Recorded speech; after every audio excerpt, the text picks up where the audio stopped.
What is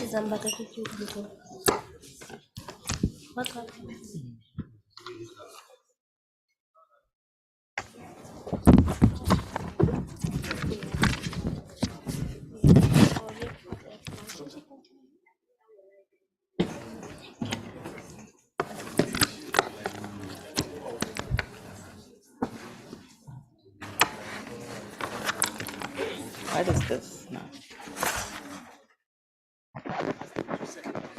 Good morning, ladies and gentlemen. Let's settle down, please, so that we can start with the session.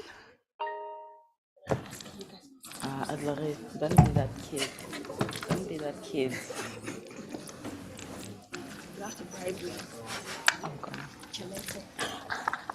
Whoever taught you Chelete? All right. Thank you very much. My name is Pulo Mvengwana. I'm the head of department in health sciences. A warm welcome to everyone in this venue as well as on the virtual platform. Welcome to our PRD 2022 in the Faculty of Health and Environmental Sciences. Are all protocol observed for our special guests.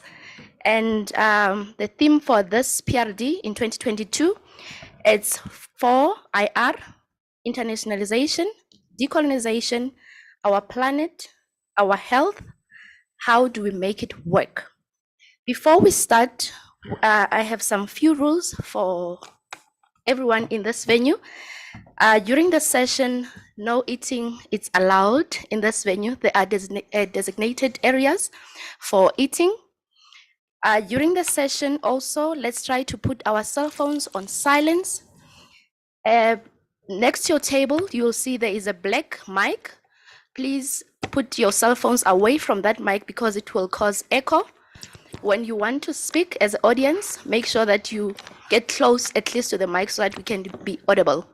For our virtual colleagues and attendees, please make sure that you are on mute. And when you want to communicate or leave a question or a comment, please use the chat box for that. Colleagues, for the bathrooms, they're on my left. When you go out of the store, on your right side, you will see the ladies on the first door. For the gentlemen, it will be on your far right. You can still access that door through the other door on my right. Every presenter will have 10 minutes for the oral presentations.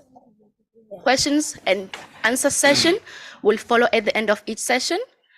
For the poster presenters, you only have 5 minutes. There will be a person sitting there with 2 cards. The red one, it means stop. The yellow one means you have 2 minutes left. Thank you very much. I think now I will ask our acting dean to welcome us officially to this 2022 PRD. Thank you very much, colleagues.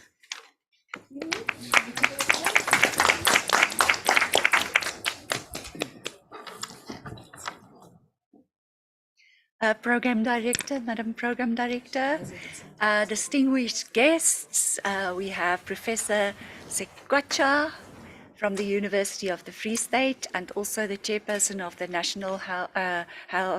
National Health Research Ethics Council. We have Prof. Gas Vossi, he's the Dean of the Faculty of Health Sciences from the University of Botswana. And Prof. Mashele, Acting DVC, Research, Innovation and Engagement in Absence. The adjudicators, members of the Faculty Exco and Faculty Board, the chairperson of PRD and the PRD committee members, and ladies and gentlemen, all protocol observed. The PRD offers an opportunity to researchers and postgraduate students in the faculty to showcase and share research findings. And today it will happen in the 18 papers and the 4 poster presentations that you will see on the program.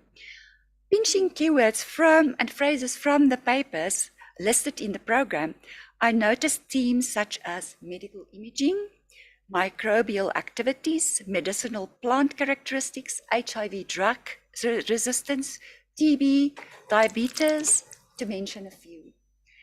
Although diverse by nature, the common factors are the interaction of the researchers with the theme of the event, as our Madam Chairperson just told us, 4IR, internationalization and decolonization, our planet, our health, how do we make it work? Also, the perseverance, the resilience, and the commitment of the researchers and their responses to the Vision 2030 of the university through their innovative practices. We appreciate that we can all be together physically in one room today, although I know we have a few virtual attendees. You are also welcome. But this is an opportunity for us to be in the same physical space and engage in conversations, to contribute to the narratives, and to stretch the minds of the researchers and continue the debates. It is therefore my privilege to welcome you in the house today and to this prestigious event. We are looking forward to learn more from our Faculty of Health and Environmental Sciences scholars and to the critical dialogue and conversations. I also wish the panel of adjudicators well for their task, important task today. Thank you very much, Madam Chairperson. Before you come, may I be naughty and ask everybody to stand? Because I just want to check if they are responsive and to energize them a little bit because I look tired already. So I thought we can practice 4IR.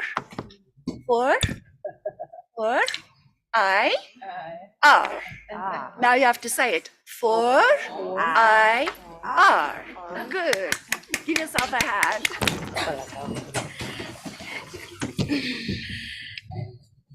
Thank you so much for that, Acting Dean. And now, colleagues, I would like to call Dr. Kecha to introduce us to our keynote speaker. Dr. Kecha.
cultivation combined the efforts of animals and humans for the purpose of subsistence farming, but also for transportation. So all of a sudden, it was possible for people to move around, and as people clustered together to share resources for agriculture, they started forming small holdings, farm holdings, and eventually that led to urbanization and rise of cities. So the agrarian revolution was in fact then followed by a series of industrial revolutions. And these are the revolutions that marked the transition from muscle power to mechanical power. On my screen, I have a number of things showing. Not too sure where my presentation is at the moment. And it looks like there is a biocontrol of the screen. Someone is controlling remotely. So let me get to the buttons there, hopefully.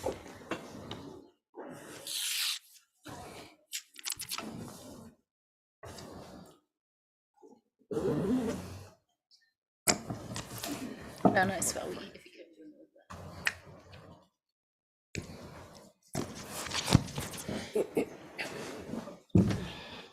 Thank you.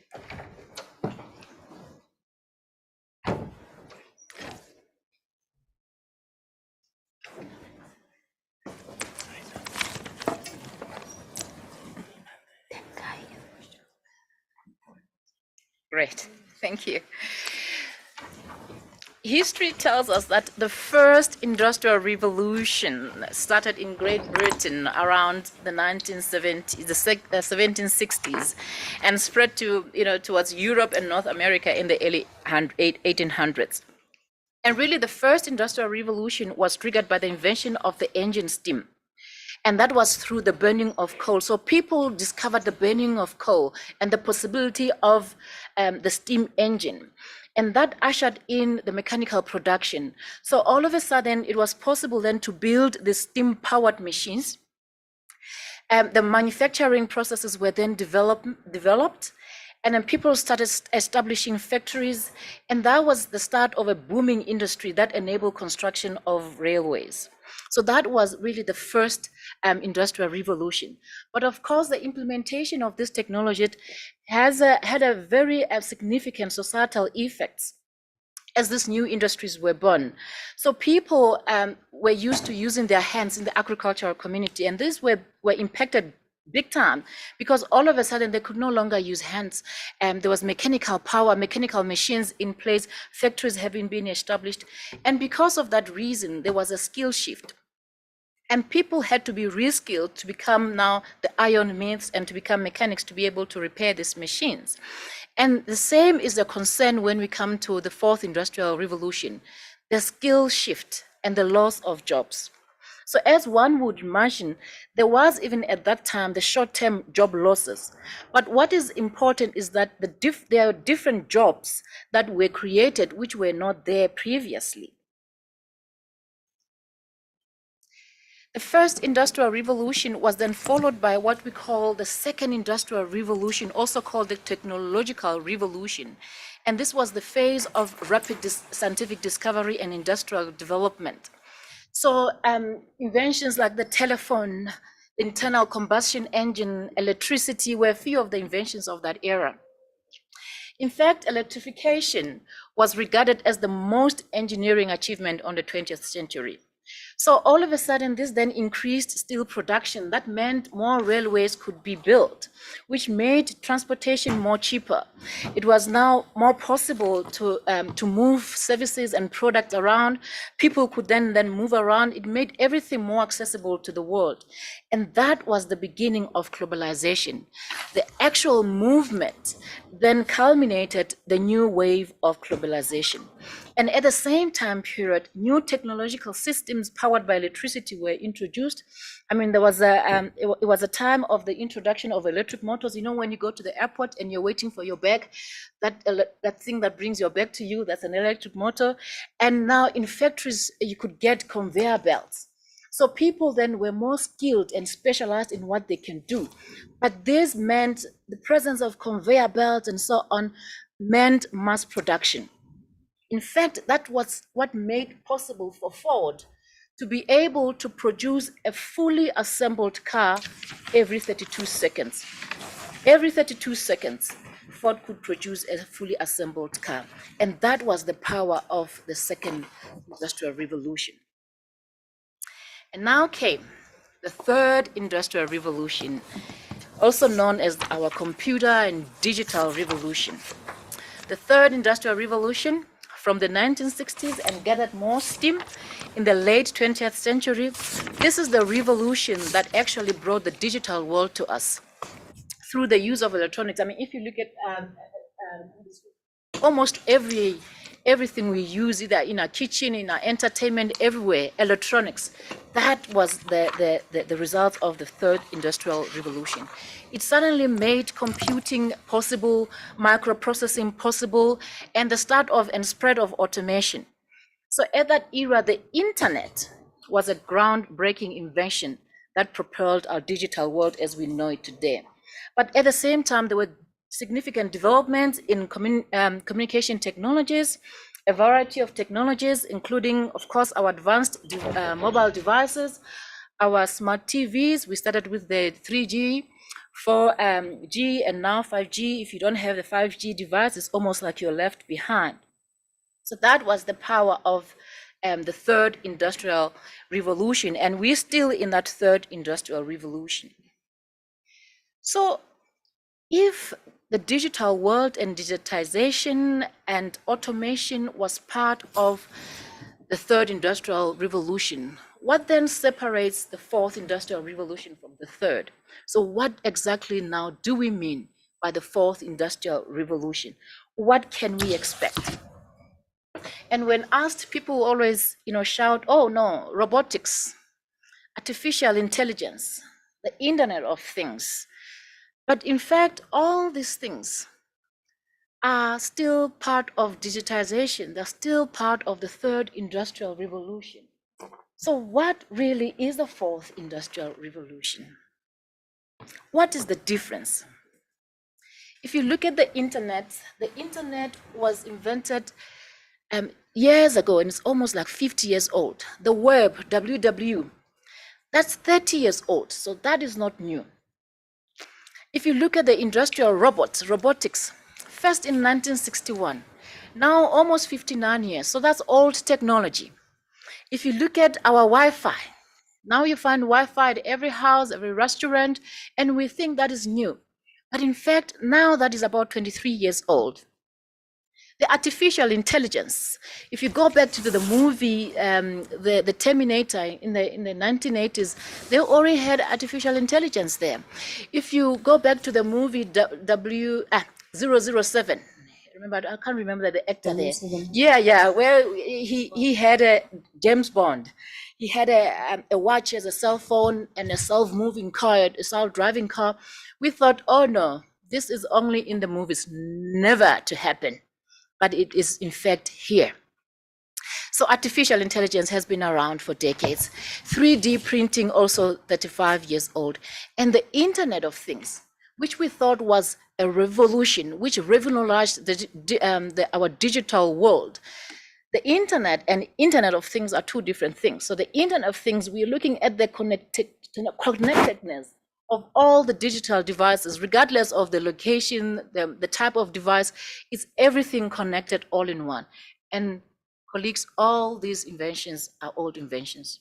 What are we looking at when we talk about the fourth industrial revolution? In fact, the one thing that separates the fourth industrial revolution is in fact the speed at which things are happening. The speed of current breakthroughs has no historic precedent. When compared to previous revolutions, the fourth revolution is in fact evolving at an exponential pace. I mean, think about this as an example. It took 75 years for 100 million to adopt a telephone, 75 years. But now, Instagram signed up 100 million users in just 2 years. It means people are having access to the digital world. 100 million people in just 2 years. So the speed at which things are happening is quite different. But the second important element is the level of intelligence. Yes, we had artificial intelligence some decades ago, but the level of the intelligence in this robotics is just extraordinary. It is just mind-blowing. It is at another level. We have an artificial intelligence now around us nowadays. We have self-driving cars. It's no longer in the movies. It's now a reality. We have drones that are just flying everywhere and actually are now being used in the war camps, in the refugee camps, to deliver medications, to deliver also medications between clinics and so on. In the near future, we'll be looking at these things delivering groceries to our houses, and this is becoming a reality.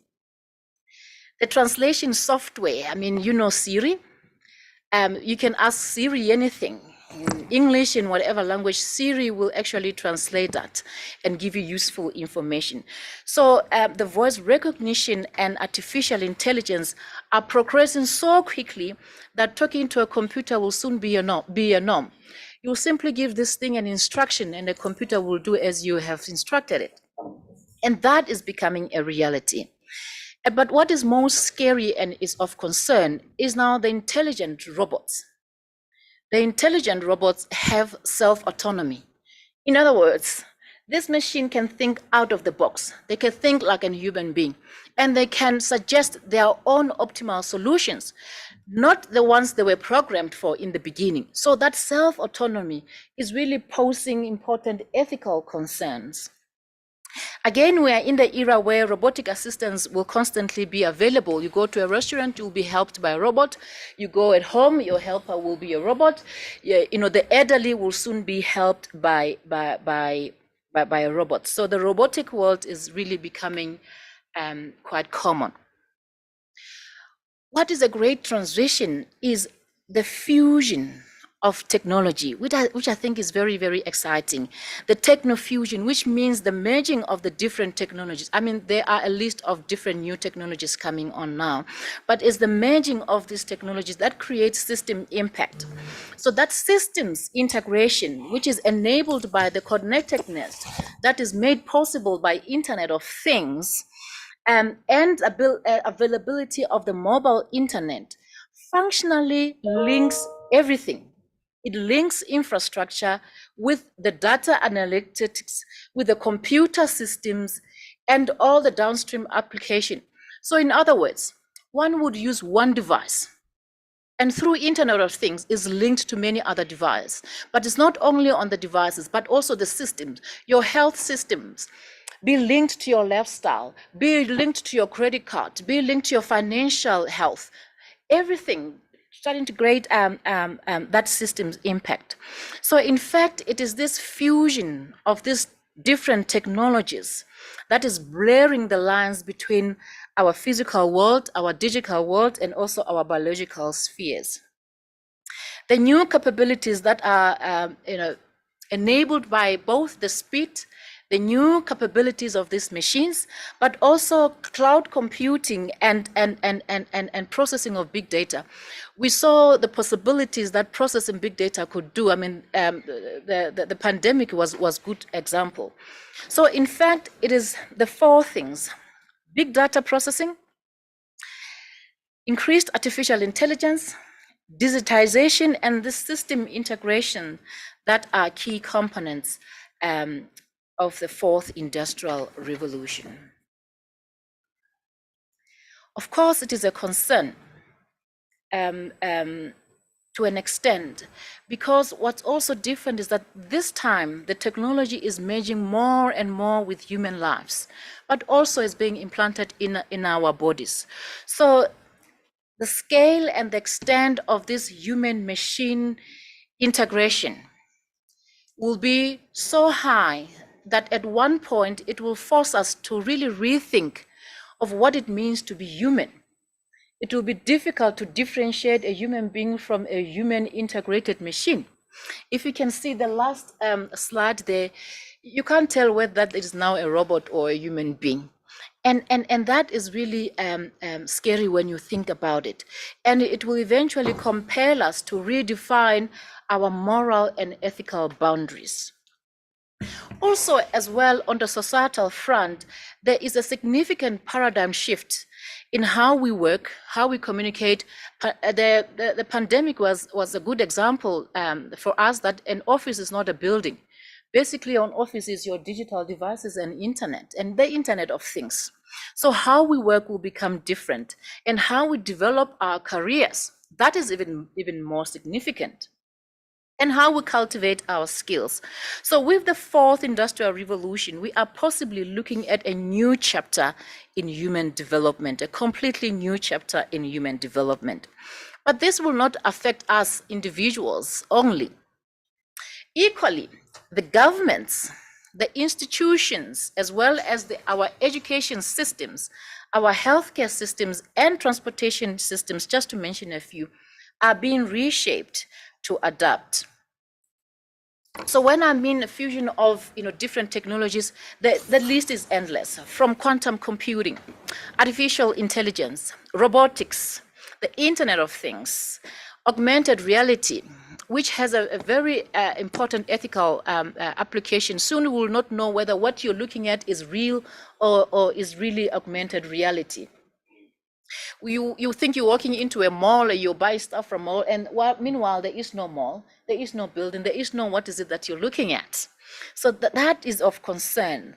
Autonomous vehicle, if we can afford them, you can imagine what it will be. No drivers, cars just driving themselves and being able to communicate with each other to control traffic.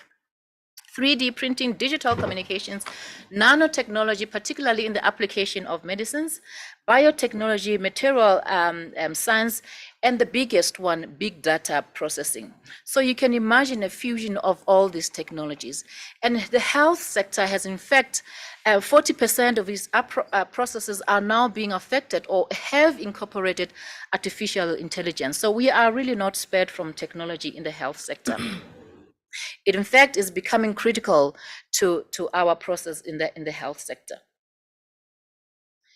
The fourth industrial revolution will influence the individual and public health in several ways.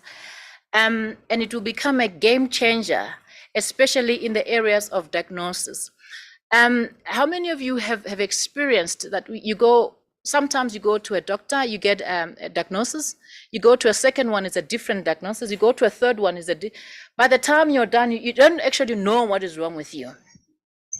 So there's that lack of accurate diagnosis, and hopefully this diagnosis that is empowered by artificial intelligence will improve that. It will also improve disease management and prevention. In the area of robotic assisted surgeries, that is also becoming very, very, very common. And recently there was a publication on the robotic assisted radical prostatectomy, which has proved to be very helpful for patients with local prostate cancer. And it can operate on its own with minimal human oversight. The fourth industrial revolution will alter human beings, both physically and mentally, through a lot of neurotechnologies and implantable technologies that will be in our body. Nowadays, it's possible for us to wear this, sensors, wearable sensors, but soon we'll have this implantations in our body. And what is even more interesting is its application in the genomic research and genomic world. New technology has made it possible now to sequence a human's whole genome in 24 hours. A human's whole genome in 24 hours, resulting in an exponential explosion of genomic data. And through big data analysis and artificial intelligence, that is making personalized medicine possible. So we'll no longer have this blanket fit-all medicine. Personalized treatments based on a person's unique genetic sequence will be there. And the advantage is that this will eliminate the trial and error inefficiencies in treatment. It's so saddening when you have a cancer patient, for example, who has been going for treatment for years and years and years, and treatment does not work. And the problem is in the treatment that is being prescribed to that patient. which ultimately just inflate healthcare costs. What is even more interesting and scary at the same time in the drug discovery development, that has now been shortened to few weeks instead of 15 months. We used to know it as a 15 months to discover a drug and to put it on the market. We're looking at few weeks, we're looking at few months. And the application of big data processing in the pandemic, we saw it in the area of epidemiology, where population-based databases are being used to predict situations and to manage disease. So there are a whole lot of possible applications of new technologies in a fourth industrial revolution. And that is for us as scientists to explore and position ourselves so that we remain relevant. Just to mention a few of the opportunities that will be brought by the fourth industrial revolution, we are obviously looking at the potential to raise global income levels, as did the previous revolutions, but to improve the quality of life if we apply it appropriately in the health sector, new technology-based product services that increase efficiency, but also our pleasure as human beings. I mean, nowadays, you can just do everything online. You order Uber online, you order foods online, clothes, everything. The pleasure, the way we interact, the way we play games online, just purely because of these new technologies. And also the new technological innovations will lead to a supply side miracle, which then means higher efficiency, higher productivity, cheaper price coming on the market due to low transportation and communication costs, but also allowing new companies to be able to access international markets. So the future is bright. But what is of concern and a big question is, after all, when all is said and done, we are in Africa. And is Africa ready? Are we going to be part of this as Africans, or are we mainly gonna look at and see how other countries really control and make the best out of the fourth industrial revolution? The report that was released by the African Union reported that Africa is not yet ready for the new challenge of the fourth industrial revolution. In fact, I have put it mildly. The report said Africa is no way ready for the fourth industrial revolution. And the big concern is really, if Africa does not get ready, our current situation will simply be exacerbated. The divide between those who have and those who don't have, the rich, the poor, the skilled and the unskilled, the level of equality will simply get worse. Poverty will simply, I don't know what it will do to Africa. And for this reason alone, I mean, there are many reasons why we should be ready as Africans. But for these reasons, reason alone, extensive focused effort is required from Africa. To maintain the current status quo would mean to miss out on the revolution, as did Africa did with the first three previous revolutions. We're still just catching up on the third industrial revolution through digitization. And Africa has more to benefit by participating than by not participating. If you only look at, the population in Africa, which is expected to double, that data, the diversity of that data, the volume of data is really a gold mine. And that gold mine is an opportunity for Africa to form partnerships with other countries, with other continents who can be able to use that data. I will not go into details, as you can see, it's a busy slide, but just to talk about some of the challenges facing Africa and what we need to do to capitalize on the opportunities that are there. Now, the key to unlock Africa's potential is really to better educate and produce high-skilled workforce. The biggest challenge for Africa is providing its youth with knowledge and skills that are needed for the emerging world of work. If you look at Africa, the youth will probably form about 75% of the population in 2030. But with great education, with right training and job creating policies, this fast growing population could be the great asset for socio-economic transformation. But if we are to move at current trends, nearly half of this vibrant population will be unemployed in 2025. We may want to count the years. We are now in 2022. Half of this vibrant population might be unemployed in 2025 or economically inactive. Some migrate to search for jobs elsewhere.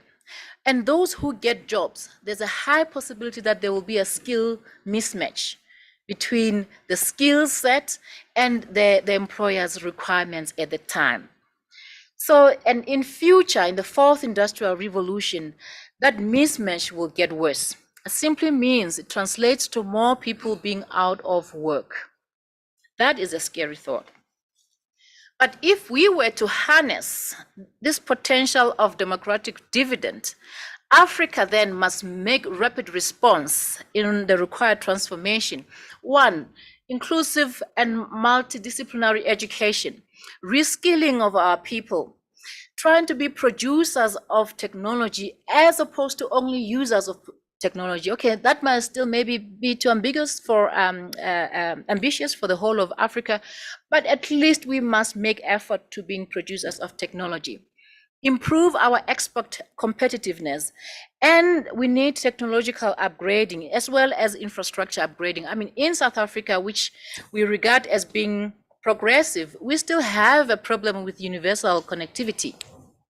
We live in the urban areas and we think, oh, we are connected, Wi-Fi is everywhere, we take it for granted. But people in remote areas really do not have. So we still need that infrastructure upgrading. But of course, this will not be immediate. We will need committed government, stronger institutions, and also how quickly Africa can produce a much better educated and skilled workforce. And just to highlight for young people who are here, who are thinking, oh, what can I do? In what sector can I? And these are the few domains where the fourth industrial revolution will really make an impact in Africa. So you can explore any of those. But also as the education systems, there is a role that we need to play. One, and I'll just simply summarize, we need to increase the percentage of graduates entering tertiary education to at least 70%. Currently, we are at 8. Colleagues, let's compare 8 to 70. Simply means we have a lot to do. And for those 70% to at least take the science and technology related subjects. This means that we need to raise our quality of the science, technology, engineering, mathematics subject, and also to expand access to this cost-effective online learning, where ICT can deliver the STEM subjects through virtual laboratories and simulations instead of the resource-intensive online labs. COVID-19 showed us that that is possible. Universities have to change their focus and their way of doing things, their goals. At the moment, universities are still, focused on publications. The more publications you produce, the higher promotion you get, instead of skills transfer. In the future, much higher participation in upgraded technical and vocational education and training will be more required, and I think CUT is in the right space. We need to improve TVET in terms of the modern facilities that are more, and to provide more practical experience. Also, just to increase industry attachments and apprenticeships for students. So while there are great opportunities created by the fusion of these technologies, this transformation of humankind, however, also pose fundamental ethical, social, legal issues that require our attention. We need to look at the ethics side of it. I couldn't, of course, hold back from talking about ethics, being from the National Health Ethics Council, and our values. Our values are essential to us as human beings. They are essential as a basis of social justice. So we need in our everyday lives and how we relate to people and how organizations relate to each other and how countries even relate to each other, we need to consider these collective judgments to spur purposeful action aimed at increasing equality, decreasing harm to the environment and our fellow human beings, and also improving global health. I mean, we know what happened in COVID and the COVID-19 pandemic at a country level when South Africa published the discovery of the variant. What was it called again? The variant to the COVID-19? Omicron. Omicron, yes. And later on, another variant. Suddenly, through a process that is not scientifically based, the Southern African countries were banned from travel. So there was a splash of banned travel. And when you really investigate that, you start to question, the ethics at the global level. We need to value our environment. We need to promote trust as a value. Again, I'll make example with COVID-19, where there was a lack of adequate social engagement. People did not trust these vaccines. So because of that lack of trust from the community, we saw a lot of vaccine hesitancy. And that led to the collapse of whole vaccine program. It is trust. Human beings are not only machines, and we need to value that. We need to value the digital equality, ensure that people have access to the digital world and they are part of this revolution. And also with that, our human dignity. And of course, as I've said, there are concerns, ethical concerns, and one big concern is job loss due to automation. It is true that technologies like artificial intelligence and automation will substitute labor in many sectors. It will eliminate some job folks. And the ever-growing gap between the rich and the poor will widen even better. We are looking at the job market segregation where the low skill, low pay, high skill, high pay will be our reality. In other words, if we were to move fast, let's reskill ourselves. On the other hand, having said so, there's also a possibility that displacement of workers by technology will create a demand for new skills and result, in fact, in a net increase of new and ever-growing rewarding jobs. The responsibility as human beings is not really or necessarily to protect the jobs that the machines can do better. No. Our responsibility is rather to prepare the labor force for the kind of work that is likely to be required. We must invest in people by providing appropriate, relevant training. They need to succeed in the new landscape. If you think about drug discovery, and that's my field, I concentrated on this because I have that vested interest as well. For almost 30 years, researchers discovered drugs from the use of computational methods and from medicinal plants. So for a while this worked, this model worked, but the times have changed. The breakthroughs that are brought by artificial intelligence and the machine learning are making drug discovery a few weeks long project. There are new startup companies that are exploring these new technologies. And that simply means that scientists in that field of drug discovery, I'm speaking to myself and speaking to a few colleagues here, will be put out of jobs. So we need to prepare. The ethical impact assessment holistically, and I'm about to wrap up now, we're really concerned about human rights as it pertains to data collection. Your data health will be out there, digital processing of data and data sharing at a global scale. We know that a lot of vaccines, again, the initial ones had lost effectiveness, so they were no longer working. It was through the data that was shared by Southern African countries that led to a development of newer vaccines. But that is never acknowledged. You don't hear South Africa being mentioned everywhere. It means that we don't have control over data sharing and data access at a global space. And that is a concern. That also relates to our concerns to the right to privacy as a human being.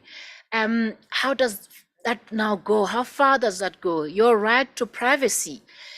You're being surveillance, there'll be surveillance everywhere. Do you have the right to not be surveyed, or it's just out of your control? Equality, the right to education, the right to work. Will we be able to enforce that right to work? The freedom of opinion. You have these machines and robots, they're giving you solutions, they're giving you their own solutions. Do you have the right to express your own opinion, to say, hold on, you might know better, but this is what I like. I like my coffee hot, no milk. And really human dignity. Data safety and security is another concern. We don't know who will have access to data, how this data will be used, whether others will be using it for commercial purposes, whether we'll even benefit from that commercial purpose. So protection of data and the right to remove it. We have iCloud and iCloud computing. Data is now stored in clouds. I mean, do we have the rights now to remove? I mean, as a single person, would you say out of population of 58 million, I, Mamelo, want to exercise my right to remove my data from cloud? Will not be possible.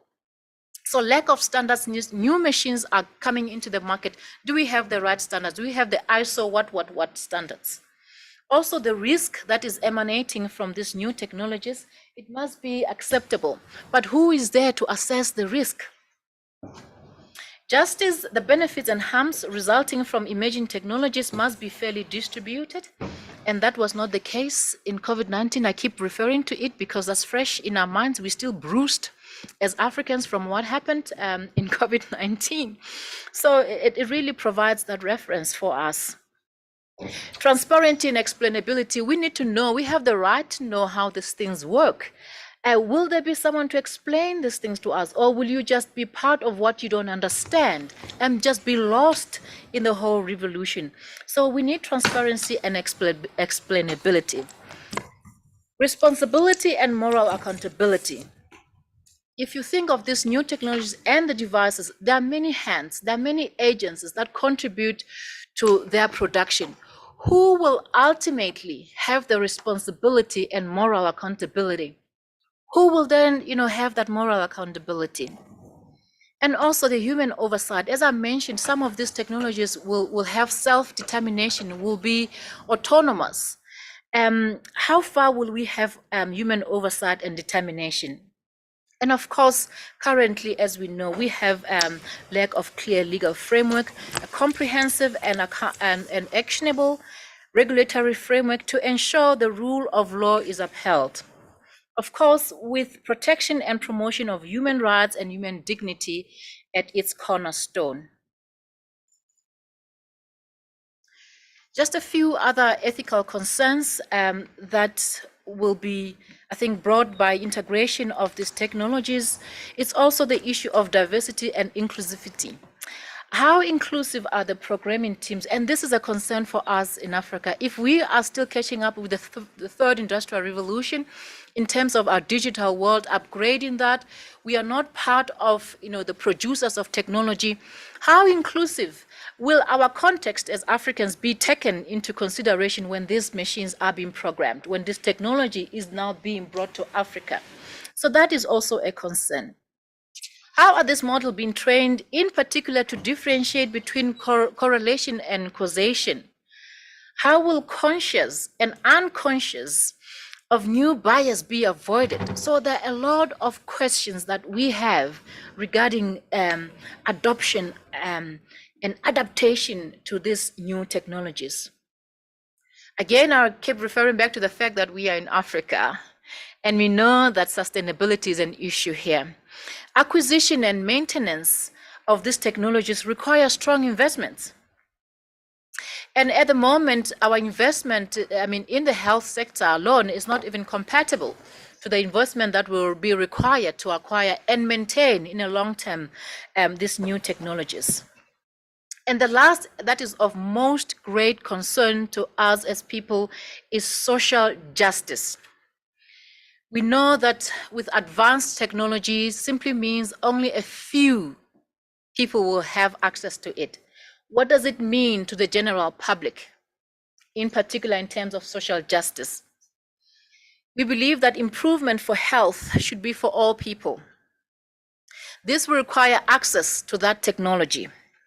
So we need health insurance, and governments, and particularly South Africa, we are having the health summit next week on the 23rd, 24th, where we're talking about the universal health coverage, where we are really voicing our views that South Africa must really get up and gear towards providing universal coverage for all people. And colleagues, I'll just run quickly through the next slide because it extends to some of our concerns regarding the ethical implications of new technologies, and this specifically towards the technology itself, as it relates to the efficacy and effectiveness of new technologies, and also the safety of those new technologies. Does the technology really do what is claimed to do? Who will be able, once you have this self-regulating machines and technology that's part of our lives, who will be responsible to answer those questions if we don't have standards? What is the benefit of all this technology in the practical situations? In terms of safety, will we be absolutely and 100% sure that the technology would have been adequately tested for safety and efficacy? Will it have gone through controlled clinical trials, controlled observation studies, and even published in peer-reviewed articles? Is the individual proposing to perform the procedure fully qualified to this? I mean, this question is very interesting because it simply means in the near future, being a medical doctor will not be sufficient. Just to be a doctor is no longer enough. And I've always wanted my daughter to do medicine. Yesterday I said to her, I'm sorry that I pushed you into medicine. I'll be glad if you look at technology as well, because that will not be enough. Medical doctors will need to have a fair dose of technology to be able to use this technological innovations in their space, in their workplace. Again, our concerns is the cost. Is this technology cost effective and therefore accessible to the majority? And what are the health economic implications in addition to clinical effectiveness? So these are some of the questions that we are asking, that we are concerned about as the society, looking at the fourth industrial revolution. As my second last slide, just the legal framework, and this is a summary really. The purpose of this slide is simply to share what has been done and shares just some of the concerns when it comes to technology. Unfortunately, transformative technologies require new legal and regulatory frameworks, because this technology tend to distort the purpose of existing laws and regulations. So if you look at artificial intelligence technology, it is already in fact started to challenge the existing laws and the legal frameworks, which has shown us that understanding the law as its reasoning, yes, it's vital, but it's not enough. So though we thought we understand the legal provisions in South Africa, they are no way near being applicable to regulating these new technologies. What even complicates it further is that variety of artificial intelligence technologies are already are making the rigid approach very difficult. In other words, let me make a very brief example.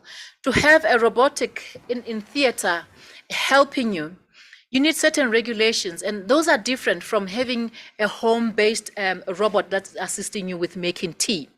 So there are different legal considerations and frameworks that are applicable to different or variety of these technologies and their applications. So that again is bringing in the whole view to things. So, but anyway, in a global space and in international space, there have been developments in artificial intelligence regulations. These are already on the way, and I just thought that I should share some of them with you. for you just to be aware. The GDPR, we incorporate that a lot in terms of data protection and data sharing. That, of course, complements our POPIA very well. Colleagues must be aware, we often hear of the USDs, the UF guidelines, and in fact, the UFS guidelines in terms of data protection have actually failed the global standards. So at the moment in South Africa, we are relying on POPIA and also on the GDPR. So with your collaborators abroad, please note this for data protection. And there's a list of other several international ones, which I will not go into. Because we are in health, we always look up to the WHO to say how far they've gone. And thus far, WHO has only established a focus group relating to artificial intelligence. We do not have, to the best of my memory, do not have the guidelines as yet. But as South Africa, to date, South Africa has not implemented any policies or legislation dealing with artificial intelligence regulation. There was, however, a fourth industrial revolution commission that was formed by the president back in 2019. Thus far, what they have done, what the commission has done is release a report with recommendations on how South Africa can, or what South Africa can do to participate as a competitor for technological advances in the fourth industrial revolution. So that is where we are in terms of regulation at a national level. And at a National Health Research Ethics Council, we have formed a smaller subgroup, working groups of this technology experts to help us understand the different technologies and their applications. And we are working with them to build or rather to develop the guidelines for the 4IR context. So in closing, colleagues, the 4IR will be as powerful, it will be as impactful and historically important. The changes will be so profound that from the perspective of human history, there has never been a time of greater promise or even a time of greater peril. So we stand in between the two possibilities. Of course, the coexistence of technology and humanity is very likely and possible. But in the end, it all comes down to people and values. We need to place the welfare and the rights of people above everything else. Of course, in a commercial space, this will not be regarded as important. But as human beings, perhaps this will be the safest and the most sensible way to go. In its most pessimistic, dehumanized form, the fourth industrial revolution may indeed have the potential to robotize humanity and thus deprive us of our soul and heart, our heart and soul as human beings. But also as a complement to the best parts of humanity, which are our creativity, our empathy, our stewardship, meaning our ability to manage and control things, the fourth industrial revolution can lift humanity into new collective and moral consciousness based on a shared sense of destiny. It is incumbent on all of us to make sure the latter prevails. So to conclude, to students, to my fellow researchers, to the academics, we need to re-educate ourselves. We need to reskill ourselves to remain relevant. Otherwise, we will be left behind. Thank you very much.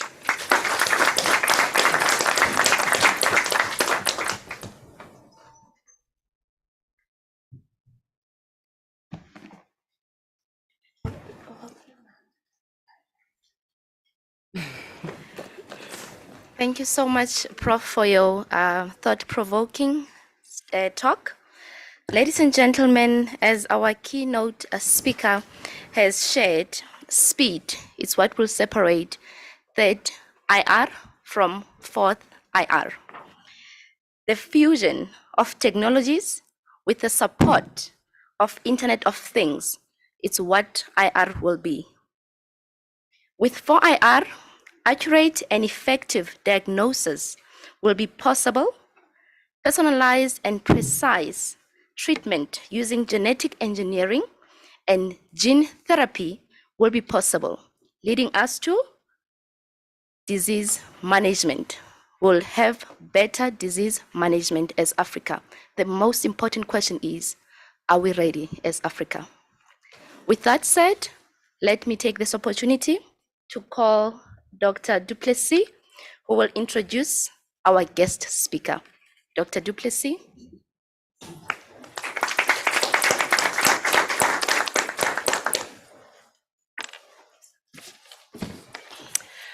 Good morning, colleagues. I have the privilege to introduce to you Professor Ishmael Kaswovsky. He is a professor of medical science and dean of the Faculty of Health Science at the University of Botswana. Prior to joining the University of Botswana, Prof. Kaswovsky worked at the College of Medicine, University of Malawi, as an associate professor of medical science, and prior to that, he was a senior lecturer in the Department of Clinical Pathology, the College of Health Science, University of Zimbabwe. He has 30 years experience in clinical laboratory science, 10 years as a practicing medical laboratory scientist, and 20 years as a practicing laboratory, 20 years as a university academic and researcher. In the last 7 years, he has served in an administrative role. Prof. Kaswovsky trained at as a medical laboratory scientist at the University of Zimbabwe and obtained an MSc in clinical chemistry. He obtained his PhD in medical science degree from the University of Ghent in Belgium and did his postdoc training at Howard University, Washington, D.C. in the United States. He has received several honors awards, including the Fulbright African Research Scholar Program Award, the International Federation of Clinical Chemistry Fellowship for Scientific Exchange, the PhD Plus Scholarship sponsored by the University of Ghent, Belgium, and the International Atomic Energy Agency Fellowship, tenable in Germany. He has won the Nestlé Nutrition Institute Africa Award for Best Scientific Publication in Nutrition in 27-28. The Prof has provided teaching and academic mentorship to graduate and undergraduate students and is an international examiner for several universities in the region. He has successfully supervised several PhD as well as MPhil candidates. His early research work focused on plasma proteins, haptoglobulin, and transferrin that are associated with iron homeostasis in Africans. While genes coding for haptoglobin and transferrin are polymorphic in all populations, the work demonstrated that the genotype distribution is significantly different between people of African ancestry and Caucasians. These differences have implications for plasma concentrations of the proteins, and the polymorphisms may play a role in infectious disease such as tuberculosis and HIV. His current research interests include work on ferroportin polymorphism. Together with other collaborators, their work was among the first to report that ferroportin Q248H mutation in population of African ancestry is protective against anemia in children, and this is a significant finding as children in sub-Saharan Africa are at greatest risk of developing anemia due to poor iron diets. In adults, ferroportin Q248H is associated with iron overload in the same population. The Prof has been a co-investigator of 3 research projects funded by NIH, Wellcome Trust and CDC Atlanta. He has considerable experience in collaborating in international multi-center research projects. His complete lists of publications can be accessed at a link. I hope the Prof will provide that to you in his presentation. Some of Prof. Kavov's notable contributions to human capacity development for laboratory diagnostics in SAIDC include conducting a needs assessment for the development of a training program for medical laboratory science in Namibia. He has served as an external reviewer and curriculum advisor board member for the biomedical science degree, the curriculum offered by the University of Namibia, the Namibia University of Science and Technology, and currently he serves on the Postgraduate Program Advisory Committee, Faculty of Health and Applied Science of this university. The Prof is the founding head of the Department of Medical Laboratory Science at the University of Botswana. He was the lead in the development and establishment of the BSc Medical Laboratory Science and BSc Cytotechnology and Histotechnology Science degrees at the University of Botswana. He developed the MPhil in Medical Science and PhD in Medical Science degrees at the University of Botswana to provide opportunities for training in research, and to date, 5 PhDs and 4 MPhil candidates have graduated from these programs. The Prof was lead expert in the review of the Bachelor of Medical Laboratory Science curriculum, College of Medicine, University of Malawi, and lead consultant in the development of the BSc Medical Laboratory Science curriculum at the Southern African Nazarene University, Eswatini. So colleagues, as you can see from this, I'm actually tired. Prof, welcome. I had the privilege to visit your university in September, and what a pleasant surprise it was, so we cannot wait to hear from you. Thank you very much.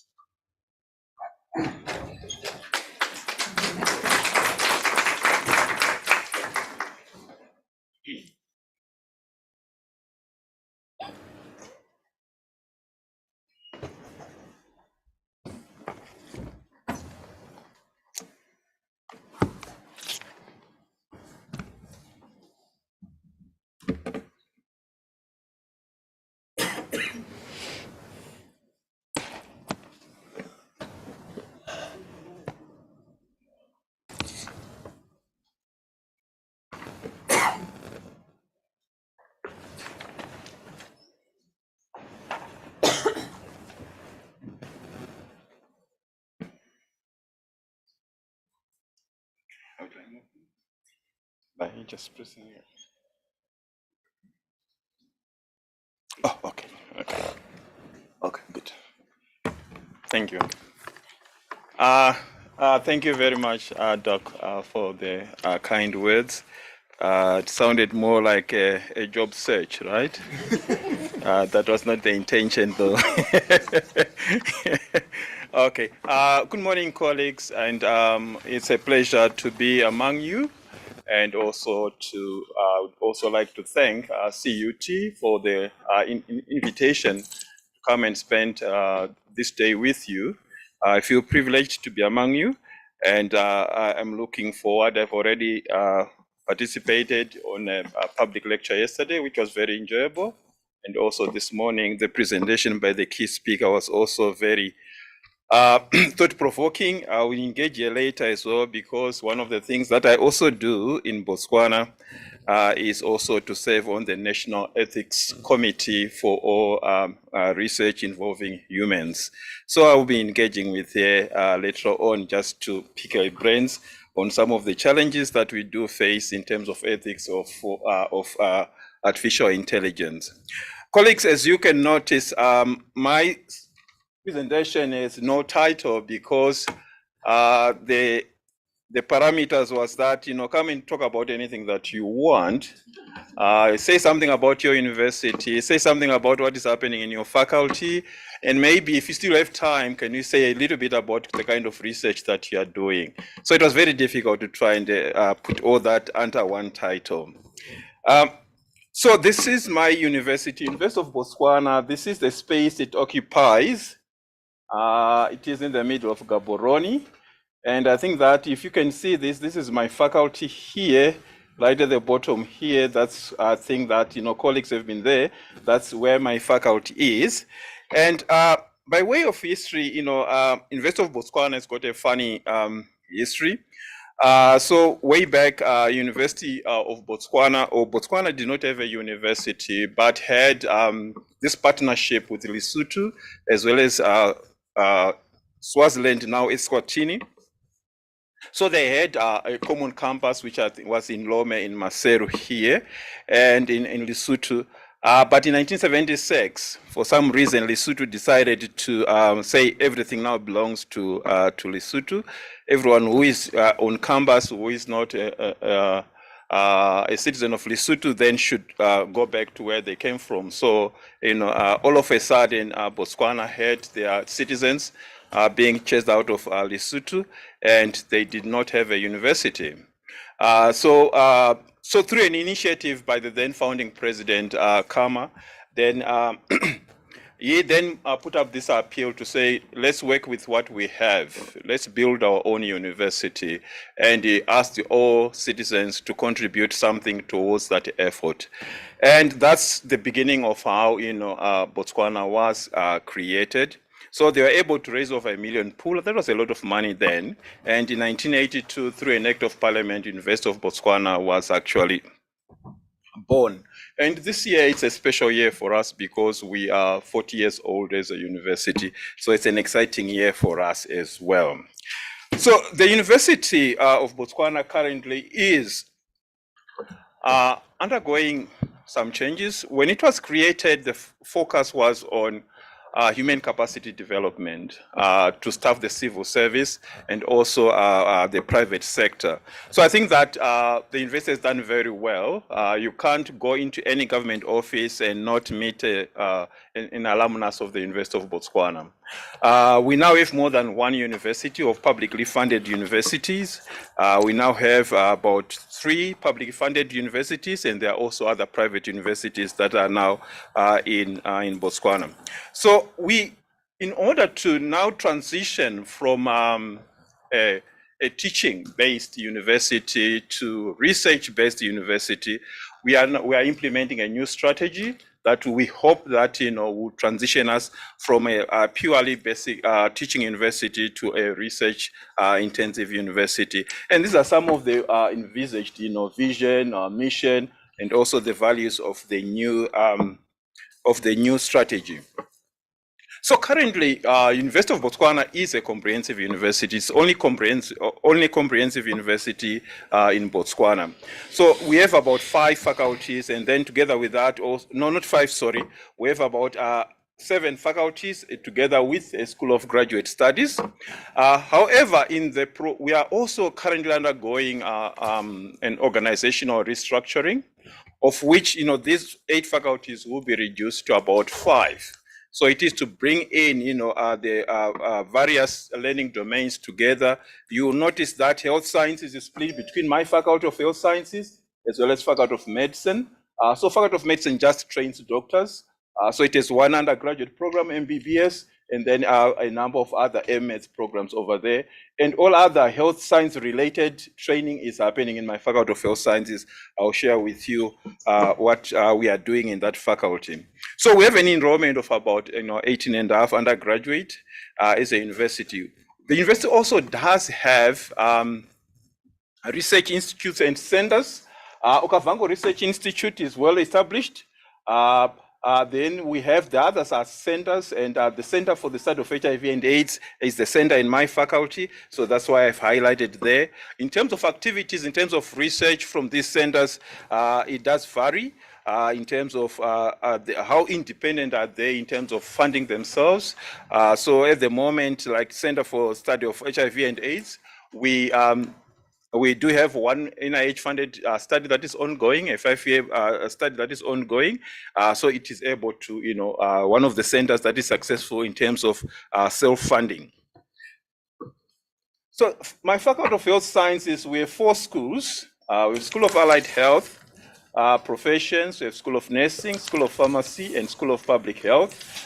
Currently, this year we have an enrollment of about 1,280, and then we also have Master of Nursing Science specializations. We have enrollment of 87 there, and we also have PhD enrollments of 7, and we have also MPhil enrollments of 4.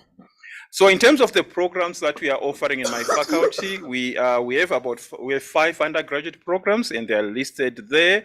And then the graduate programs, we have the Master of Nursing Science. At the moment, we are offering 6 specializations. We have another one which we hope will come through in 2023 August. This will be a specialization in oncology and palliative care. We also have a PhD in nursing, which is ready for implementation, and we think that it will be implemented during this academic year in January. And then, of course, we have those existing other graduate programs. So in terms of research, I just picked up, I was asked to say, come and talk about the research that is also happening in your faculty, maybe with a view of trying to see how we can collaborate in this. So I just picked research that is going on in the schools that I thought, CUT has, or the Faculty of Health and Sciences and Environmental Sciences has. So I picked up research from the School of Allied Health Professions, as well as from Department of Environmental Health. So these are the ones that I want to share with you briefly.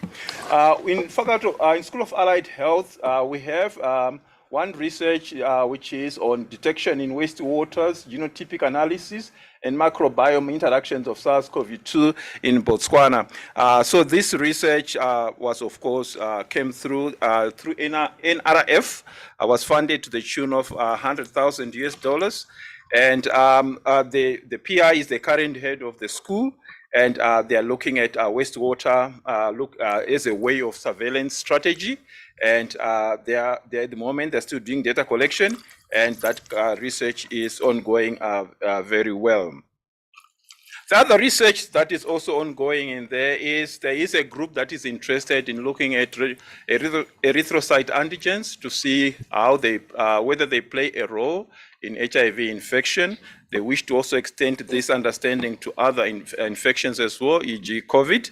And their initial results seem to suggest that there might be some association between some of the blood group antigens that may alter or modify the course of the infection of HIV. And some of their work has been published in those reports. We also have some other research that is ongoing, and this is by Dr. Zakaria and Dr. Kubotse. These are 2 young academics. They just finished their PhDs in the last 5 years, and so they're trying to set up their research career. So they are interested in looking at breast cancer and also how the ARVs impact on breast cancer. And they've been able to establish a cell culture unit. The colleagues from here who visited there had an opportunity to see that unit. So they're starting to put in place, we are supporting them to put in place what they need in order to be able to do this research.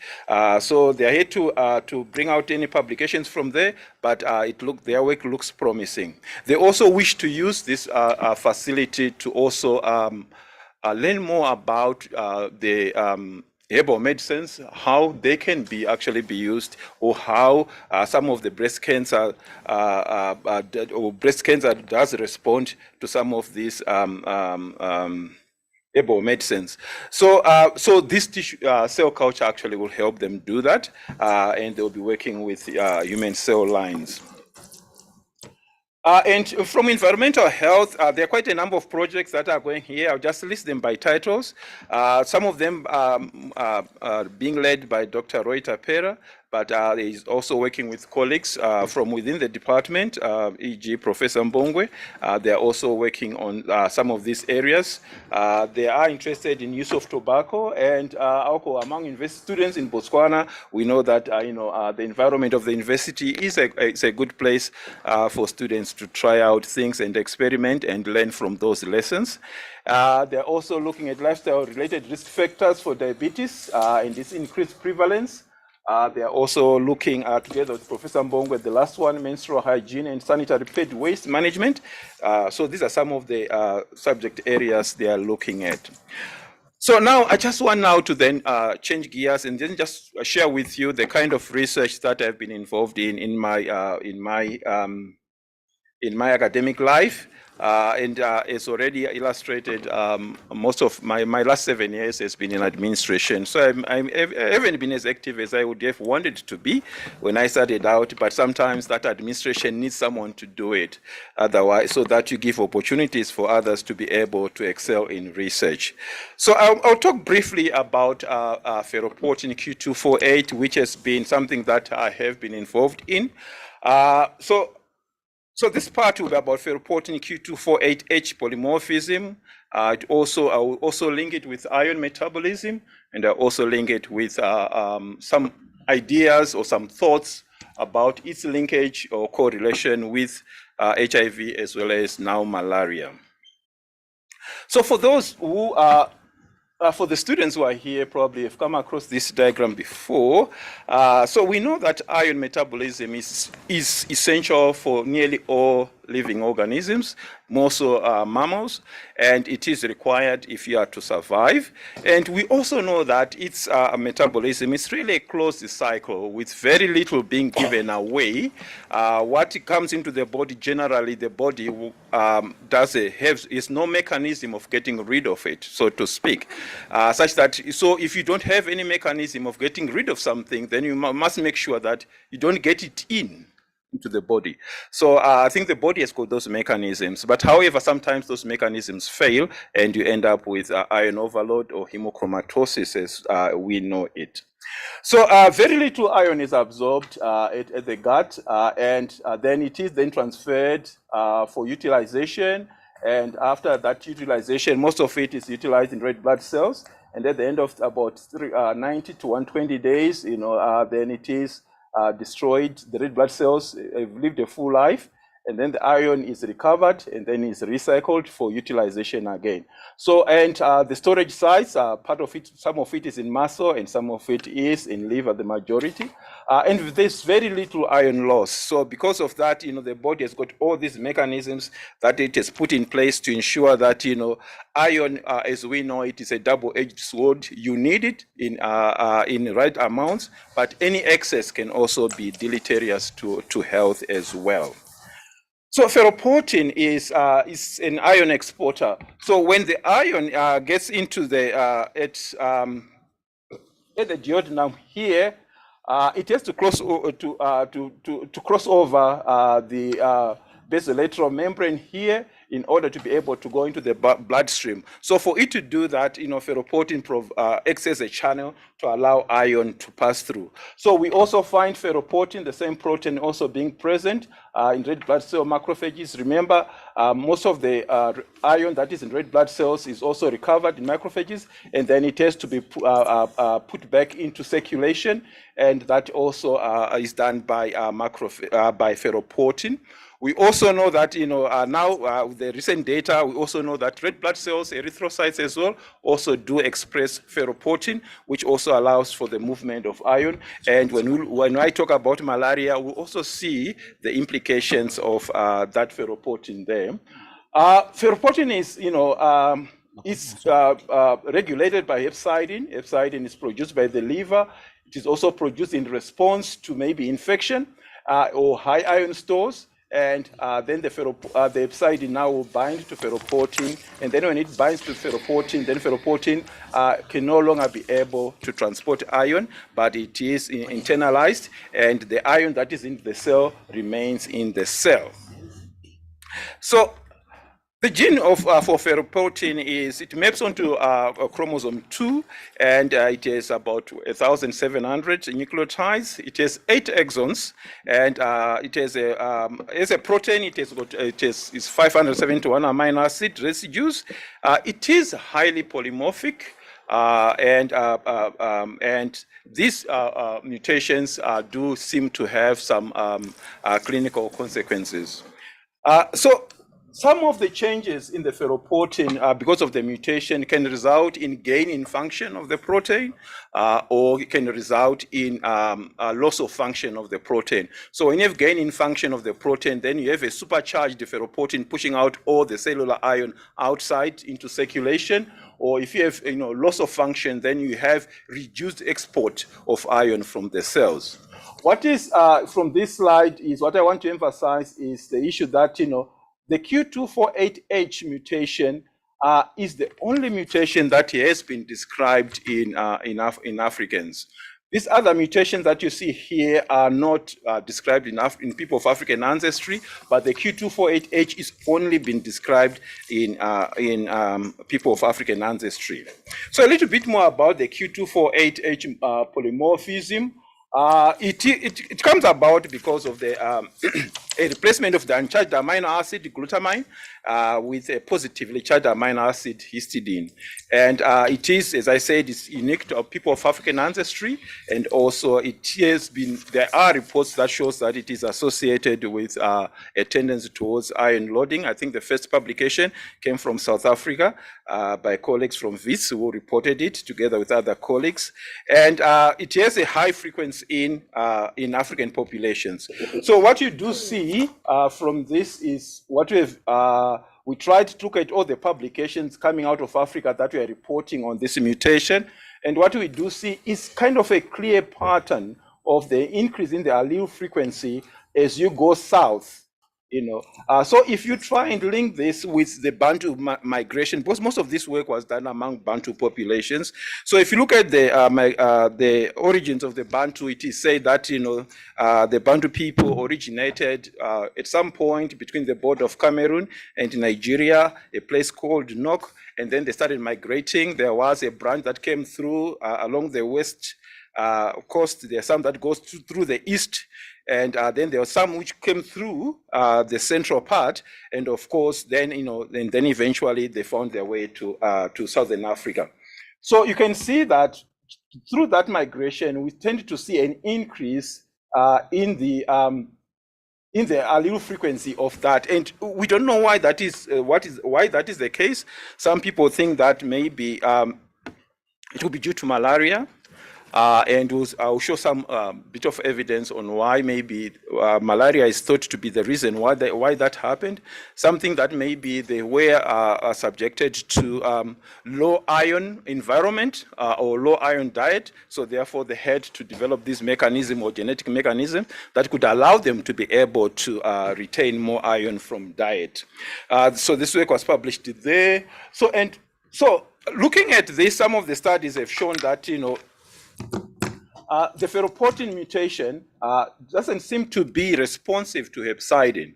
So if it is not responsive to hepcidin, so even if hepcidin is being produced in response to infection or in response to iron, increased iron stores, they will still continue, or the ferroportin protein of that mutation will still continue to pump out iron outside the cells. So this is some of the results. So ferroportin Q248H in itself can be considered as a gain in function of that protein. Also, we have also shown that this was one of the first studies that also reported that this mutation could actually maybe be protective of iron deficiency, especially in children under 5 years. And also, this is also some of the studies we have shown that ferritin, which is also a proxy marker of iron stores, is also associated with ferroportin Q248H mutation. Also, this study also reported on how maybe the mutation could also play a part in cellular immunity as well, in immunity. And So in this study, we showed that, if you look at tumor necrosis factor, those who had the mutation seemed to have a lower concentration.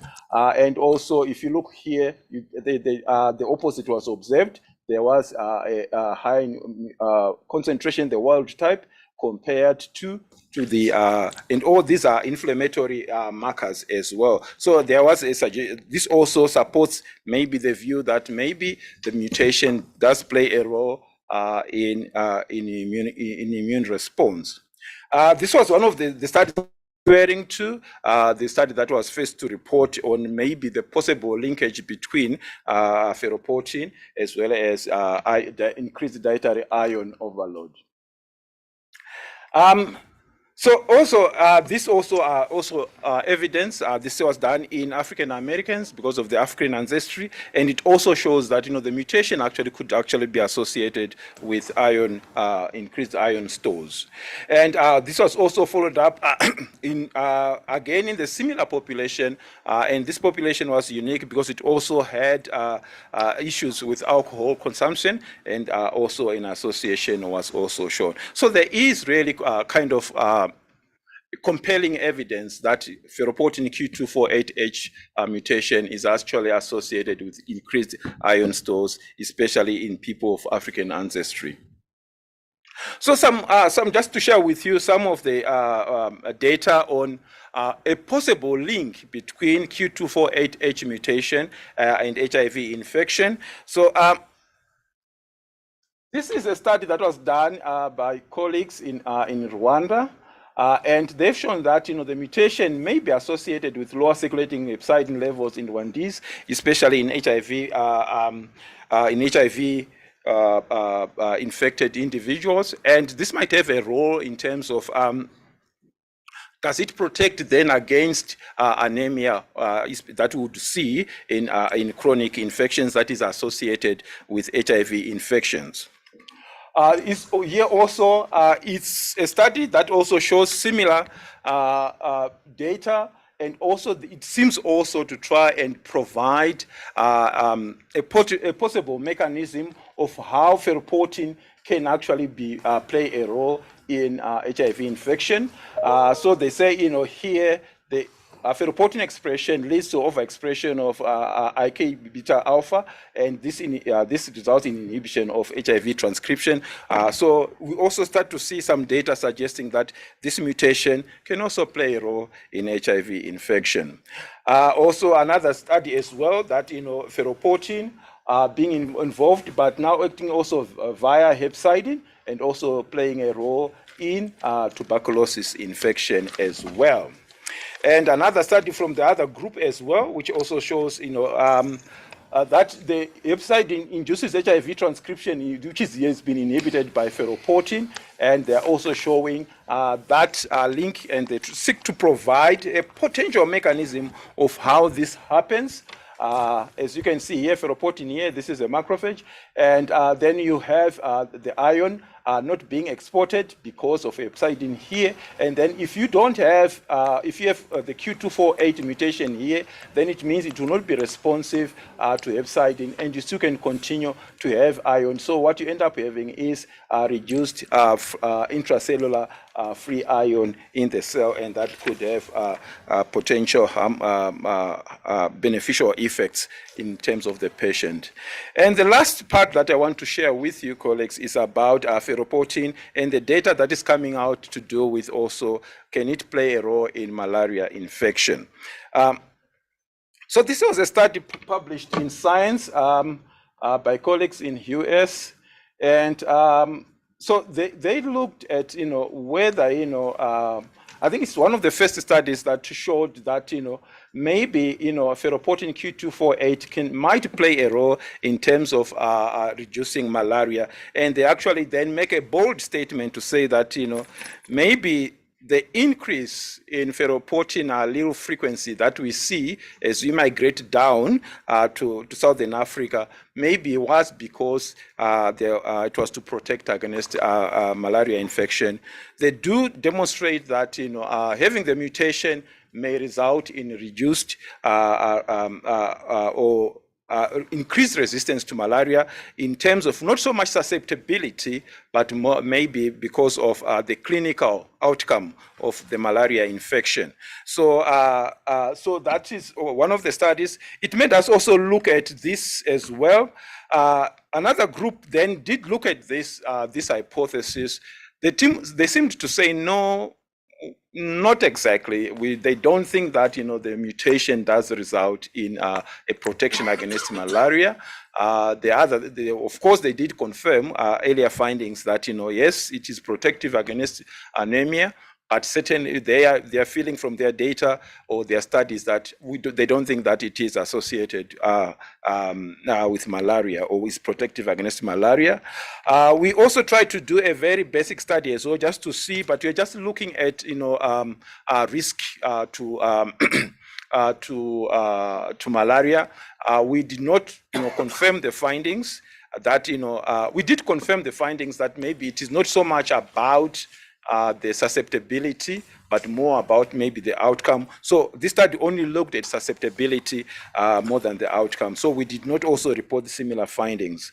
And also this other study as well is seeming to suggest that maybe it doesn't play a role. So there seems to me that there is some compelling evidence from both sides in terms of in terms of whether ferroportin Q248H mutation does play a role in malaria. And this is what we are trying to do from this data that is coming up. We are trying to continue our research in the mutation in terms of HIV infection. We do have a rich clinical population or clinical data in the country because of the high prevalence of HIV. So we have the right environment for us to be able to look at this.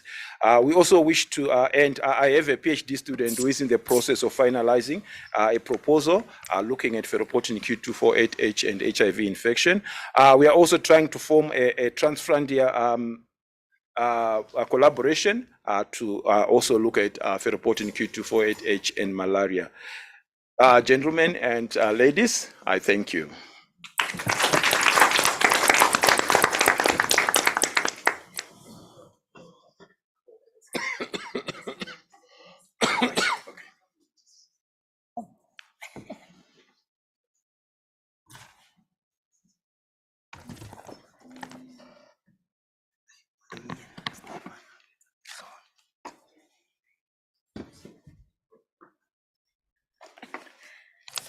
Thank you very much, Prof, for your presentation.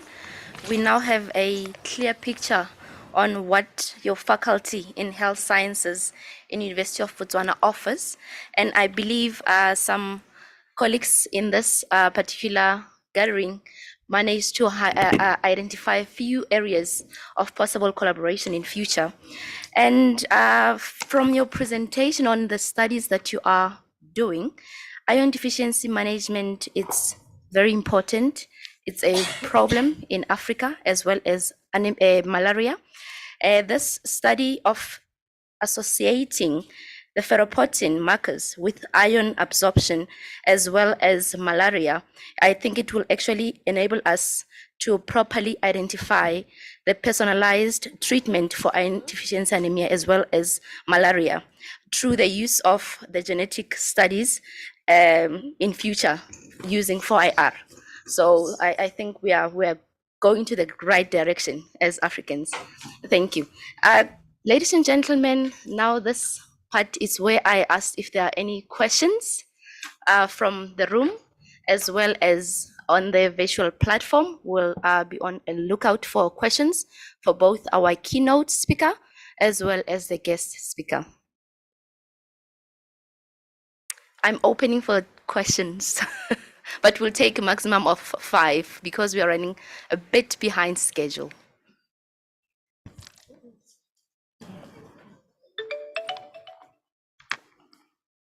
Anything online? Yes, ma'am. No questions, just a comment. But both presentations were most enjoyable. It's wonderful to see what's just across the road and in one of our neighboring countries. So well done. Thank you. Thank you for the comment. Yes, Prof. Thank you. Also from my side, well done to the our presenters who really honored this occasion with their excellence. But just a question to Professor Kwacha, because I'm also very interested in this, you know, how do we position ourselves for the future, which is unknown? Do you perhaps have an idea of what kind of skills do we need to prepare our minds and ourselves for to be maybe not ready, but be more positioned to survive in this changing world? Thank you. All right, thank you. We'll pack it. Okay, we'll pack Yes. Another question. Alright. Another question from the online. Is there something? Yes, I Doc. just thank you for the presentations. I've enjoyed it and learned a lot. I just want to know, is there a way for a human being with a soul and heart fight the robots With a soul and heart to fight the robots. without a soul and heart? Without the soul and the heart, is it possible for human beings to fight the robots?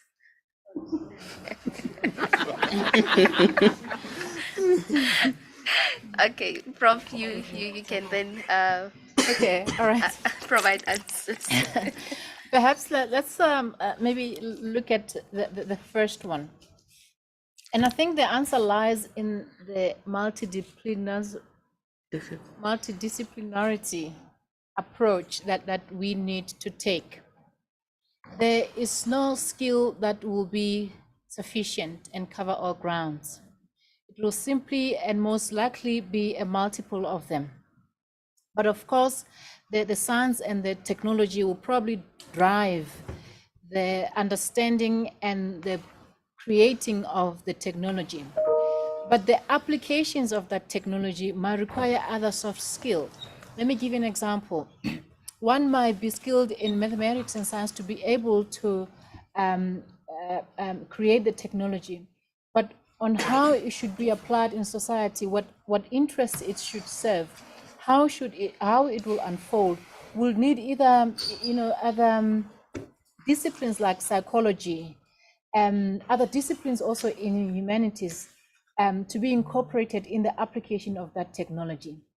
So if you look at the creator of say, Facebook platform, for example, and other platforms, there were a lot of disciplines that came together and contributed to not only the technology, but also its application that obviously contributed to its success. I've made an example as well in medicine that you can have a degree in a medical field, but you might need a fair dose of technology to be able to be relevant and to be able to work with this technology and understand this technology. In our drug discovery and development as well, the older ways of being in the lab pipetting for days and might be gone. We might need again to adopt and implement technology. So it's a diverse and multiple skills coming together. But for younger people, a mind shift is required. We are no longer looking at, oh, I need to finish and get employment, but rather to say, oh, I need to finish and see what I can create or be involved in and contribute to. So the older hurdles, the common older hurdles, like, oh, this is capital intensive, I'll never be able to start my own business. Oh, I can never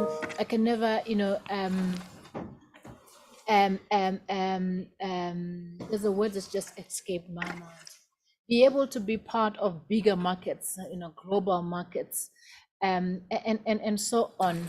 Those will fall away because of the digitization. Those will fall away because of the way things will be done. I mean, think of Uber, for example, as a company. Uber is a transportation company that owns no taxi. I mean, that's an idea that has just resulted in multi-millions and billions without the capital that maybe will be required otherwise. Think of Airbnb. I mean, think of all many other businesses that are now in in our space. So it's a way of thinking, it's a combination of disciplines, but all which will be relevant in the near future. Understanding psychology is becoming important, understanding the human being, understanding the neuroscience, to be able to equip this artificial intelligence and the robotic world, all of those are important. In terms of construction as well, I'm not sure about, the building. I'm worried about the buildings. What are we going to do with all the buildings that we have when we move literally into the visual space? But there may be new applications of different disciplines and so on. So I think that's the answer that I can provide with you. Is to look at what you have, but to look at how you can advance that and incorporate technology to be able to be relevant in the future. I must admit, the second question, I didn't get it. It's almost like, how can a human being without a heart and a soul be able to fight a robot? No, my question was, how can we as human beings with a heart and a soul fight the robots? But I think your answer there was actually answering. That's our way to, with improving our own skills and to fight that in a way. Thank you. And maybe just to add to your response, which is highly accurate, is that it probably will not be a question of fighting the robots or being against the technology, but rather to harness and incorporate. There'll certainly be many advantages that the robotic world will bring to us as human beings. These machines are able, in terms of efficiency, do way much more than a human being can do. The capacities and the efficiency will be there. So it is what we will appreciate from the human being side. The help that these robots will provide to our elderly, I've spoken about it. It's what we will appreciate. So at the end will be incorporation, will be harnessing it, but it will also be harmonization, so that our human nature and our human sentiments are not depleted or taken away or diminished by the robots, but rather they're being taken into account when these are being created. Thank you very much, Prof. I see a hand. You also have a question, Prof. Yes, All right. Prof. Louis, you can go first, and then Prof will follow. Sometimes I think there's a downside to all of this, and the downside touches very close to exploitation. We promote these highly technological issues as institutions. People understand the need for it, but 400 or 500 meters from here, there's townships where there's not even food. Yet we engage in discussions of dollars on these high technological developments. We have students with the most expensive cell phones, but they can't afford food.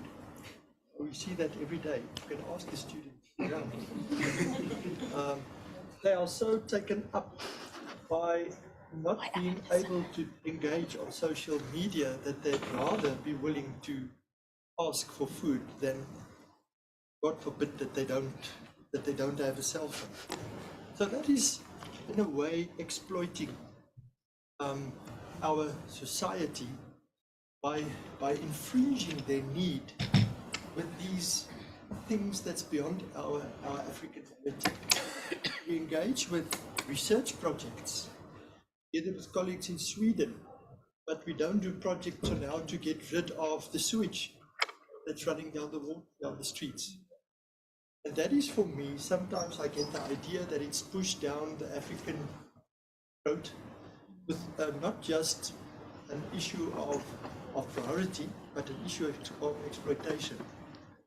And I would have said that we should be very careful that we balance the two. And I would really like your opinion on that. Thank you very much. You touched on very important and relevant issues. but some issues that we have experienced and we continue to experience in Africa. Let me touch on the issue of exploitation. We have suffered the plans on exploitation for a very long time. And let me give an example in the space of genomic data. We know what happened in Ebola. In fact, way below Ebola. We know that a lot of genomic data was actually taken out of Africa from Africans. So that's part of exploitation, and it went abroad and be analyzed, but the Africans never really benefited from that. Ebola, as an example, hundreds of thousands, in fact, of genetic data was taken out of Africa on the basis that as Africans, we didn't have the storage facilities, and they were taken abroad. And much of pharmaceutical products were developed from that genetic data. But again, Africans did not benefit from that. So I think as Africans, our context of the socio-economic environment is really dragging us even further down. We are being disadvantaged at the global space. So we're seeing centralized power in terms of the economic, but also the political power. That is well out of reach for Africans to be able to participate at that level in decision making. We don't have the economic power.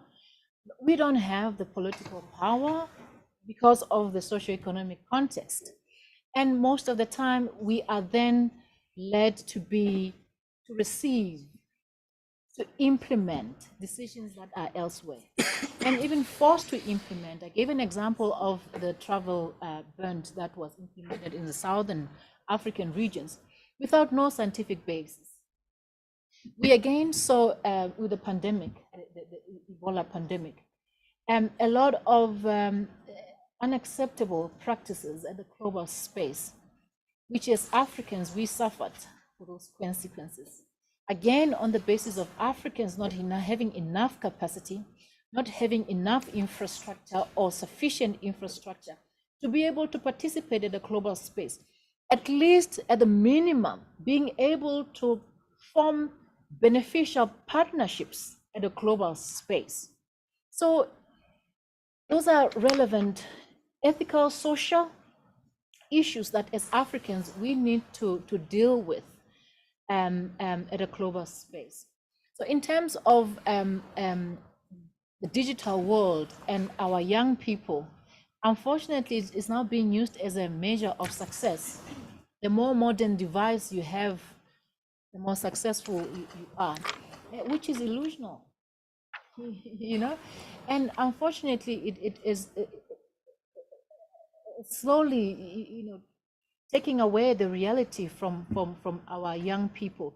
And that is why the trade-offs are happening. Just the lifestyle of South Africans and other Africans, the lifestyle. You rather not have food but have an expensive car. You rather not have anywhere to stay but have an expensive. So the lifestyle, the illusion that is being created, the definition of success, the loss of the humanity, the understanding of who we are, the aspirations that we should have in terms of not only our own individual world, but of society as a whole, it's not there. And every day, day by day, is being lost. Unfortunately, future generations, we don't know what type of generations we are looking at. And the digital world and everything that you have mentioned is slowly blurring that from our generations. What do we need to do? Educate, have these conversations. Thank you. Yes, I think that my comment is to Prof, and also I think it touched on it as well. We are talking about going into the fourth industrial revolution. You did give us a nice chronological events that happened from the first, second, and third, and we see that Africa in all this was a follower, and we are going to 4IR, and it seems again we are going to be a follower or a consumer of what that happens. And we talk as Africans, we don't have the capacity, but I think that until we make the right decision to develop that capacity, we are going to be followers. The 5.0 revolution will come and we'll be followers as well. And the theme of this of today also has a word, decolonization. Do we understand what that means? And you're talking about re-educating for people to bring out the humanity, what is good for us. You also talked about the issue of data leaving Africa. We have also a most recent funding opportunity. I don't know, probably aware of it. Human Heredity Africa, H3 Africa, Human Heredity and Health, which was a huge project funded by NIH and also funded by Wellcome Trust. We also in Botswana, we got funded to look at HIV in pediatric and adolescents. And one of the things was that we should be able to take that data and have it deposited in Europe or in US. And even the genomic analysis, because now you're talking about the capacity to be able to do genome analysis, is being done in Texas. Because the idea is that it would be very expensive to set up something similar in Africa to do that, because you can use that money for other things. Or the funding agents are not putting funds towards that. And our governments do not, or civil society in Africa do not come forward and partner to say, okay, you do the other things, but you set the capacity here for the samples to stay here, for the data to stay here. So that exercise H3 Africa project has collected a lot of, and all that data is available to our colleagues in the north. Then we have to ask for that, and then we are told we do not have the capacity, the bandwidth to move that data back here. So all these things is because maybe as Africa we are not prioritizing it. We think that we are too poor to do it, so we will always be followed. Very interesting thought. Just reminded me of the discussions we had in Portugal earlier this year at the WHO summit, as the WHO Afro people asking these important questions. To say the socio-economic context in Africa or environment in Africa, it's almost defined as a default. It's there. So Africa cannot do anything because of this reason. And for some reason, we can't seem to get out of it as Africans. It is not an accurate reflection that there is not adequate ingenuity in South Africa or in Africa as a whole. If you look at the expertise that are in Africa, if you look at the literacy and expertise in Africa, there is sufficient ingenuity in Africa and in South Africa in particular. I'll make an example. I mean, South Africa was undoubtedly at the forefront of the genomic sequencing and the development of vaccines in this pandemic era. That shows that the capabilities in Africa are there. Ingenuity in Africa is there. Expertise in Africa is there. I think as Africans, we need to redefine benefit sharing. So we get into these models, we get into these partnerships. We are supposed to benefit for some reason. But what does that mean, benefit sharing? For me, it is not sufficient to say, oh, it will be too expensive to construct this, to develop, to put this up in Africa. What if that is the benefit we need? What do we mean by capacity building? What do we mean by capital development? It cannot be for the longest time that we relied on other countries, on our counterparts so the north-south divide is getting wider because as Africans, we have not defined what we mean by capacity building, what we need by benefit sharing. Those who are engaged in those discussions, it's a personal interest thing rather than a social, a country level and a continental perception that we need.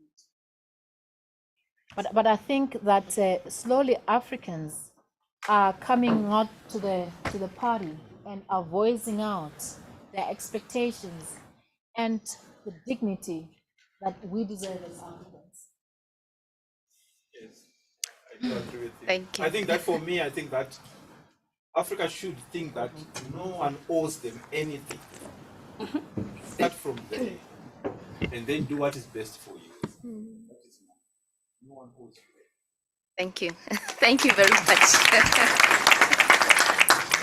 All right, colleagues, another round of applause for our keynote speaker and guest of speaker. Thank you very much. We really appreciate the sharing that just happened now. And that takes us now to the next item. That is a presentation from Separations.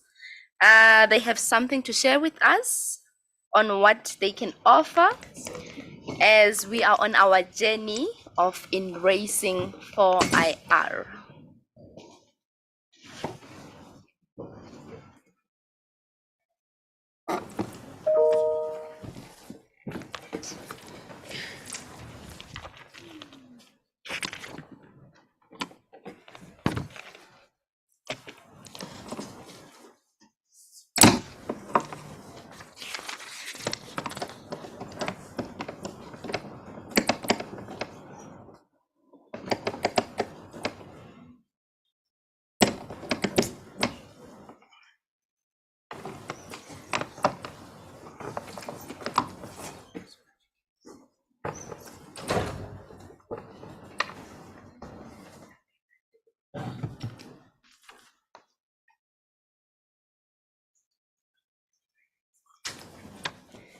Good morning, everyone. My name is Talita Turvey, and I will be speaking to you today about all of the solutions that we, Separations Promo Lab, has to offer. So we aim to supply spectacular products, provide spectacular technical support, and to deliver spectacular commercial services. We have two main offices, one in Johannesburg and one in Cape Town, with 48 sales representatives, excellent service engineers that are factory trained, and knowledgeable application specialists that are local and willing to help with anything that you need. We also have a great admin and logistics team that works hard every day to ensure that all of our customers receives their products timelessly. Our company was founded in 1988, so we've been in the market for the last 34 years, developing and growing in the field. We started off as a chromatography company, but over time we've added departments catering to multiple different techniques. This includes chrom techniques or chromatography, water techniques, biotechniques, biopharm techniques, robotics, and not the type of robotics Prof mentioned. This is mainly just based on equipment. And then lastly, diagnostics as well. Sorry, I lost the mice. Okay, so as I've mentioned, we have 6 divisions focusing on multiple different techniques. And then I would just like to discuss some of them today with you, which would be most relevant to everyone here. So first of all, biotechniques supplies consumables for the life sciences. Robotics, as I've said, focuses on all of the equipment within our company, ranging from general to specialized. Chrom Techniques supplies the best chromatography products, and Water Techniques offers solutions for water and food testing as well as microbiology labs. When it comes to our solutions, Separations is the distributing partner of many different suppliers, and we can offer you solutions across various different workflows. The workflows in focus for Biotechniques division includes molecular biology, cell culture, and protein biochemistry. This includes suppliers such as Illumina, doing sequencing and PCR products, MN or Macherai-Nagel, that does RNA and DNA purification, and then Takara, that does next generation sequencing, and mRNA and DNA, cDNA synthesis as well. Cell culture, we have excellent cell culture plastics from TPP, and then media, serum, and PBS from Cytiva, which was previously known as GE Healthcare. We also have a range of filtration solutions from Paul and bioreactors from Gettinger Applicon if you plan to upscale the amount of cells you produce within your lab. Then we have 2 great companies for our protein biochemistry, including Resin Biosciences, which was founded and still based in South Africa, which does They have their patented magnetic beads for protein purification, while MN focuses on the protein purification in terms of columns. Cytiva also offers a wide range of protein solutions, including some Amersham products as well. Then moving on to chrome techniques, we have chromatography, most of our products for the chromatography workflow is from Phenomenex, which supplies all of the different columns that you might need. We also have HPLC systems from Hitachi, and then analytical and certified reference standards from AccuStandard and Inorganic Ventures. From Cytiva, once again, we have the Acta purification system and all of its consumables, as well as the Resin Biosciences products that supports this. Then moving to water techniques, this includes some test kits from rapid test kits from MN that allows you to do some calorimetric, assays as well, and then some filtration solutions from Paul, turbidity meters from BWR, and then Biorad does excellent food pathogen and water testing kits as well. Agar and media from Condalab, and then all of the general chemicals and reagents that you might need from Malford. Then robotics, our equipment division. We have biobanking, which is automated sample management systems from Hamilton. And together with this, we also supply the barcoded sample storage tubes from Azenta. Within our cell culture workflow under robotics, we have 3D bioprinters and biodispensers, which is very exciting and innovative technology that we acquired recently, and this is from Cellink. And then Elementar supplies a wide range of equipment for elemental analysis. In terms of chromatography, if you're interested in mass spec at all, SciEx is a great company that supplies the equipment for this. And then the chromatography equipment from Teledyne will really make your life much easier with the flash chromatography systems that we have here. Then we also do all of the general lab equipment ranging from laminar flow cabinets, incubators, water baths, centrifuges, and freezers from Nuve, and then rotary evaporators, stirrers, shakers, and mixers from Heidolf, and then also a whole range of chemistry equipment from Radley. We pride ourselves in our wide range of microscopes from Leica, ranging from educational to very specialized microscopes as well.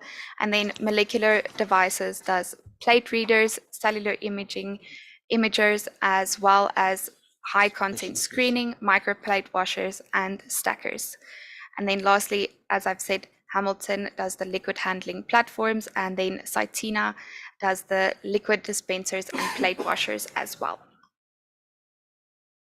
And then thank you so much for your time today. Please feel free to come and talk to us whenever you have time. We would love to get to know you more and what research you do. If you have any queries about any of the products that I've mentioned, or even if I haven't mentioned it, please come and talk to us, and yeah, please feel free to contact us. Thank you. Thank you very much for the presentation. Colleagues, she has invited you to come and join her so that you can explain or tell her what you need. I believe they also offer discounts. She didn't mention that one, but it's a possibility. So there's a room for negotiation as well. So without wasting any time, let's then move to our poster presentations so that we can at least try to cover what we have lost because we started a bit late. I will first like to call Mahlwanyane, student Mahlwanyane.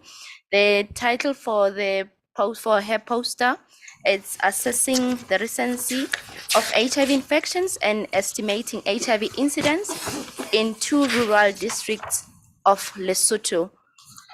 Student, I think she will be presenting online. Please note, you have 5 minutes, yes, but we are going to give you 3 minutes to go through your slide. The 2 minutes will be for the questions and answer session. All right.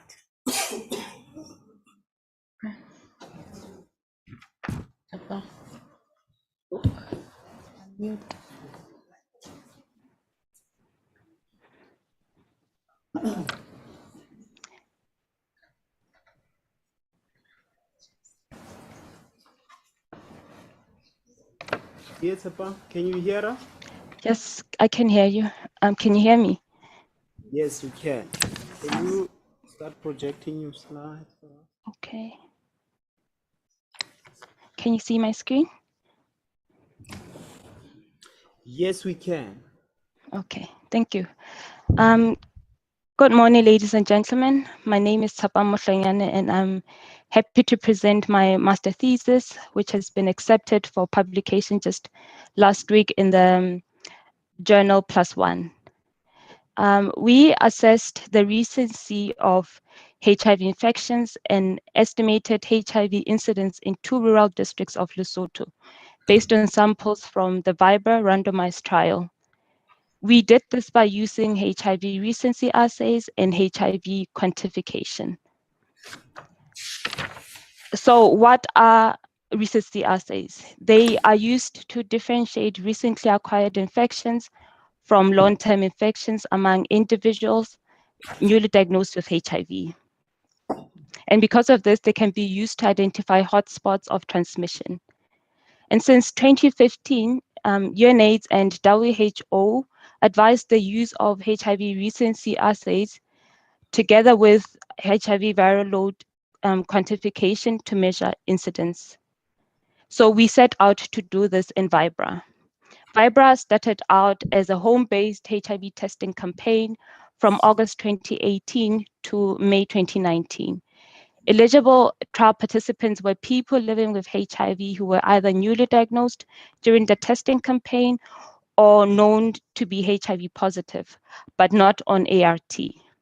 So I took the baseline samples and tested these samples for HIV recency using the Asante HIV-1 rapid recency assay as shown in the picture here.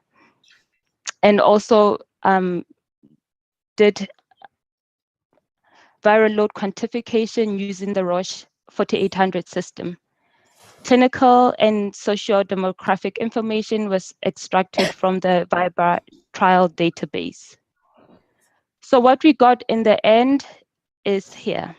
Among the 243 samples, we found 18 to be recent, while 225 were classified as long-term. And according to the algorithm here, 6 were reclassified as long-term since they had a viral load that was less than 1,000. And although some characteristics showed a trend, a certain trend, only female showed a was predictive for recent infection. And the estimated incidence was 0.29%. In conclusion, during the door-to-door testing campaign, 7.4% of newly diagnosed HIV infections were recent, that is less than 6 months, and women were more likely to have acquired HIV recently. Our results imply that there's still significant ongoing transmission in these rural communities in Lesotho. I would like to thank my supervisors and for mentoring me throughout this process, and CUT for supporting me with a research grant. Thank you, and I am happy to take questions. Thank you, Tsapang. Remember, questions will be after the last poster presenter has presented. Thank you. So stay in line, please. Can you please give Tsapang a round of applause?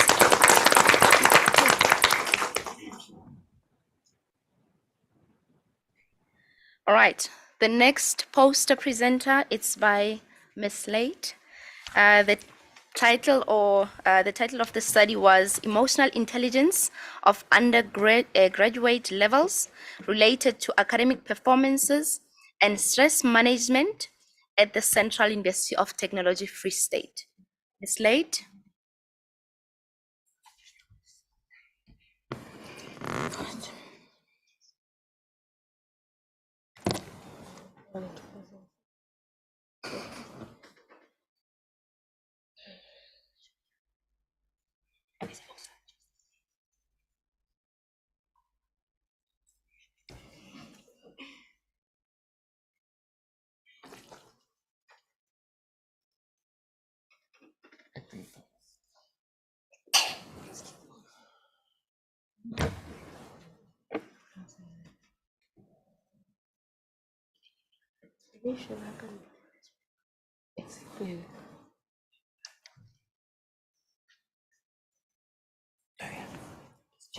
Technology.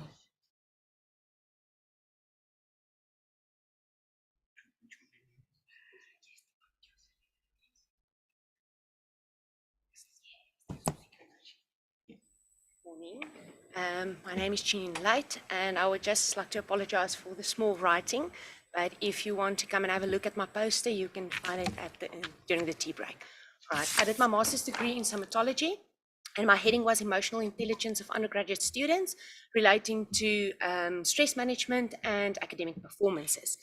So unfortunately, South Africa is rated the second most stressed country in the world, which means our undergraduate students need to be equipped to handle these stressors more effectively.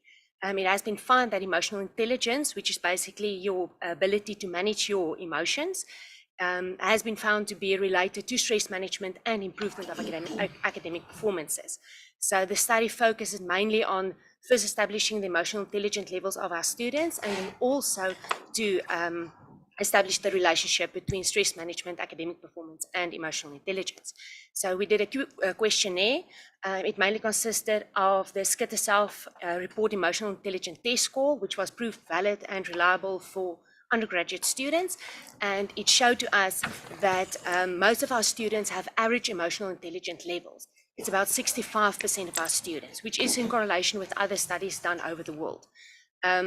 Secondly, we looked at emotional intelligence and their academic performances itself. Most of the students that had high academic performances, above 60%, also had high emotional intelligence, but the students that had low emotional intelligence struggled academically. So that also showed that there is a correlation between your emotional intelligence and your academic performance. And then lastly, your stress management was also found to be correlating with your emotional intelligence. So if you have high levels of emotional intelligence, you will be able to handle your stress more effectively.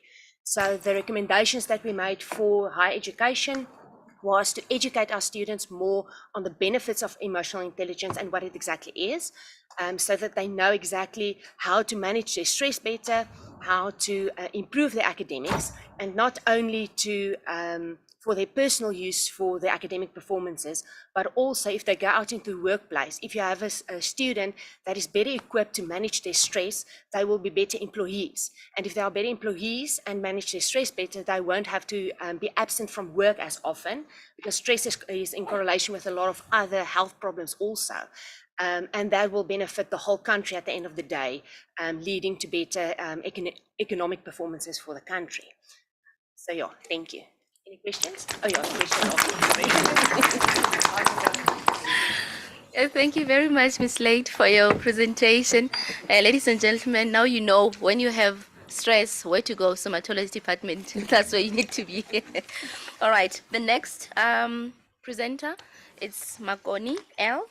And the title of the study is A Review of Whole Medical Systems and Holistic Care Approach for Type 2 Diabetes mellitus and Associated Metabolic Syndrome. I think the presenter will be presenting from the online platform as well. Okay. Ms. Makoni?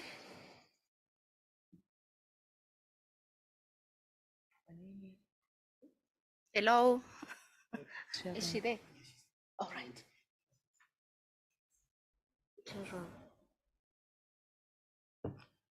Miss Makoni, please switch on your video.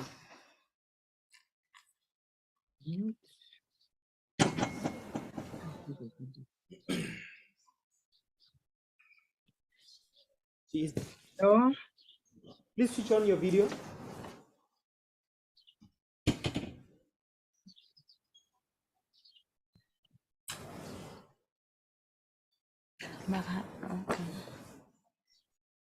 Technical challenge there. Okay, can you please switch on your video? Where there's an icon of a camera, just switch it on. Icon of camera. Yes. Next to the mic.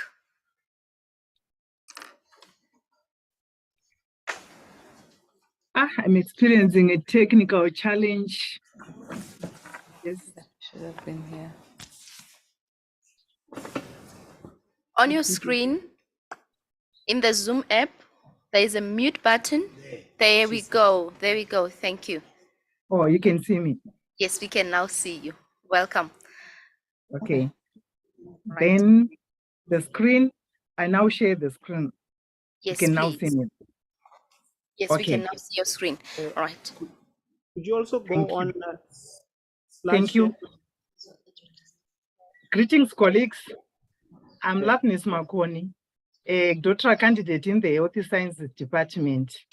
I'm sharing findings from a review Ms. Makoni? titled, hello? All right, could you just go into slide share? Slide share. There's a slideshow, and then you just pick that one at the top. Slide. No, at the top. At the top. Yes, just next to where your cursor is now. Top share. Then share screen. Yes.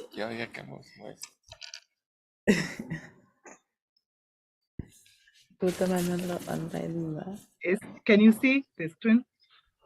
Can see good enough. Okay, it's fine. Oh, continue, man. Can you see the screen? Yes, we can. Yes, we can. You can proceed. Okay, thank you. Saying I'm Lapnis Makoni, a doctoral candidate in the Health Sciences Department. Promoter Dr. Idamanduna, co-promoter Dr. Laisa Mbiriri. I'm sharing findings from a review titled Whole Medical Systems and Holistic Care Approach for Type 2 Diabetes Mellitus and Associated Metabolic Syndrome. The Whole Medical Systems and Holistic Care Approach have been proposed for complementary and integrative health care for type 2 diabetes mellitus.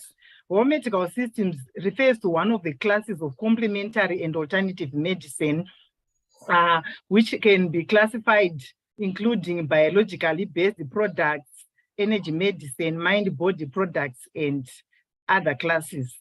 Then on the other side, holistic care refers to whole person care that assists in the self-healing process of the body. However, use of single modalities is more frequent, whilst holistic care approach and integration into mainstream medical practice remains limited. Therefore, the goal of the review was to assess and highlight the general status of utilization in real-world practice, implementation approach, outcomes, as well as mechanisms of action. To achieve the goal, a narrative review was performed between November 2021 and October 2022 using Google Scholar, PubMed, Web of Science, and ProQuest. Relevant key terms were used. Several results emerged from the search.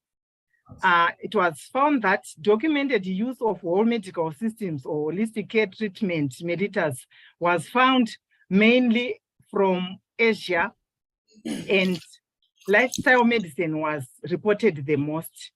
As shown on the diagram below, the whole medical systems which were reported were lifestyle medicine, naturopathy, yoga, traditional Chinese medicine, and Ayurveda in the indicated countries. And then healing systems which were integrated in the holistic care approach were as indicated in the diagram below, naturopathy and yoga. And then pharmacotherapy refers to use of conventional medicine drugs. They were combined with different natural systems, complete systems. And then in terms of implementation, whole medical systems were used as an alternative holistic care approach. In other studies, they also used it to complement conventional medicine. The treatment was personalized through practitioner teamwork in different practice settings. Then in terms of outcomes, there was partial and complete reversal of type 2 diabetes and the metabolic syndrome parameters as indicated. And then there were no adverse effects reported. Reduction in medication was noted, and also improved feeling of wellness. In terms of mechanism, it was noted that unlike conventional medicine, which is designed to target a specific mechanism, a specific symptom, all medical systems enhance several actions that they were found to be more effective. In conclusion, Thank you. Your time is up, unfortunately. Oh. Thank you, though. Thank you so much for your presentation, ma'am. Thank you. All right, thank you. The next speaker is Lituka PJ. The title of the project was Nutrition, Knowledge and Attitudes of Street Food Vendors within the Mangaung Metro Municipality, Free State in South Africa.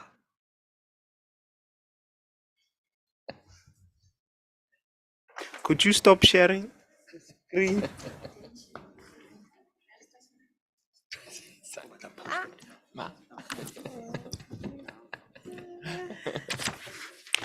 It's what I will do.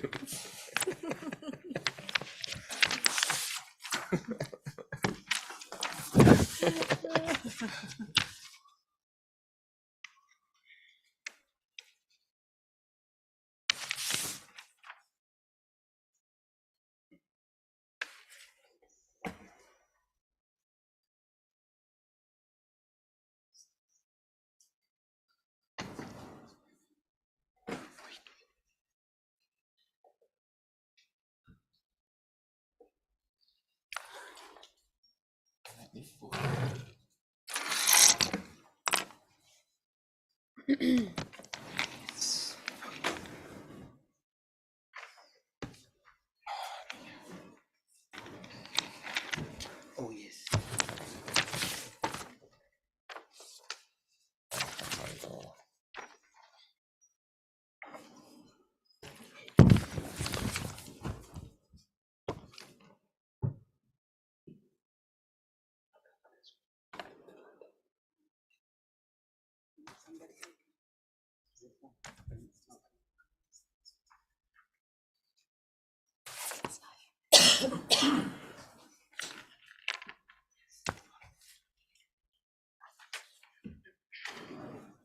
Good morning, ladies and gentlemen. My name is Ponso Lituka, and I am currently pursuing my PhD in environmental health. And I'm going to be presenting part of the results from my study currently that looks at the food safety as well as the nutrition knowledge of street vendors in Mangaung.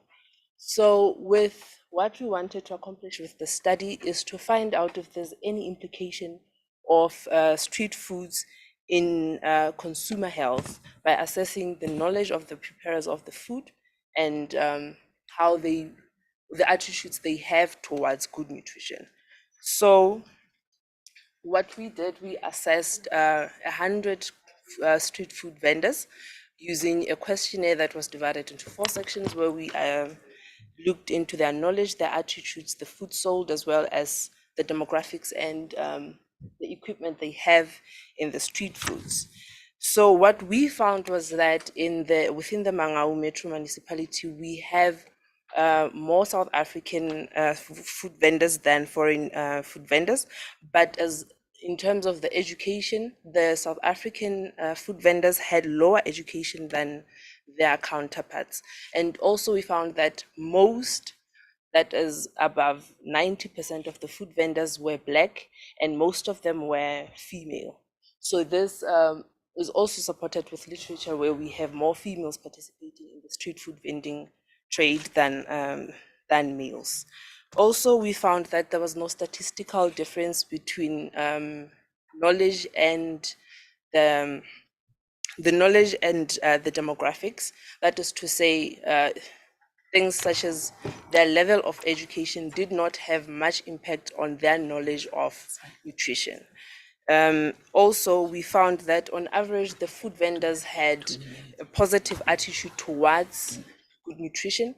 However, they failed to put that into practice because now they have things like cutting costs, as well as taking into consideration the consumer demands of the type of food that they sell. And then in conclusion, we found that if we enforce legislation that is already there, amend or promulgate new legislation that relates to street food vending, we could have an improvement within the trade, and to also include food safety training from a younger age, because then people from high school beyond sometimes don't have access to such training, and they end up in the food safety in the street food trade and end up with a lack of adequate knowledge with regards to food safety. And one other thing that was found to be necessary is the improvement of infrastructure in order to ensure the safety of the food. One thing that we would like to highlight is that that came across when we were doing our study is why not do away with street food vending? But we cannot, because it preserves the food culture of a particular demographic, and it also provides economic it also improves the economy of the vendors and of the country, taking into consideration the high unemployment rate. And it also satisfies the taste buds of the concerned habitual consumers. Thank you. That is the end of my study. Thank you. With the last part of the taste, yes, I am one of those consumers with specific taste for food that is bought or sold at the street vendors. Ladies and gentlemen, now let's open the floor for questions. I will take just one or two questions for our poster presenters. Any questions from the floor as well as from the virtual platform?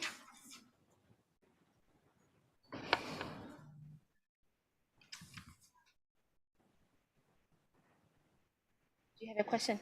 Okay, yes, Ndata. Thank you, Chair. My question is for Tsepang Muhlwanya. Yes. I see there on your poster you did multiple logistic regression. So I wanted to find out which variables did you include and which method did you use to include those particular variables? Okay. Thank you.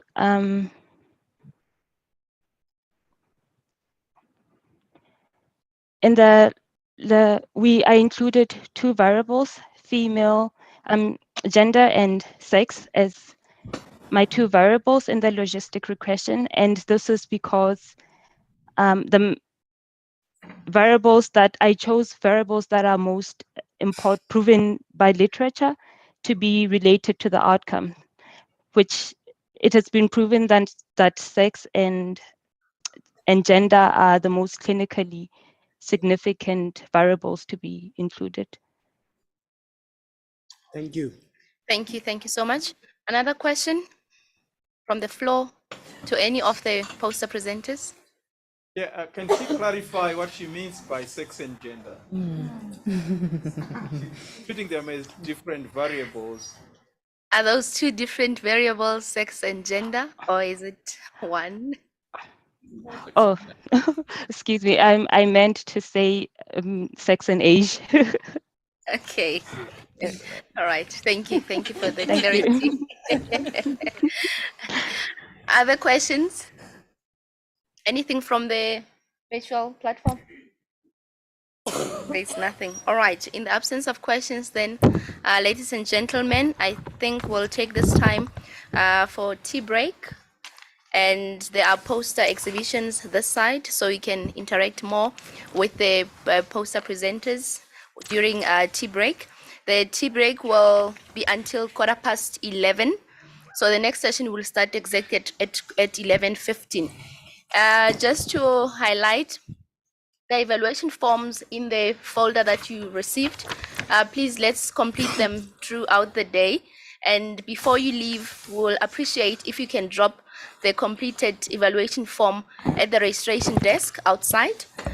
If you do not have any form in your folder, we will put some forms at the strategic point for you to take and complete. This is very important for us so that we know what we can do better in preparation for PRD 2023. Thank you very much, colleagues, for the beautiful session.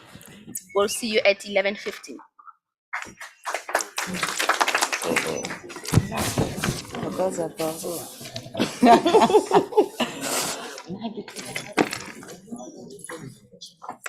Thank you. Are you going to tea? Is it? You're going to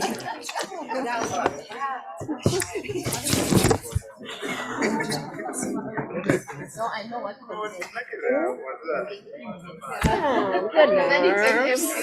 Do you understand what I'm saying? Oh, you're nice.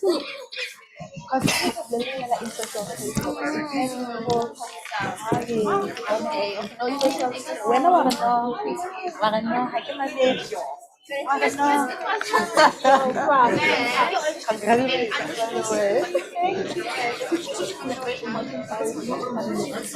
Ano na eh?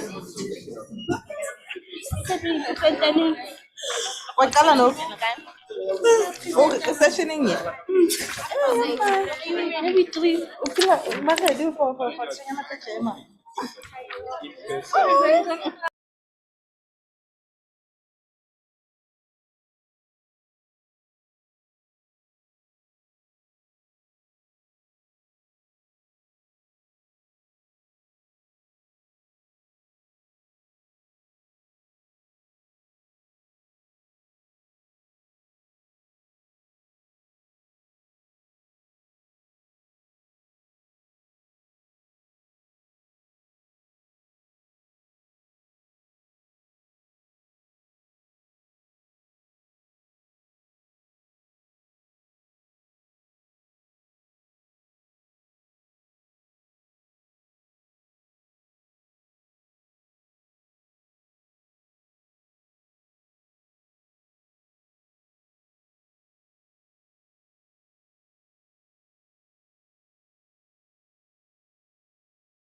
I'll motivate you aside WhatsApp.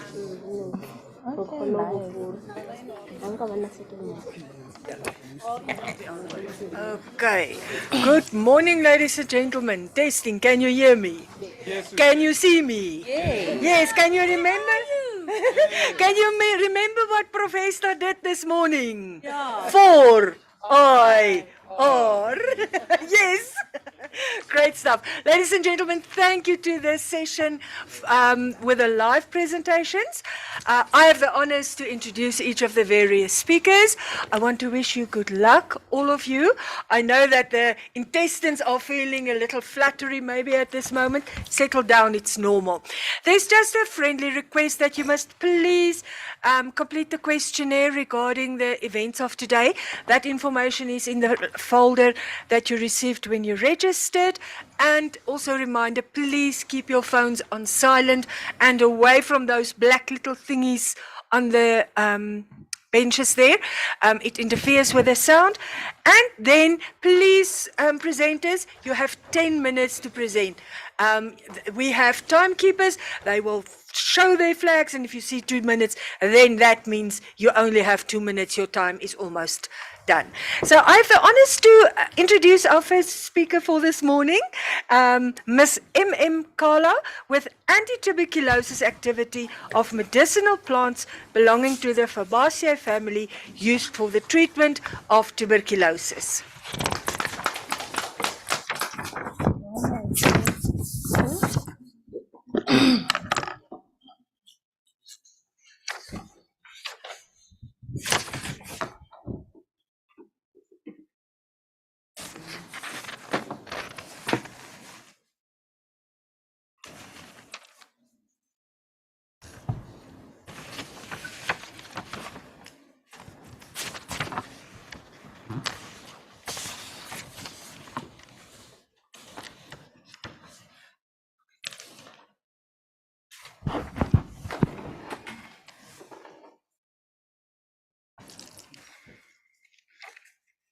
Good morning, ladies and gentlemen. My name is Mesekhala, and today I will be presenting on anti-tuberculosis activity of medicinal plants belonging to the Fabaceae family used for the treatment of TB.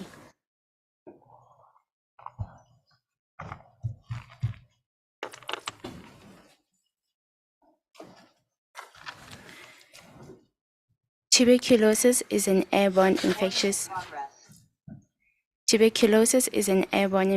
disease caused by the bacterium Mycobacterium tuberculosis. TB is one of the top 10 causes of death worldwide, resulting from a single infectious agent other than HIV and AIDS. Current anti-TB medications have severe side effects such as hepatitis, strokes. Therefore, new anti-TB medication needs to be developed. Due to the high dependency on medicinal plants, especially in the developing world, there has been increased research in medicinal plants and their healing properties. This is an image of the bacterium Mycobacterium tuberculosis. This is because my research is focused on pulmonary TB. Elephanterisa, elephantina, Libodia lanceolata, Chifolium bacillium are used to treat TB. They all belong to the Fabaceae family. Thus, in this study, the anti-TB tuberculosis of these 3 plants were investigated. Elephanterisa is indigenous to South Africa and Lesotho. It is widespread in Botswana, Namibia, and Zimbabwe. It is often referred to as Mosetsana in Sesotho. It is used to treat breast cancer, infertility, syphilis, abdominal pains, and TB. The rhizome of the plant is mostly used for medicinal purposes. Liabodia is mostly found in South Africa and Lesotho. It is often referred to as Konati in Sesotho. It is used to treat cancer, stomach pains, asthma, and TB. The roots of the plant are often used for medicinal purposes. Trifolium is found in Angola, Kenya, Uganda, South Africa, and Lesotho. It is often referred to as Morocco in Sesotho. It is used to treat heart problems, sore throat, heartburn, stomach cancer, and TB. The roots of the plant is used for medicinal purposes. South Africa is one of the countries that is highly affected by TB. There are a number of medications that already exist to help to treat TB. But because of this severe side effects, a lot of people do not finish the program. Therefore, they do not finish the program because of the side effects. Therefore, the anti-TB activity of these 3 plants were investigated. The aim of this research was to investigate the anti-TB activity of Elephanterisa, Leobordia, and Trifolium. The objectives was to investigate the phytochemistry properties by testing for alkaloids, flavonoids, tannins, and terpenoids, to investigate the anti-TB activity by using drug susceptibility testing, and to determine cytotoxicity by using viral cells. We selected our plants based on research, and then we washed and air dried them, and then we crushed them to fine powder. We proceeded by phytochemical screening for the alkaloids, tannins, terpenoids, and then we did the cytotoxicity assay, and we finished off by the anti-TB screening. With the results, we found that, especially with the plant Elephanterisa, that it had strong contents of flavonoids, tannins, alkaloids, and terpenoids. And each and every plant it had strong contents of flavonoids, tannins, and terpenoids, but not alkaloids. All my plants did not have any alkaloids. Cytotoxicity. With the results, we tested them, ranging these 3 different concentrations. My 1 represents my Elephanterisa, and then A represents our methanol extracts, and B, our water extracts. Number 2 is my Leobordia, and number 3 is my Trifolium. For our results for anti-TB study, we found that with Elephanterisa, we used 2 different strains that are most common in the Free State. These is the Lamb strain and the EAI strain. And we tested them at these 3 ranging concentrations, the methanol and the water extracts. And we found them, all of them, in my plants, there was no anti-TB activity, even for Leobordia, and also for Trifolium. Therefore, what we found is that cytotoxicity results showed that Elephanterisa extracts of the methanol and water extracts showed no toxicity at the different concentrations, but our Leobordia and Trifolium showed water extracts showed toxicity at 200 micrograms per milliliter. Therefore, no anti-TB activity was observed for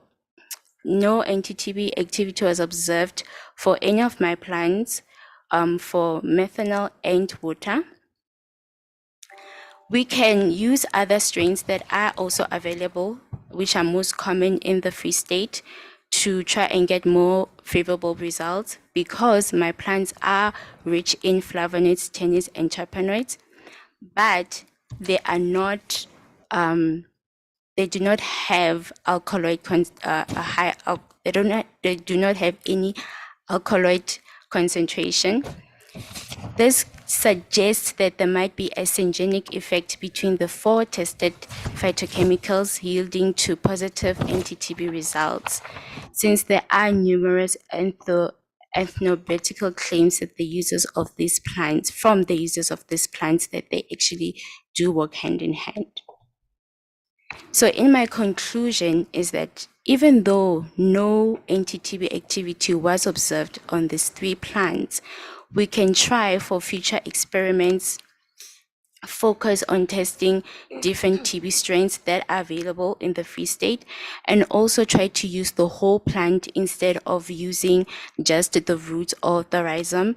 In some studies, they do combine different plants together as a mixture to test for anti-TB, to help treat anti-TB. These are my references. Thank you.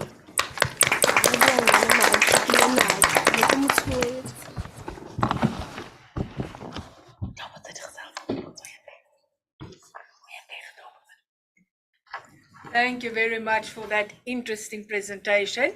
I call to the stage next PM Magwatle. Evaluation of pro and anti-inflammatory activities of Papaya capensis medicinal plant used in Mokopane traditional medication system in vitro. Oh, that's a mouthful.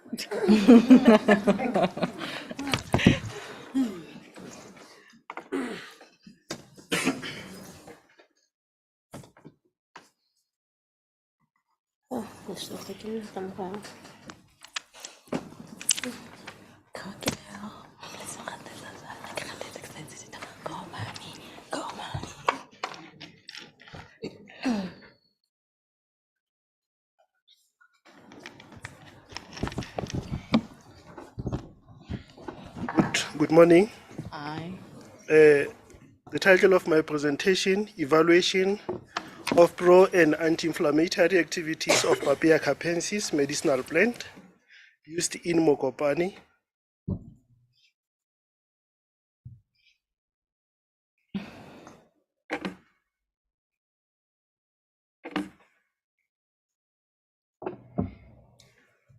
Inflammation is known as the first line of defense. It can contribute to all phases of tumor generation.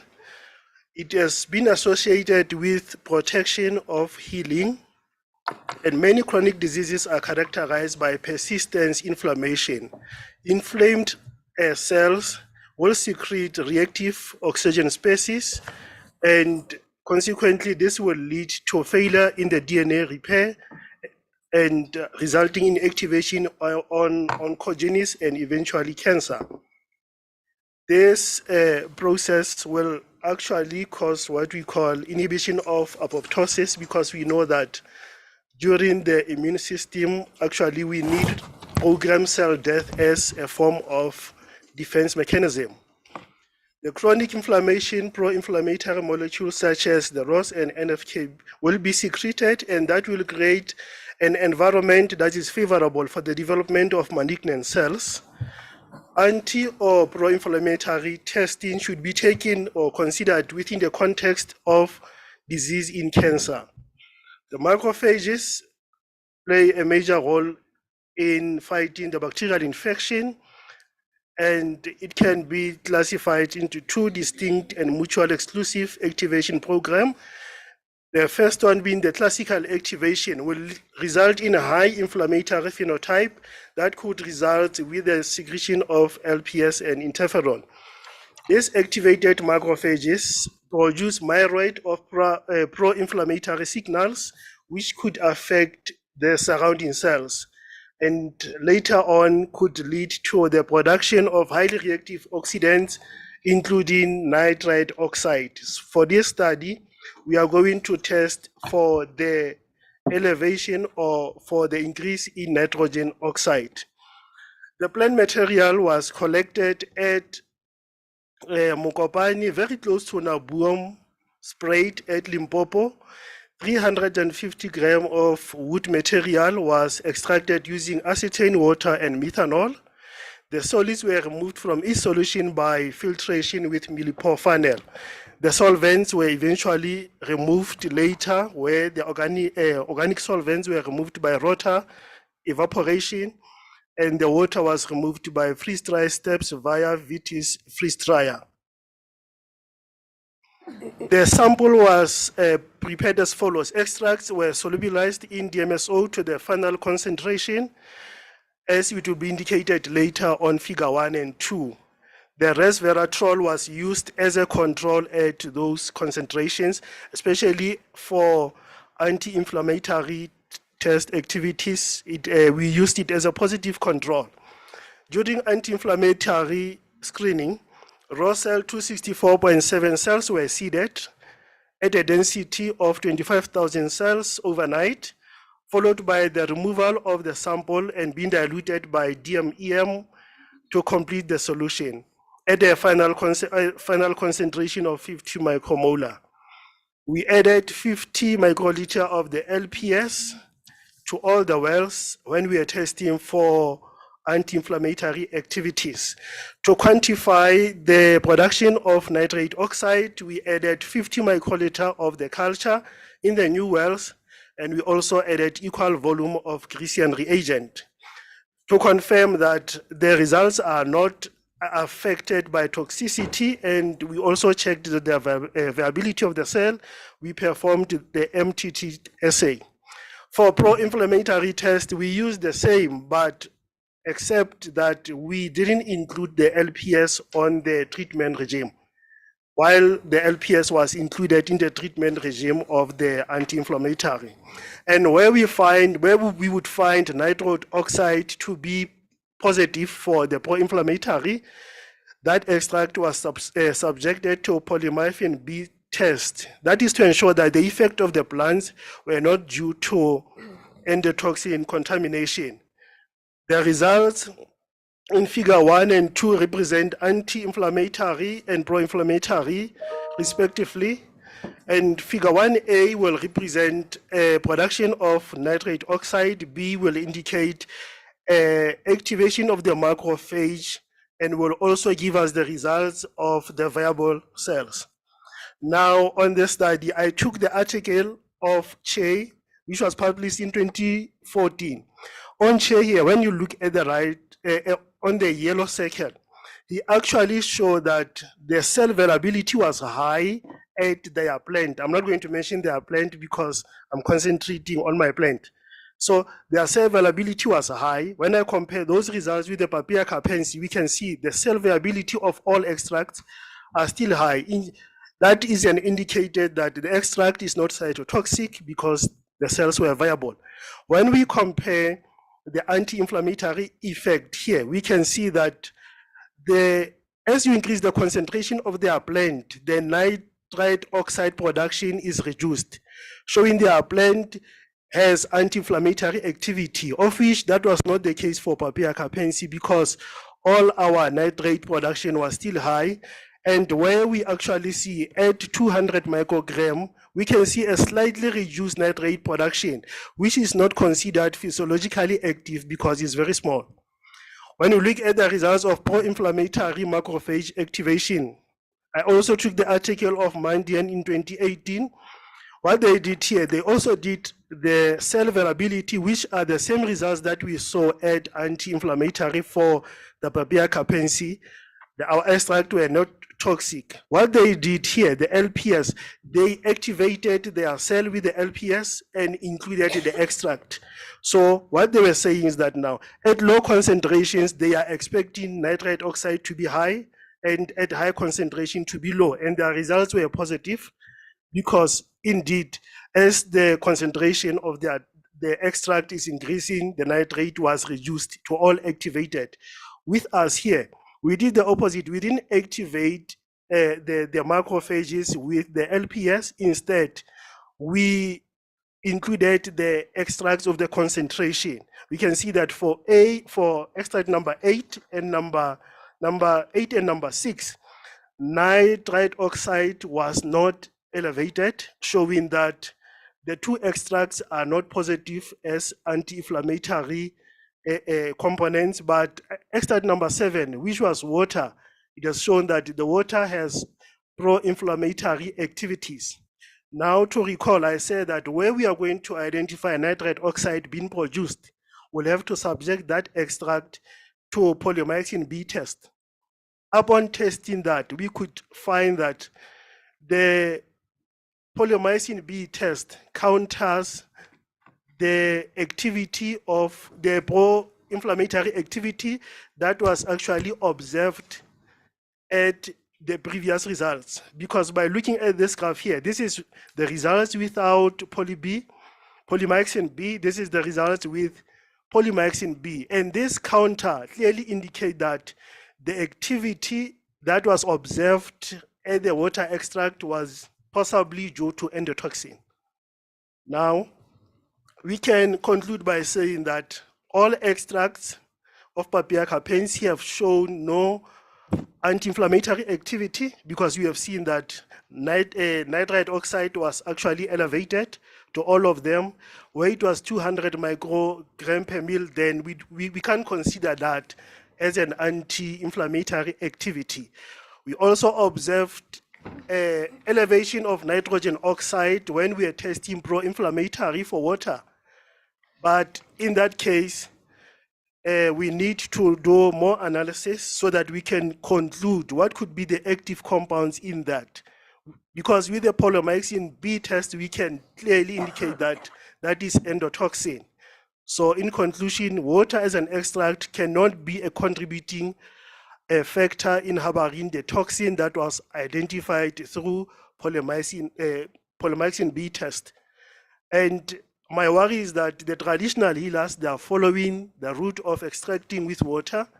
And on this study, we can show that the extraction with water might contain some of the endotoxin, but it's not from the water as a solvent. These are my results, my references, and thank you very much.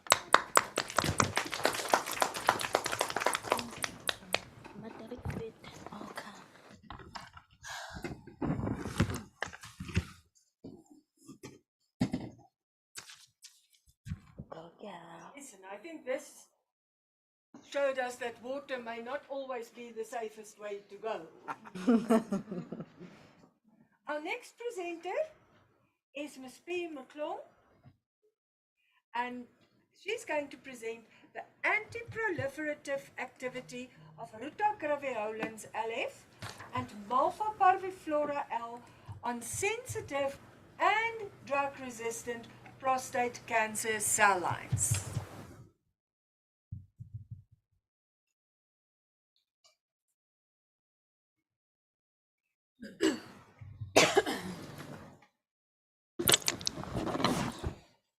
Good morning, everyone. Today I'll be presenting my research study titled The Antiproliferative Activity of Ruta graveolens and Malva parviflora on Sensitive and Drug-Resistant Prostate Cancer Cell Lines in vitro.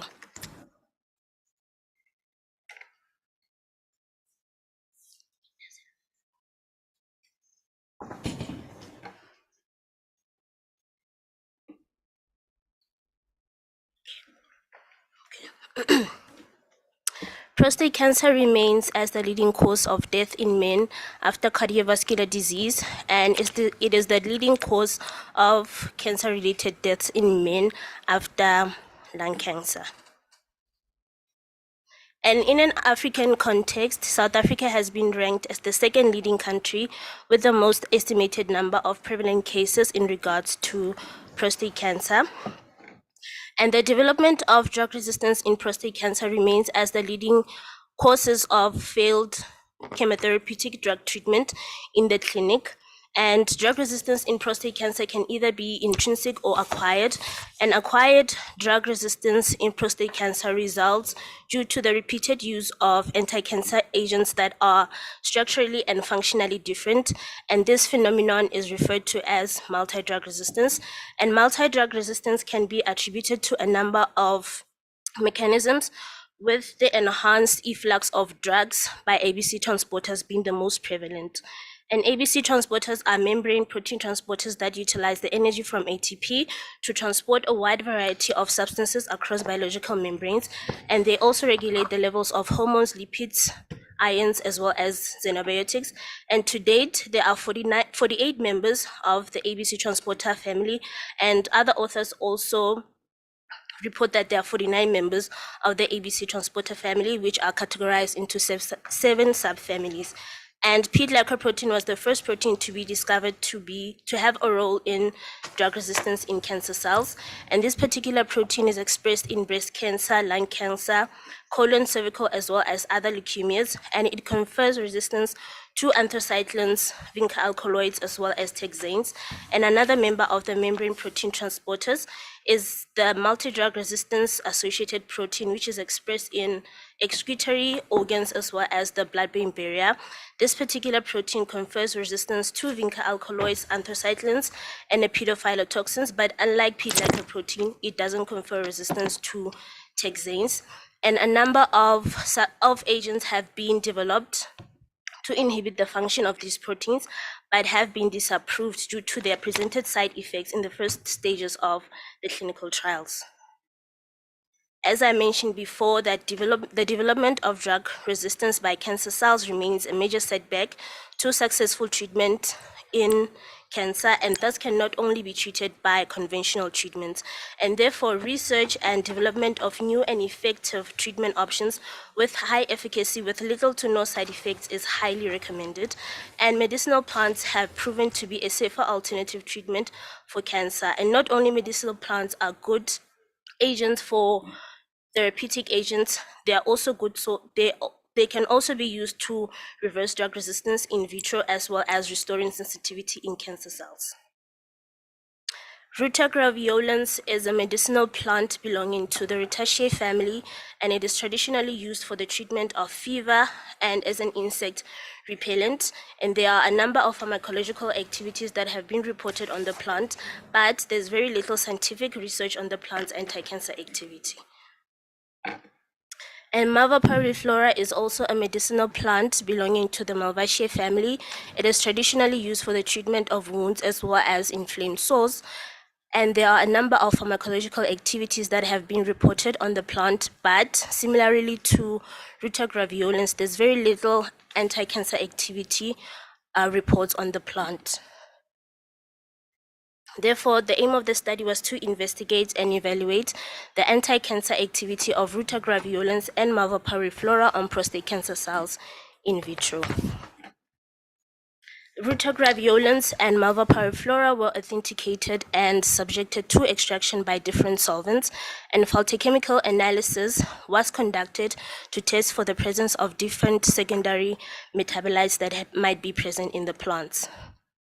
And the DU145 prostate cancer cell line were cultured according to established protocols, and the resistant sublines, which are the doxorubicin resistant DU145 cells and the cisplatin resistant DU15 cells, were established by continuously exposing the cells to increasing concentrations of doxorubicin and cisplatin for a period of 6 months.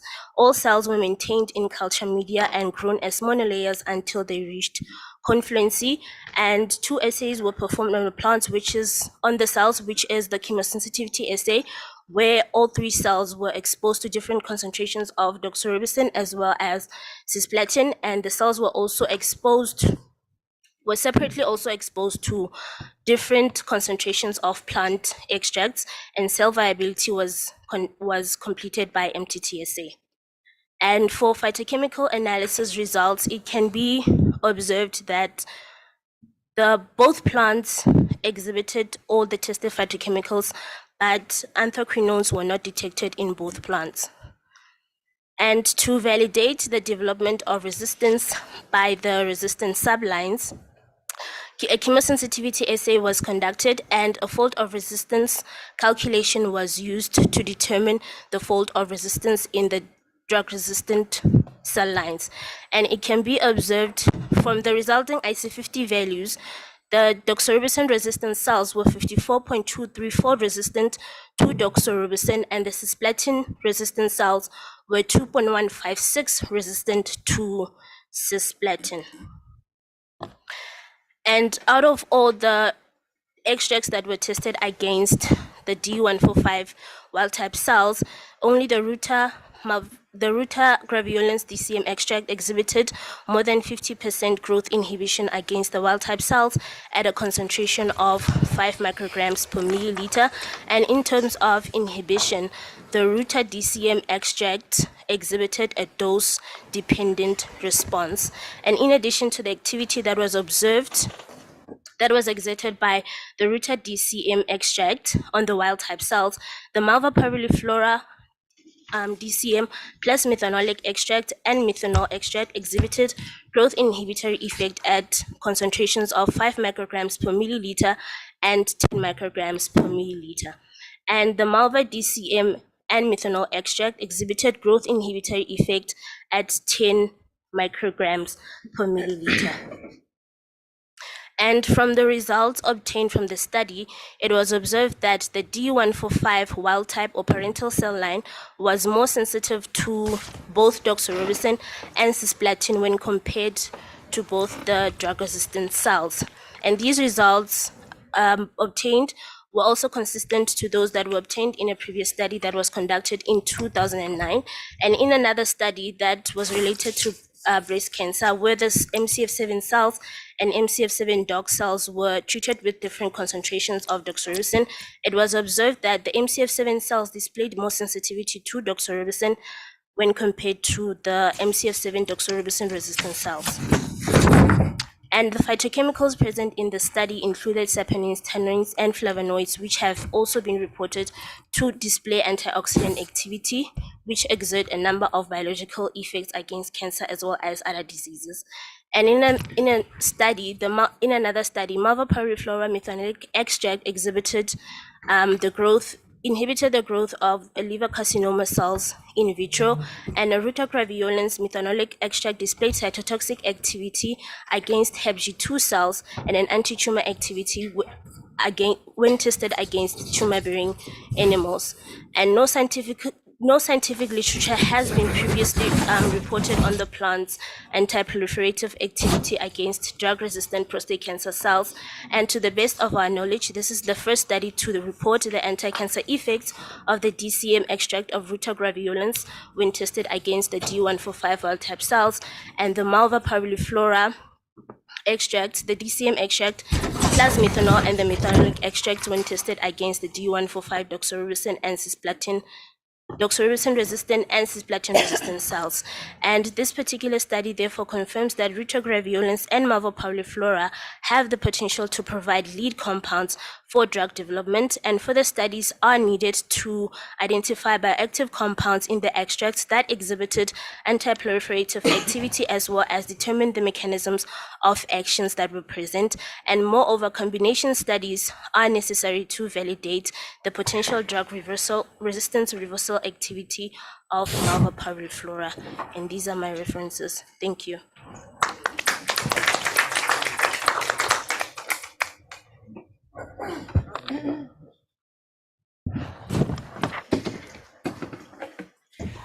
Ladies and gentlemen, just a quick request. Will you specify to check whatever is around you? I suspect someone is moving papers or stuff over the little speakers on the benches, and that creates the interference that we hear over the speakers. Sorry. It happens to all of us at one time. So please, just be aware, if you do put something over those little black speakers, it does, black microphones, it does pick up on the speakers.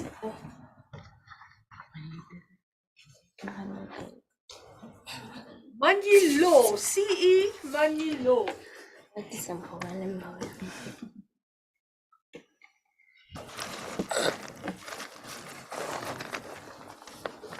You may take center stage. This presentation is evaluating the pathogen-reducing potential of a single-stage steel biodigested, co-digesting sawdust and quick manure at psychrophilic temperatures. All protocols and dignity is duly respected. I'm Christine Manilo, and I'm presenting on the title Evaluating the Pathogen-Reducing Potential of a Single-Stage Steel Biodigester, Co-digesting sawdust and pig manure at psychophilic temperature.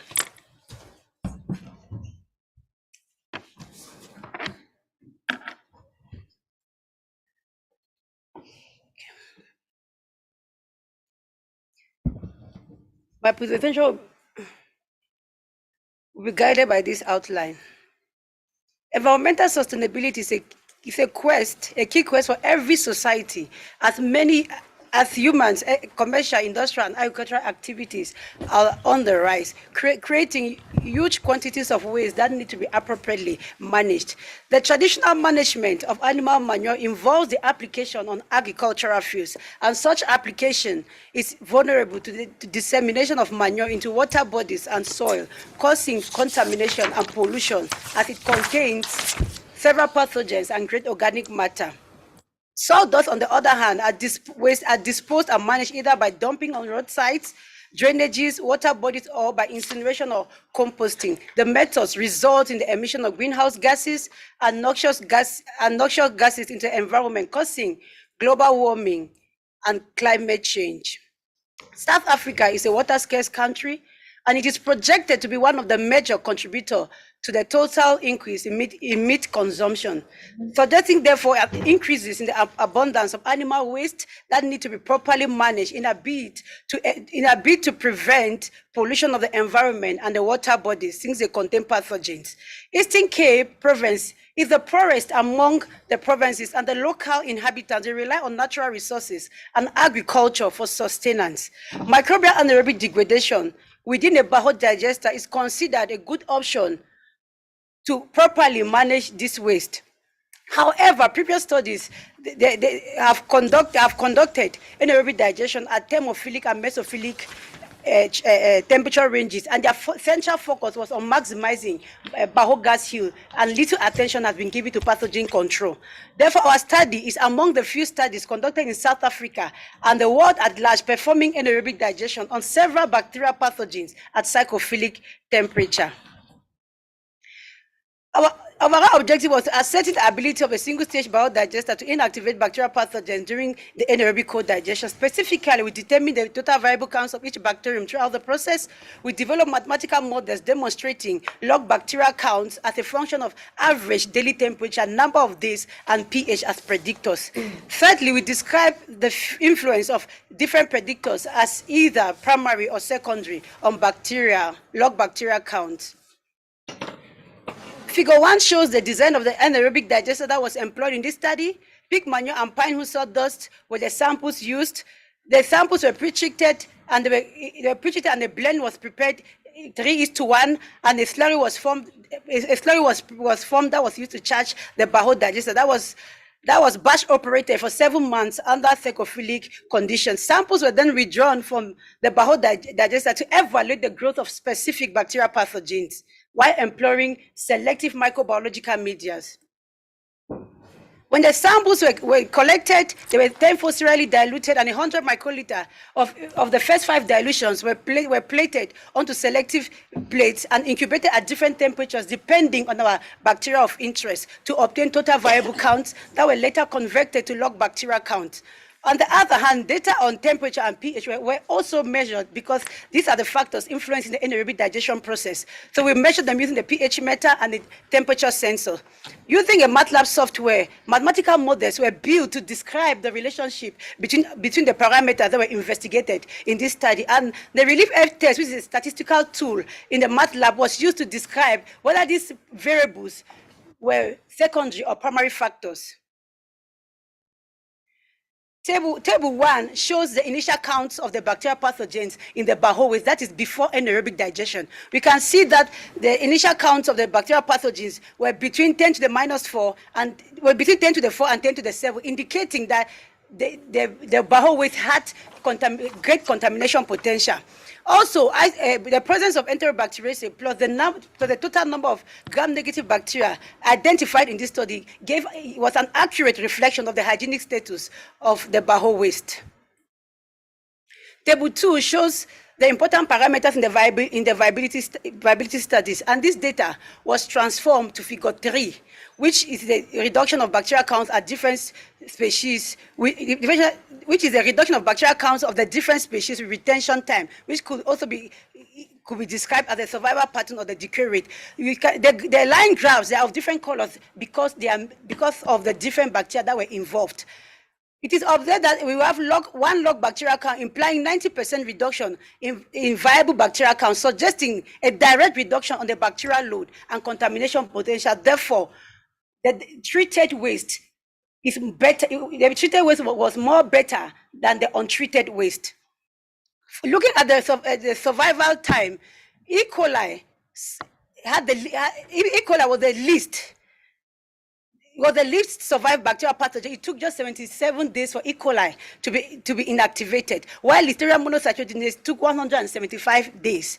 The discrepancy in these results could be attributed to the differences in bacterial biology, nutrient availability, and characteristics of the biological process. Listeria monocytogenes, it belongs to the phylum Firmicus, and the other bacteria, that's E. coli, Salmonella, Yersinia campylobacter, they belong to the phylum Proteobacteriaceae. Listeria, being a gram-positive bacteria, it has several layers of peptidoglycan and tetroic acid in its cell wall, and it has the ability to thrive in vast environmental conditions, unlike the gram-negative that were quickly inactivated. Within the gram-negative, we can see that Campylobacter had the longest survival rate of 112 days, because Campylobacter, although it is in the same phylum with the other bacteria, it belongs to a family, Campylobacteriaceae, and a class Epsilon Protobacteria. So it faced less competition regarding nutrients, as it can utilize amino acids, vitamins, and citric acid cycle metabolites, which are not consumed by other organisms. Whereas on the other hand, E. coli, Salmonella, Yersinia, they belong to the family Enterobacteriaceae. Therefore, they had stiff competition from non-methanogenic organism relating to nutrients, because all of them with a non-methanogenic organism, their nutrients, what they utilize is carbohydrates. Figure 4 shows a variation of slurry pH and temperature during the digestion process. It is well known that inactivation of bacteria is temperature dependent. However, in our study, we realized the inactivation of bacteria pathogen occurred in cytophilic temperature range, indicating that factors other than temperature were responsible. Other researchers have mentioned that volatile fatty acid, pH, ammonia treatment, retention time influence the inactivation of pathogens. Therefore, multiple linear regression models were developed incorporating the log bacterial count, number of days, average daily temperature, pH as predictors to try to see the relationship between the inputs and the output. The inputs which are the parameter, and the output which is the log bacterial count. Mathematical modeling is a process whereby real-life situations are simulated with mathematical equations to describe relationship between predictors and responses. Table 3 shows the linear regression model of each organism. For mathematical induction, a negative scaling constant indicates an inverse relationship with the output, while a positive scaling constant indicates a direct relationship with the output.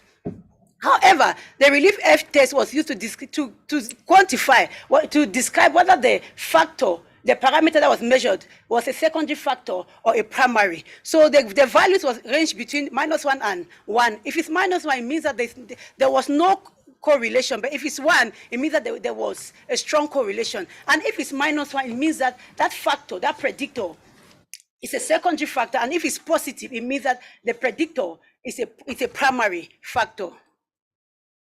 From the data for this study, it can be concluded that notorious bacterial pathogens in varying levels were occurred in the Baho waste, therefore emphasizing that necessary management practices are needed to minimize the transfer of bacteria via the food chain to humans. A reduction in the bacterial count via anaerobic digestion over a very period greatly improved on the microbiological quality of the digested substrate. Considering the different number of days taken for the different bacterial pathogens to be inactivated, it is clear that temperature, regardless of temperature, that anaerobic digestion of Baho waste in a single-stage biodigester is a sure and an effective way of bacterial pathogen control. Here are my references. Thank you for your kind attention.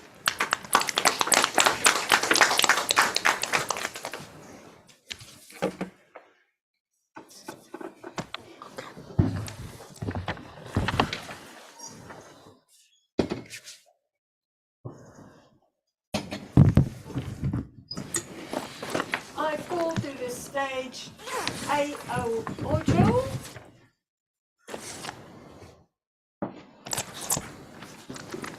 And this presentation is about the microbial degradation of chloroethanes under microoxic conditions.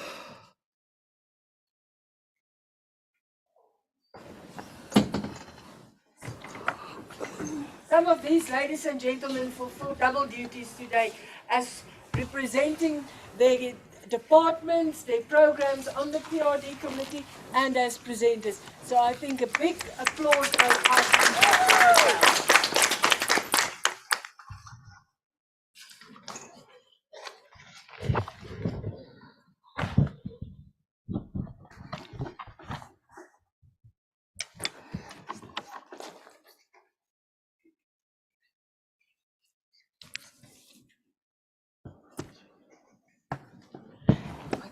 Good afternoon, everyone. The title of my talk this morning is on, this afternoon, is microbial degradation of chloroethanes under microoxic conditions.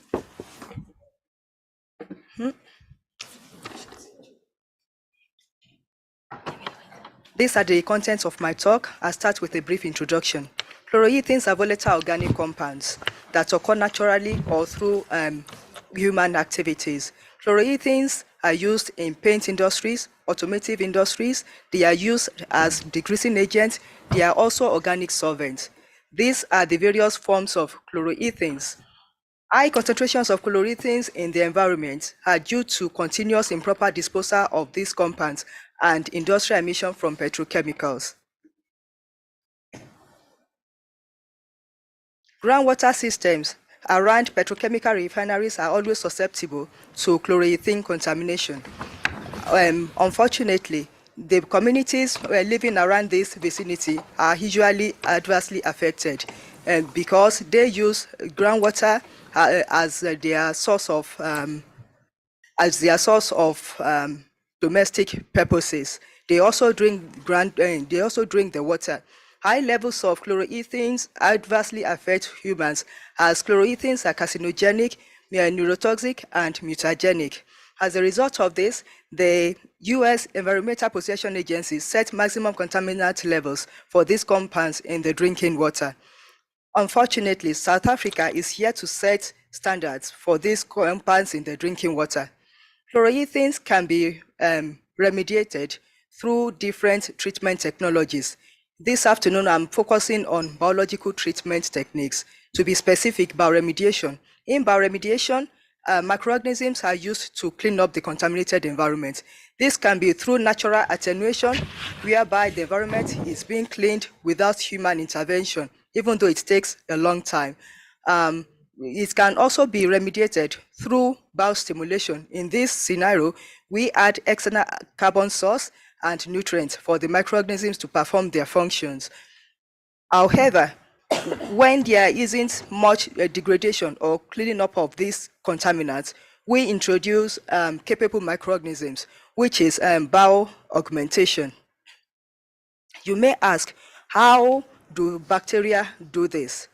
Literature indicates that the bacteria are able to do this under aerobic and anaerobic conditions.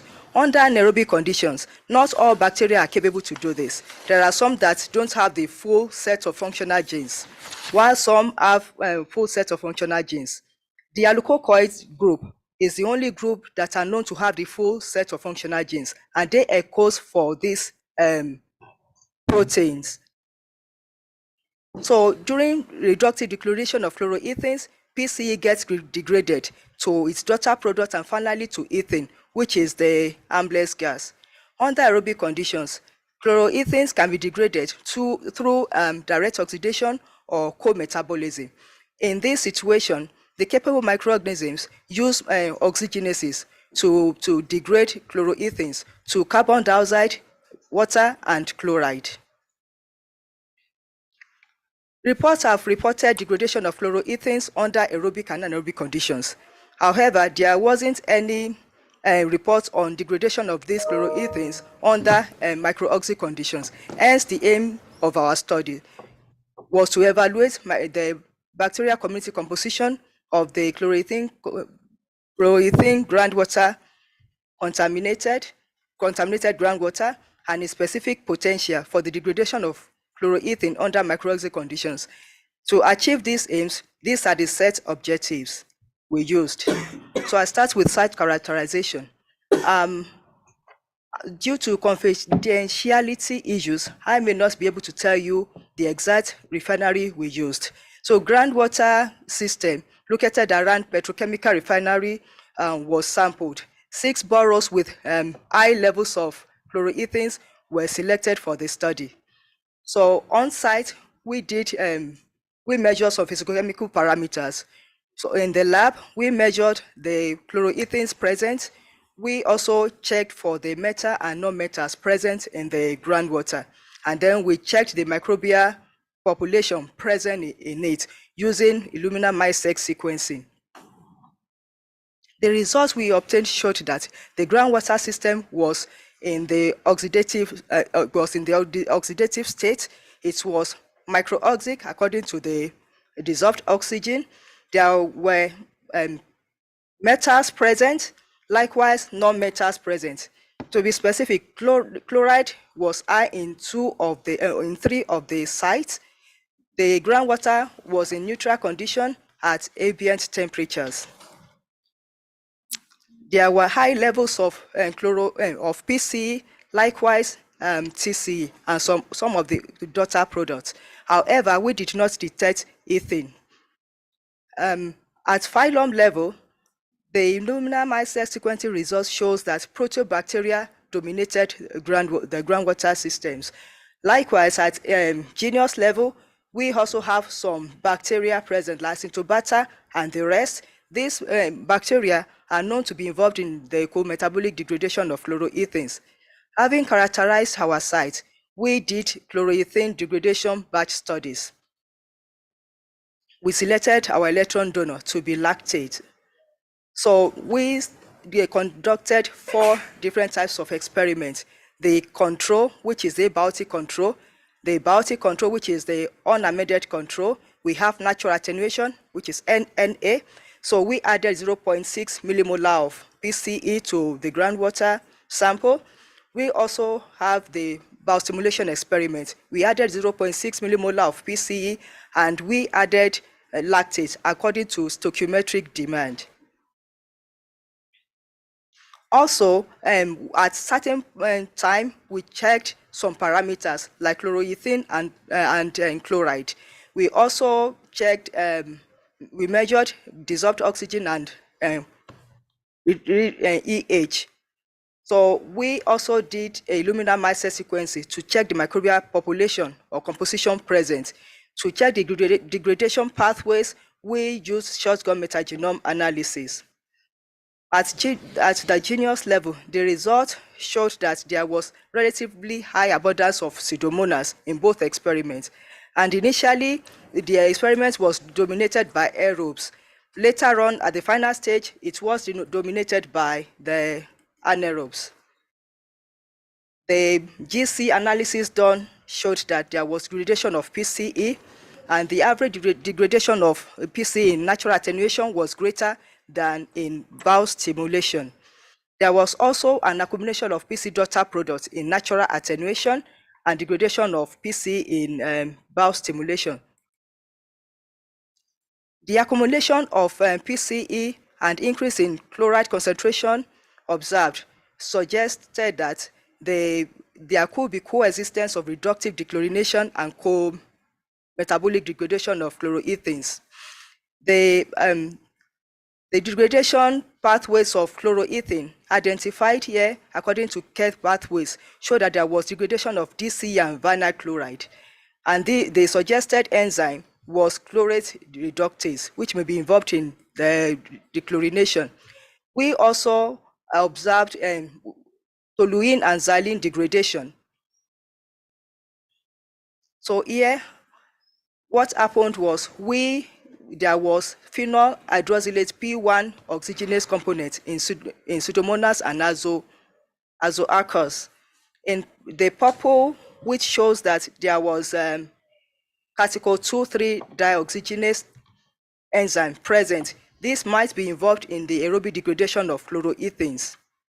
In conclusion, in the groundwater system, there could be co-metabolic degradation of chloroethanes as a result of high chloride concentration, low concentration of PCE daughter products, and the presence of some microorganisms which are known to be involved in co-metabolism. Also, the indigenous bacteria did not achieve partial, the indigenous bacteria achieved partial degradation of chloroethanes in batch experiments under microbial condition, and there could be coexistence of reductive declination and co-metabolic degradation of chloroethanes. The MGRAS also suggested that there could be anaerobic and aerobic degradation of chloroethanes according to Keck pathways. Thank you.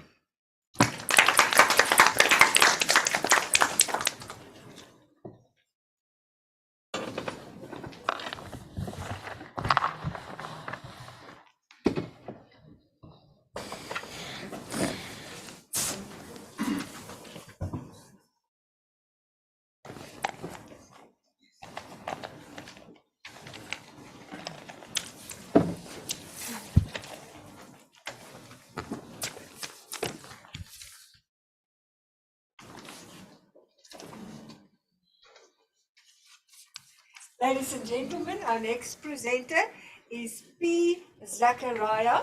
This is a poster presentation, and it is about bioactive compounds present in South African cannabis-infused and highly hopped craft beers. This sounds like a very delicious topic. Intoxicating.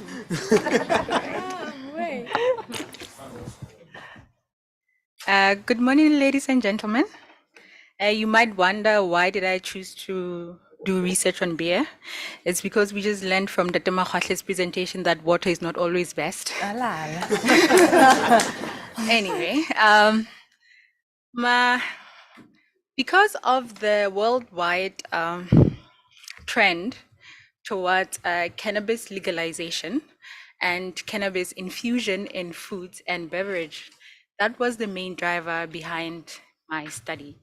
I'm a food scientist, but also I'm a trained brewer, hence my interest now in craft beer. If you look at the phylogenetic relationship of cannabis as well as cannabis and hops, you will realize that these two plants are related. And hops has been used since way back in beer because of its bittering ability as well as its preservative abilities in the beer. But now, ever since cannabis was legalized, that also spurred on brewers to to see whether the application of cannabis in craft beer is also something worth considering. The two plants have terpenes, which occur in both plants.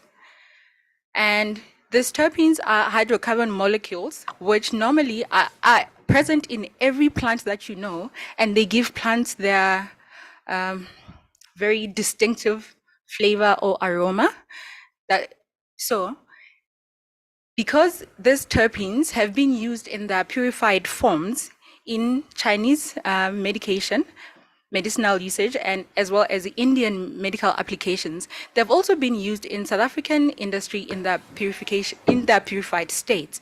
Now, the main focus of my study was, if you find these terpenes in the hops and you find them in the cannabis, and both these plants are used in your craft beer, is it possible then to get the terpenes in your craft beer? And you might wonder why. It's because terpenes, there's many papers that are published that show that terpenes have anti-cancer properties. They also are antimicrobial. They act as an analgesic, meaning they help to relieve pain. And most importantly, they are known to be very calming. But then question is, can you get that from your beer? We know that beer is normally regarded as a social lubricant of any social setting. Why? Because it reduces anxiety that is common in some social interactions. Is it because of its ability of the alcohol present, or could this be because of the terpenes that are present in the beer? Right? If you look at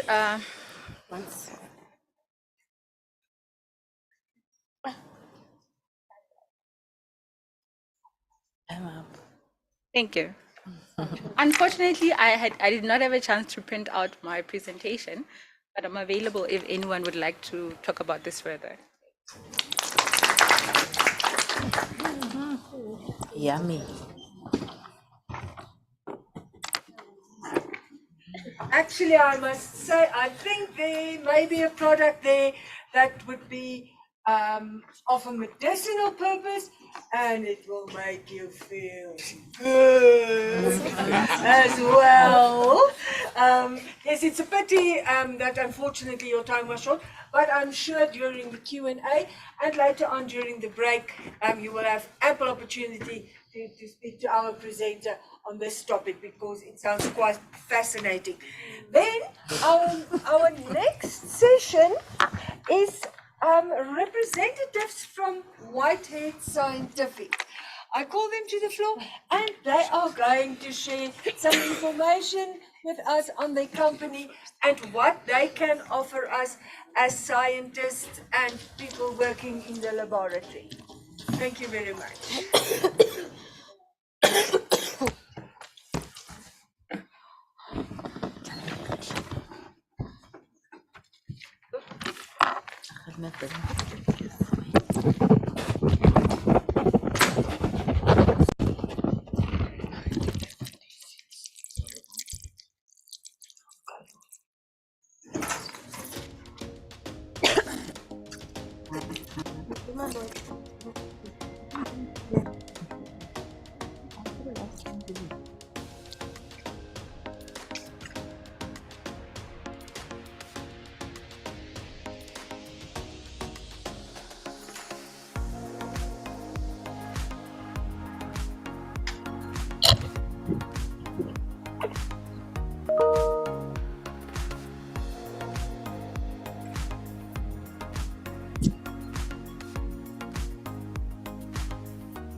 Afternoon, everyone. I hope you enjoyed the little video we had to show you guys.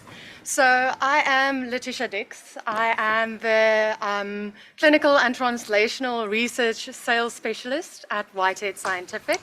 And today I'm basically just going to talk a bit about what our company does and how we can assist researchers and scientists like yourselves. Okay, wonderful. So let me first start off by telling you a bit more about Whitehead Scientific. So we started in 1988 from a garage in Cape Town and have grown into this company with the values of equipping scientists and researchers like yourself with quality laboratory products, expertise, as well as after-sales support. We offer an extensive portfolio of industry-leading international brands, and I'm very happy to say that at this stage, we have about 43 brands that we represent at Whitehead Scientific. So what can we empower with you? What can we empower you with? Well, we have a range of solutions from laboratory equipment, plasticware, anything in microbiology, molecular diagnostics, cell biology, and then, of course, the portfolio that I represent, the clinical and translational research portfolio. So what do we have on our laboratory plasticware and consumables? The great thing about this is we actually do keep stock in Cape Town. So if you ever need anything, it would be 2 to 3 days before delivery if this item is actually in stock. We have anything you need from tips to pipettes. And we also have various lab equipment like vortexes or centrifuges that you might need in your laboratories. Also, on the molecular biology side of things, any extraction kits you need for DNA or RNA extraction, any master mixers for PCR, qPCR workflows, we are more than happy to assist you with these brands. Also, come to our little display when you're having lunch now, because we do have some lovely demo systems we can assist you with as well.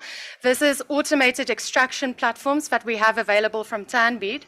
And on display today, we also have our nifty little qPCR machine from QuantaBio, which is very nifty, and we'll be happy to talk more to that when you visit the stand. On the cell biology side, if you're doing ELISAs, if you need antibodies, that is something we can assist with as well, including cell media.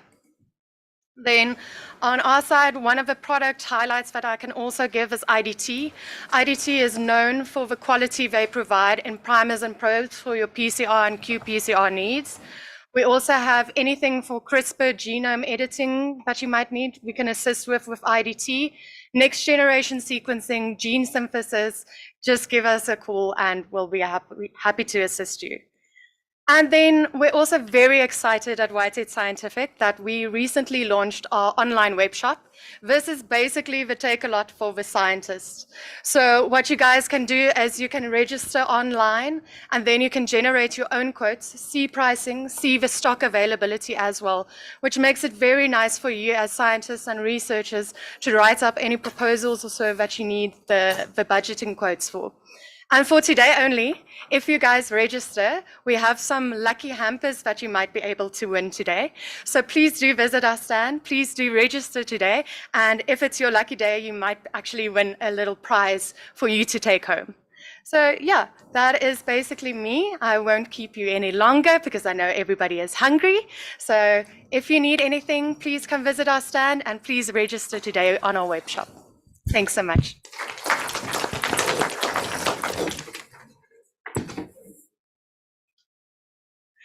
Thank you very much for that.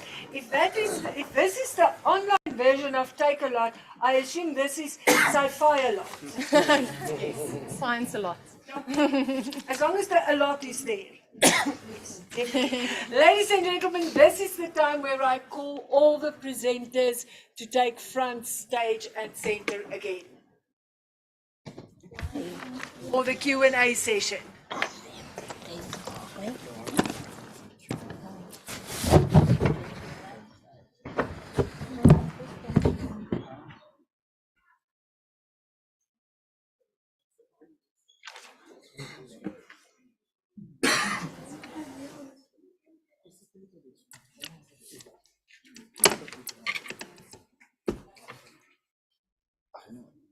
For the sake of time, I am going to start my timer. 10 minutes, otherwise I'm in trouble. And may I ask that we start off with one question per presenter first, and if time allows, we can start with the presenters again and maybe ask them a second or a third question. Can we start on my immediate right? First question there. Any hands? Going.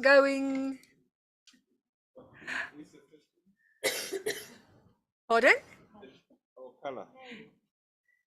The name of the... Oh, you can just put up your hand, I will point, and you may direct your question to the individual. I think one of our presenters isn't here. Any questions, ladies and gentlemen? It's just a bit difficult because it seems like so long time ago when she presented. So I might not be able to recall what I had. At that time, the question was vivid. But let me try.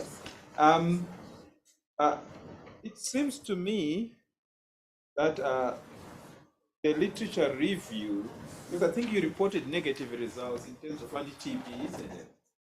So I was just wondering whether there's something wrong with the literature review, such that you expected to find something different?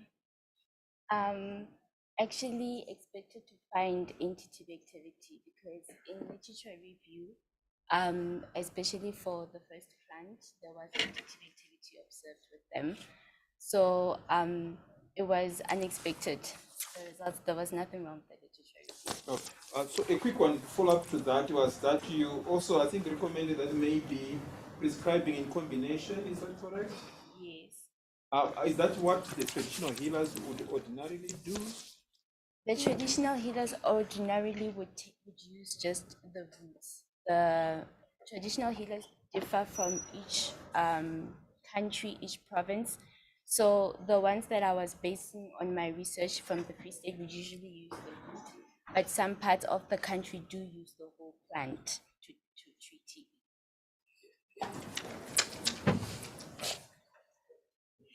Thank you very much. Thank you. May we move on to our next presenter, Makwatle? Okay, he isn't here. Do we have any questions for P. Motlong?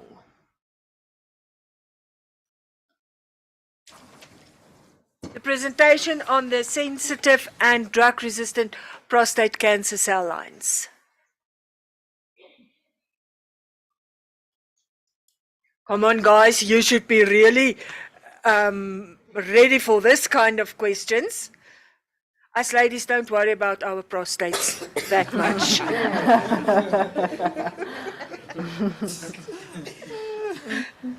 No questions. Yes, we have a question there. Thank you, ma'am.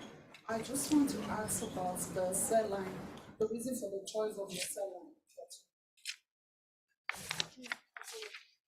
line.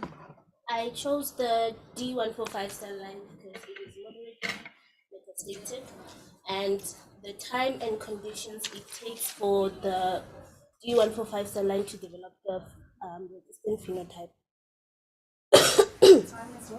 The time and conditions it takes to develop the resistant phenotype.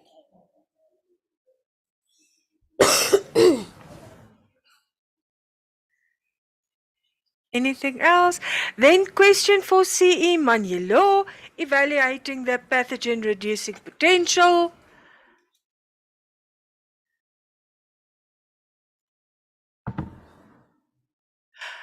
If you allow, I have a question. Are you planning to perform this research on parasites as well? And not only on the pathogenic bacteria? Because we know that manure is quite often contaminated with the nematodes, the nematodes, the cystodes, all those kind of things. Any plans to include that in future research?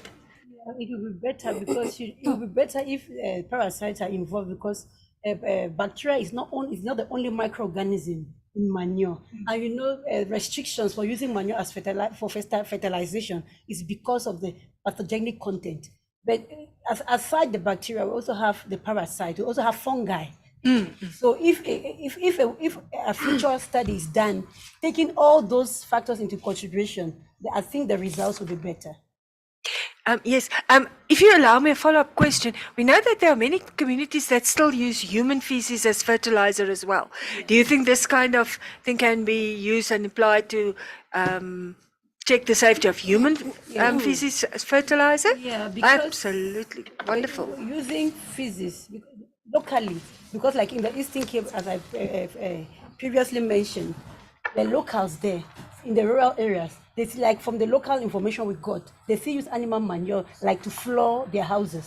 So yes. and they also use it for farming. But if you take into consideration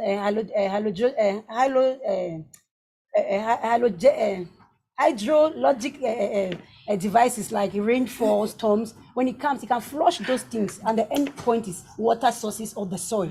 It brings about contamination, and from there, it can move to food chain and then to humans. Yeah. So if sensitizing them on this will be very important. That's great. Thank you very much. Any questions for AO Ojo?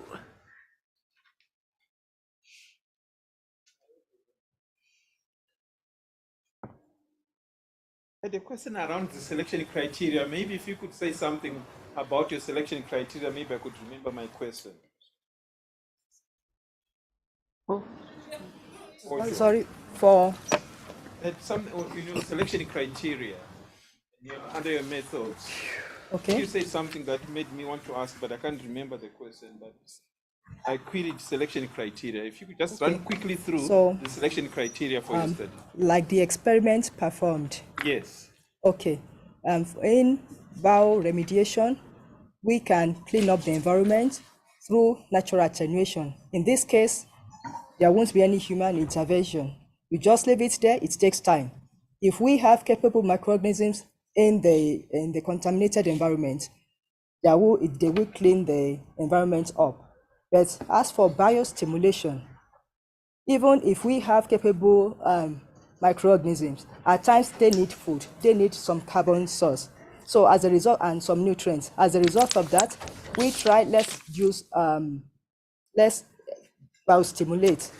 Then if we check if there's any degradation or cleaning up of the chloroethane compounds, then we know that is okay.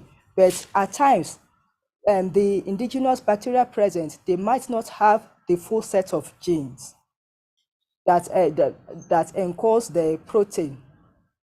You understand, that can degrade the chloroethane. As a result of that, we augment. So we get a consortium of bacteria that are capable of cleaning up the environment. Then we introduce into the contaminated environment. At a certain period of time, you will just see that the environment is cleaned up. So as a result of that, what we did is that we did natural attenuation and biostimulation. So if we want to further our experiment, because we could see that the indigenous bacteria present, they could achieve partial degradation of chloroethanes. We are looking at chloroethanes being degraded completely to ethane, the harmless gas. So what we have to do is to bio-augment. Thank you. Thanks. Thank you very much. I was just informed that Dr. Mokgwatle is online. Are there perhaps any questions for Dr. Mokgwatle?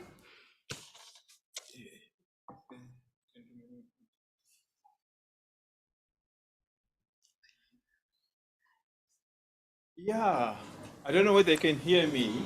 Yes, I did notice that you also had negative findings. And was there a problem with your problem statement? I don't know whether that makes sense. I asked him to unmute and he. Yeah, there he is. Back. Thank you, Prof. Can you please repeat the question? Yes, I noticed that you had negative findings.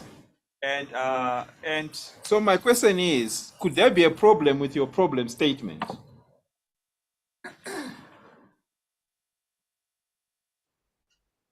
The negative findings, I think Prof will refer to where we find that the nitrate oxide was not actually induced when we were testing for the pro-inflammatory. So no, there's no problem with my statement, my problem statement, because we actually wanted to assess the sangomas are using this. So in terms of assessing for the safetiness, we have to check if this plant is actually safe for use. Does it activate inflammation, or can it be used as an anti-inflammatory drug in future?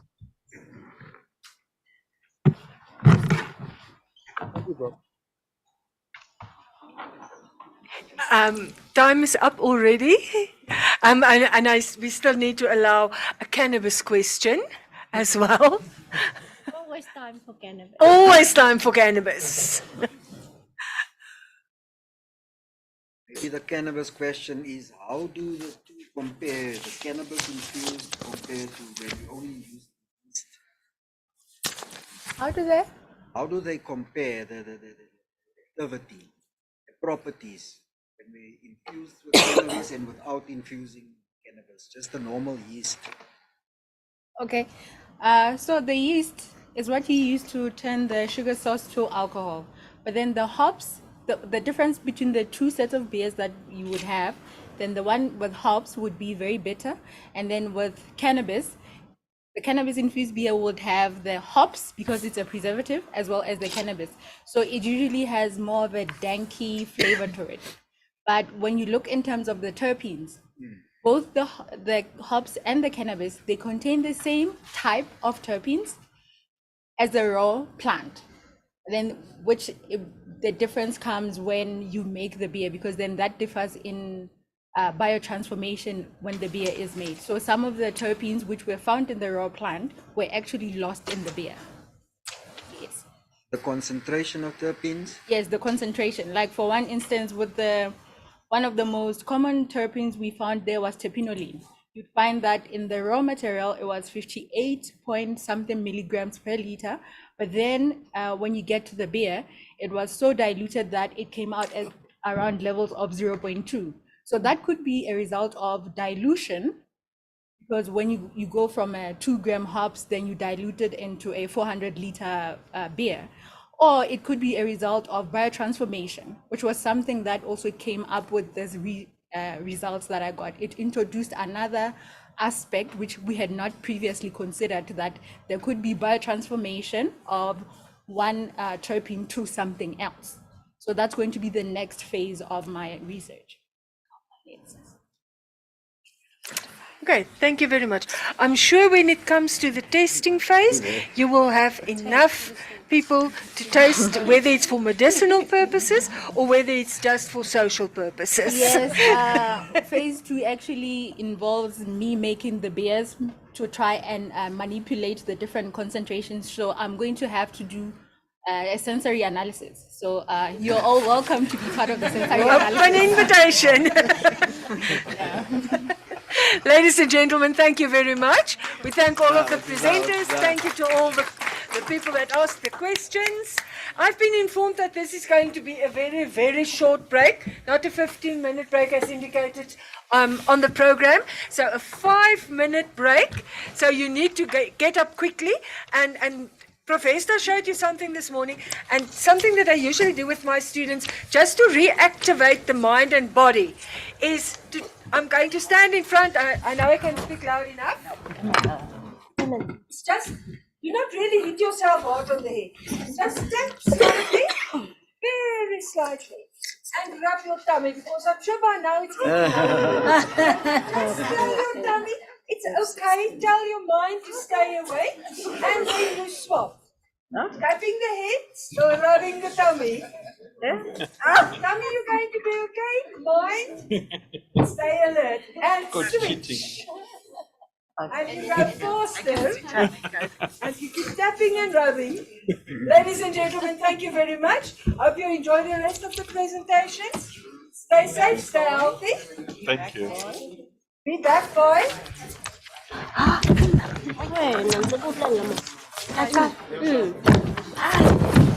5 2.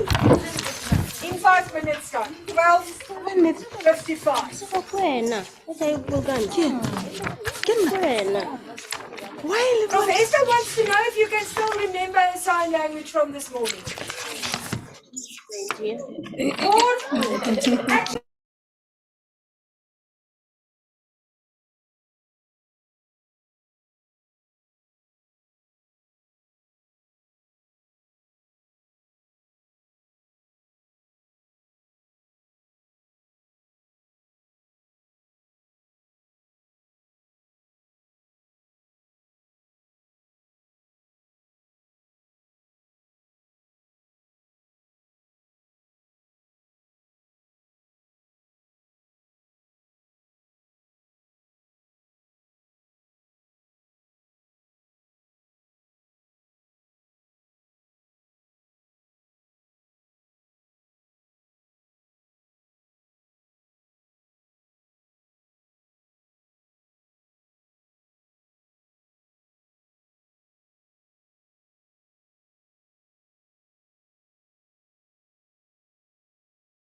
Good afternoon, ladies and gentlemen. It's 1 o'clock.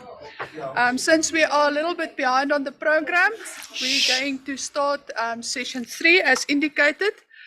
Our first speaker, I see we have lost a couple of our colleagues. Maybe we must turn on the spotlight so that the moths can flock to the light. But in any case, our first presenter is Ms. Khasopane, and she's going to talk to us about the bioactivity investigation of anti-cancer activity of Zysmalobium undulatum plant extracts. Thank you.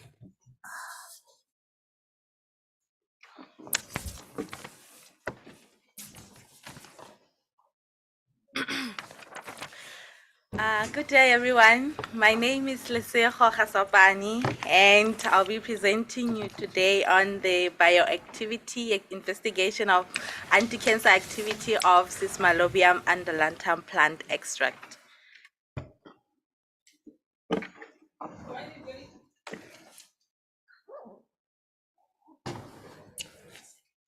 Okay. What is cancer? Cancer is described as a group of diseases associated with uncontrollable and abnormal cell proliferation. It is a genetic disease, therefore it is hereditary and therefore can be transmitted from generation to generation. However, there are other external cancer-causing agents, and these are called your carcinogens. They are chemical carcinogens, your physical carcinogens, and biological carcinogens. And examples of these are with chemical carcinogens is your tobacco from smoking. Example of physical carcinogens is your UV exposure or radiation, and with your biological carcinogens is the infections you get from viruses and parasites, just to mention a few. There's currently no permanent cure for cancer. However, there are treatments present, but these treatments include invasive methods or techniques. This are, for example, your radiation, surgery, and chemotherapy. The disadvantages of these techniques or methods, with radiation, the cancer or tumor can spread to other nearby tissue or organs, and with surgery, the disadvantage is that it can always come again, the reoccurrence. And then with chemotherapy, the ingredients, the chemotherapy has some toxic ingredients in them that leave most patients with unfavorable, conditions like vomit, hair loss, nausea, just to mention a few. However, there's light and hope in natural indigenous medicinal plants. These are rich in secondary metabolites and have diverse health benefits to humankind. They are usually used in rural areas where primary health care is from the traditional healers. And these medicinal plants are used to treat many types of cancers, like your breast cancer, ovarian cancer, just to mention a few. And they are also not limited to cancer. They also use it to treat your inflammatory related diseases, arthritis, bowel diseases, headaches, wounds, and more. And for this study, our focus was on plant Zysmalobium undulatum to investigate its anti-cancer properties. This is a picture of a plant. It is a robust plant that dies during winter season and grows again from its roots in spring, and it can grow up to 1 meter. It has a carrot-like root with a bitter taste. This plant is commonly known as Pohotehla by Sotho and Tswana-speaking people. It is found in all the 9 provinces of South Africa and the eastern parts of Southern Africa. It is traditionally used to treat diarrhea, stomach cramps, urinary tract infections, afterbirth pains. They also use it as snuff to treat your migraines and headaches. And from the but the treatments don't end there. There's like huge treatment for them. And then from the ethnomedicinal surveys, we found that the Lesotho traditional healers, they use it to treat cervical and breast cancer, diabetes, headache, and TB. The aim of our study was to investigate the plant extracts by testing for its anti-cancer activity. Our objectives were phytochemical analysis, and this was just to screen the plant for the dominant secondary metabolites in order to estimate the plant's medicinal properties relative to phytochemical constituents. It was also to investigate the anti-cancer activity of the anti-cancer activity using MTTSA, and also to determine the mechanism of action of anti-cancer activity of the plant through cell cycle analysis. The methodology: the plants were collected in Tabanchu, they were washed and air dried, and then phytochemical analysis was performed on the powdered plant, and then we extracted using 4 different solvents of different polarities: DCM, a ratio of 1:1, DCM, methanol, and distilled water. And then the extracts were used to test for in vitro anti-cancer activity. From our results, we found that the plant has the following secondary metabolites: your flavonoids, saponins, terpenoids, alkaloids, and steroids. But our tannins test was negative. These are the results of the inhibition of KCO2 cell lines. These are your human carcinoma cell lines. And from our results, the C there, it's the untreated, the negative control, the untreated cells. And then the M was the positive control, which is melphalan. And then from our result, the A, B, C, and D is DCM, methanol, and water. So from our results, we were able to see that the DCM extracts were the most toxic towards our KCO2 cells at the lowest concentration of 10 micrograms per milliliter. And then with other extracts, they were more toxic at the higher concentration of 100 micrograms per milliliter. And this the results of from MCF7 cell lines, your breast cancer cell lines. And that was also the same case with KCO cell lines, that our DCM extract was the most toxic, and these other ones were toxic at higher concentrations. And then later we performed the cell cycle analysis. We found out that our cells arrest for KCO2 cell lines. The cells arrested at LEM phase. And with MCF7, our cells arrested at the S phase of the cell cycle. In conclusion, our phytochemical analysis results reveal that the plant have metabolites that are known to inhibit cancer. Our DCM extracts was the most effective in inhibiting both the cell lines KCO2 and MCF7. And the plant arrested MCF7 at S phase and KCO2 cell lines at LEM phase. And this shows that our plant has potential to be an alternative anti-cancer treatment therapy.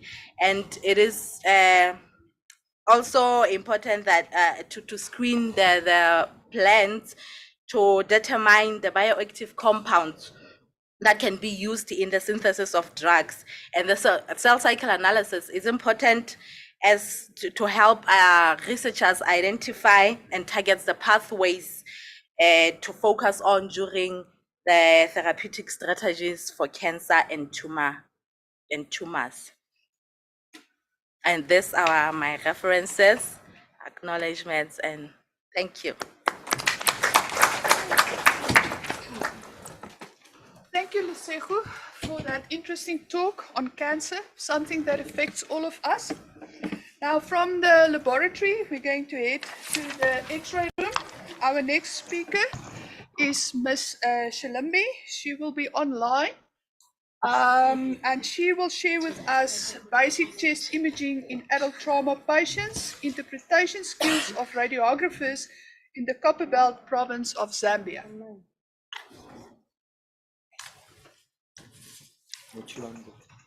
You there, Ms. Shalimbi? She's gonna.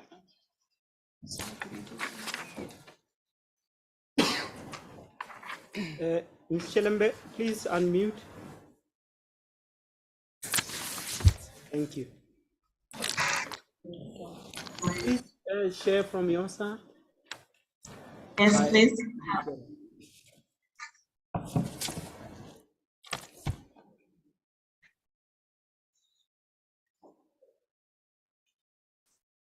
Prompter, please. Yes, ma'am. Can you share?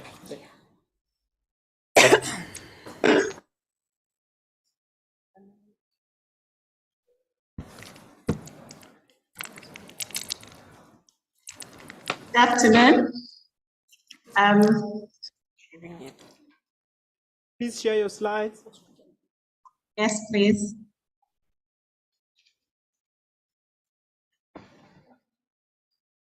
Just No, I'm saying you should share your slides from your side. I share the slides. Yes. Share screen. Can you see the green button down there?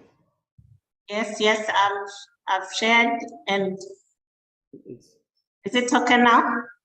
Not yet.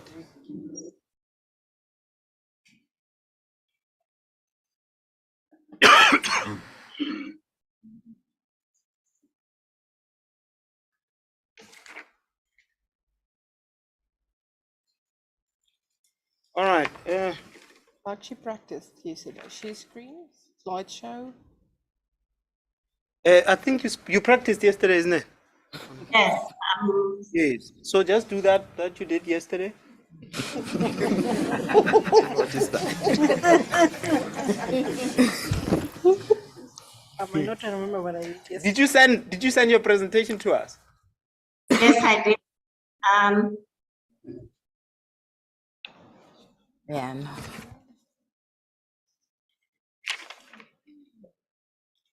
Don't stress. Take a deep breath. We are there. Yes, I'm on slide share. Did you press the share button after saying slide share? Select the screen and press share. Slide share. And then From beginning of the Industrial Revolution. Now that is done, I can relax. Coming. Ah, thank you. It's coming. All right. All the way from them. Yay, we got it. You can start, Ms. Shalimbi. Yes, thank you so much.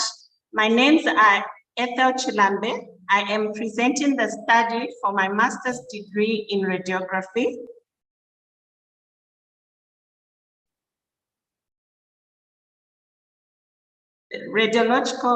The title was Basic Chest Imaging in Adult Trauma Patients. Interpretation skills of radiographers in the Copperbelt province of Zambia.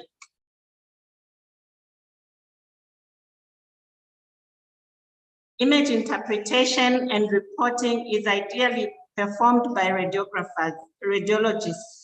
However, shortage of radiologists has led to involvement of radiographers in image interpretation in the UK, US, Uganda, and Nigeria. Radiographers in Zambia are not involved in image interpretation despite critical shortage of radiologists against a population of 18 million people. In addition, road traffic accidents and other trauma incidences have tremendously increased. Chest X-ray is part of trauma protocol.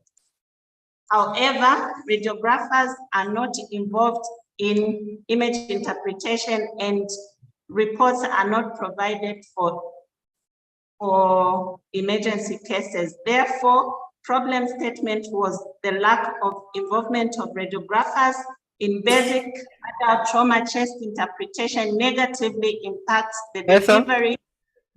Yes, please. You are not moving your slides. We're still on the introduction speech, the title slide. Oh, sorry. Okay. Is it sliding? No. Apologies for that. Not yet.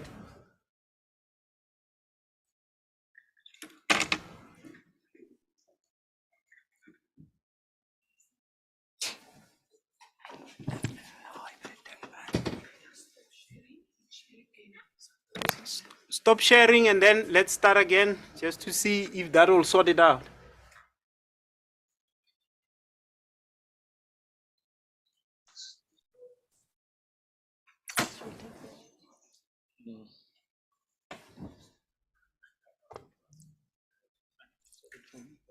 Live. So more live yeah, one I like. That's the high. Ethel, can you still hear us? Yes, I can. Can you stop sharing your presentation?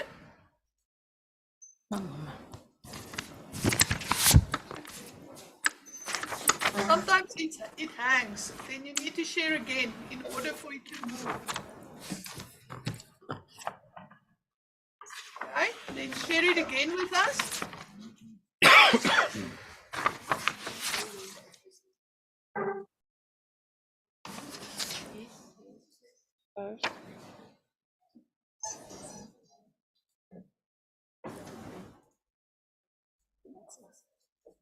Okay, see now if it moves. Is it moving? Nope. No. Is it moving on your side? Yes.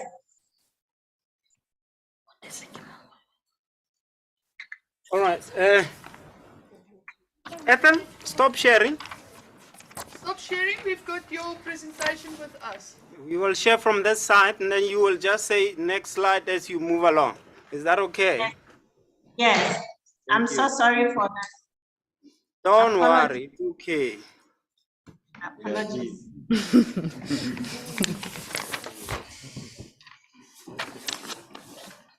You wish me to, where should I start from? From the first slide. I think you can take the second slide, but you will see what I'm projecting. Somewhere? Yes, yes. Thank you so much. Can I start now? May I start? Yes. Yes, please. Thank you. Thank you. Radiological image interpretation is written clinical opinion regarding anatomical and physiological appearances on an X-ray image to assist in diagnosis and management of a particular problem. Next slide. Image interpretation is ideally performed by radiologists. However, shortage of radiologists has led to involvement of radiographers in the UK, US, Uganda, and Nigeria. Next slide. Radiographers in Zambia are not involved in image interpretation despite critical shortage of radiologists. Currently, 9 radiologists against a population of 18 million people. Road traffic accidents and other trauma incidences have tremendously increased. Chest X-ray is part of trauma protocol. However, image interpretation is not provided even for emergency cases. Next, therefore, the problem statement was the lack of involvement of radiographers in basic adult trauma chest image interpretation negatively impacts the delivery of quality radiological services to the public. Next slide. The research question was, what are the basic adult trauma chest X-ray image interpretation skills of radiographers in the Copperbelt province? Next, please. The aim was to determine chest X-ray image interpretation of radiographers in the Copperbelt province. Next. With the objective of recommending development and implementation of image interpretation training programs if indicated by the study. The study was conducted in 8 public hospitals in the Copperbelt province, which included tertiary, general, and district hospitals. Next slide. Experimental pre- and post-study design with intervention of lecture in basic chest X-ray interpretation and 8 weeks training using trauma chest images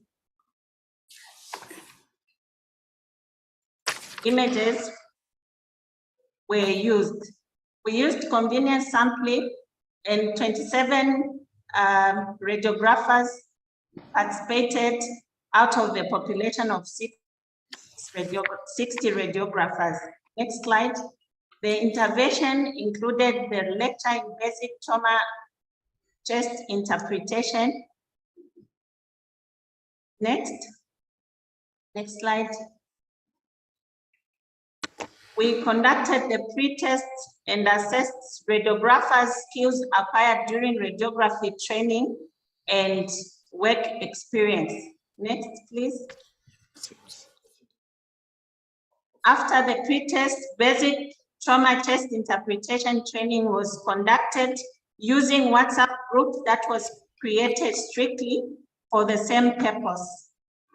Chest X-ray images were posted on the WhatsApp group for 8 consecutive weeks, 1 image each week, and the images were obtained from radiology master after obtaining permission.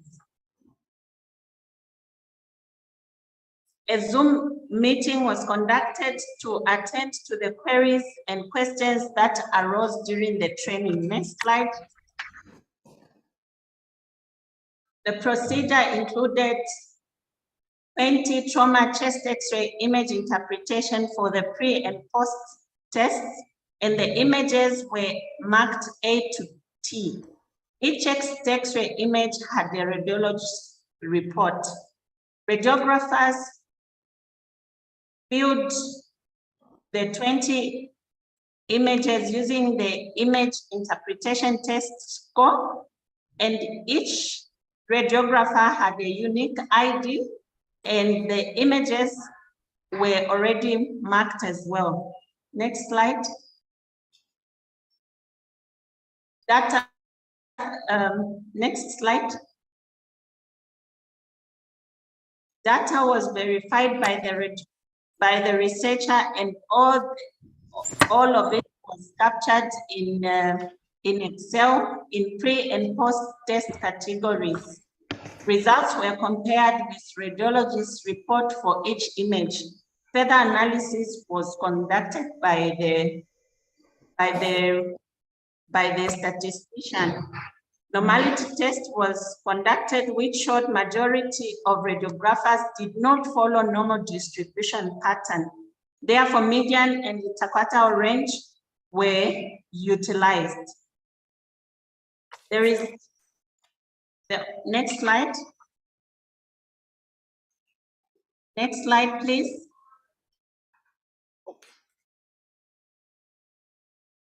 The overall results showed that radiographers had 87.2% correctness in trauma chest image interpretation after the training. The pre-test showed median of 82.8% correctness, and the results further showed the significant improvement of radiographers with a p-value of 0.001. Next slide. All radiographers improved equally with no significant differences with regards to their work experience or qualifications. The study showed that radiographers possessed basic trauma chest image interpretation skills. Results for both pre and post-test were comparable with similar studies conducted in the UK, in Nigeria, and South Africa. Therefore,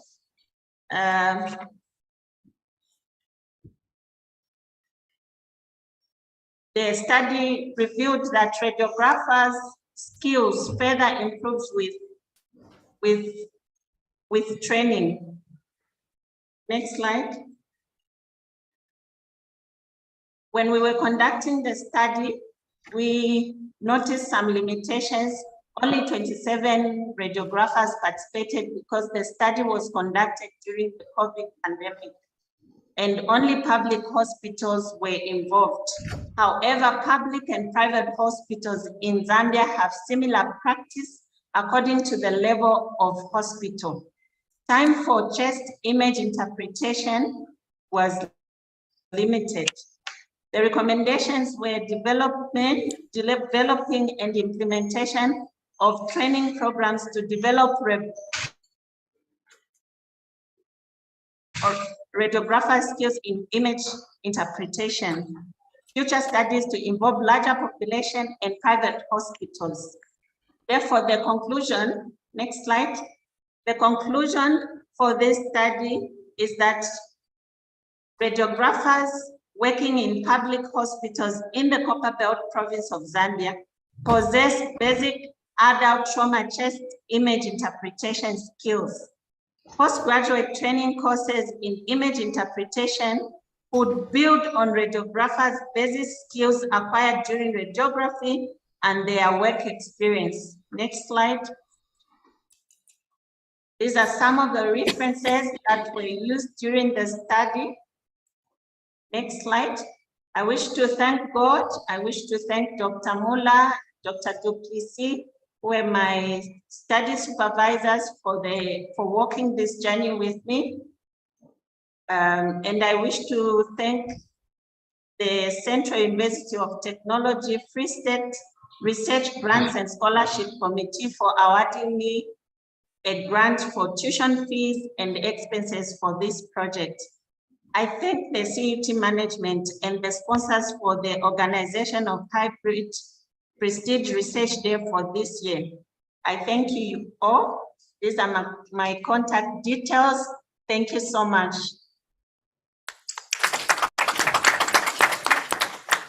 Thank you very much, Ethel. You can brief now. It's done. Okay. In the interest of time, I'm going to move to our next presenter, Sabate. And she's going to talk to us about the evaluation of multiplex PCR for the detection of selected avian and human E. coli strains.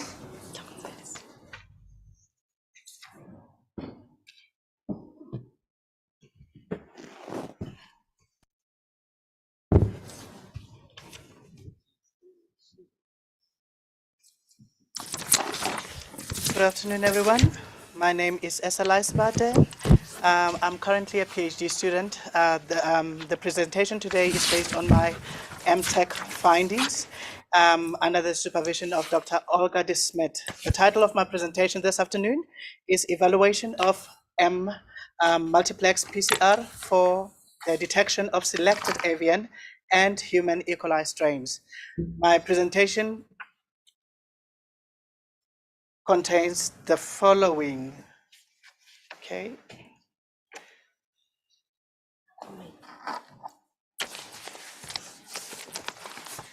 My presentation will contain the following. I will briefly introduce you to E. coli and APEC and poultry abattoirs. That will be followed by my aim, materials and methods, results and discussion, and finally, my conclusions. Now, what is this E. coli? E. coli was first discovered in 1880. I can see this.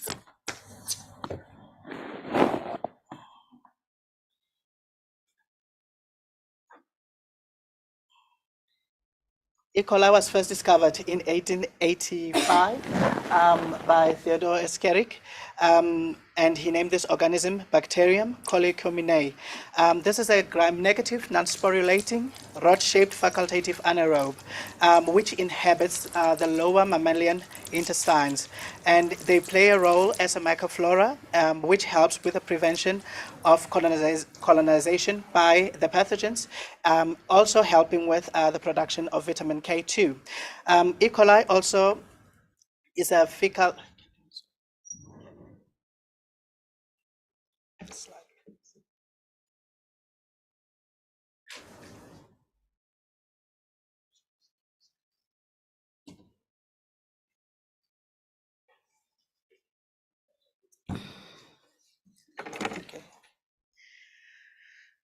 Sorry for that. E. coli is also a fecal contamination indicator organism, and some of them, they have developed pathogenicity towards humans, thereby causing intra-abdominal infections, as it can clearly be seen in the lower slide, the lower left-hand slide, there by the arrow. There's an abscess there. I don't have a pointer, unfortunately. There's an abscess in the liver, and also acute bacterial meningitis, urinary tract infections, which causes pyelonephritis, which can clearly be seen on the right-hand picture. Thank you.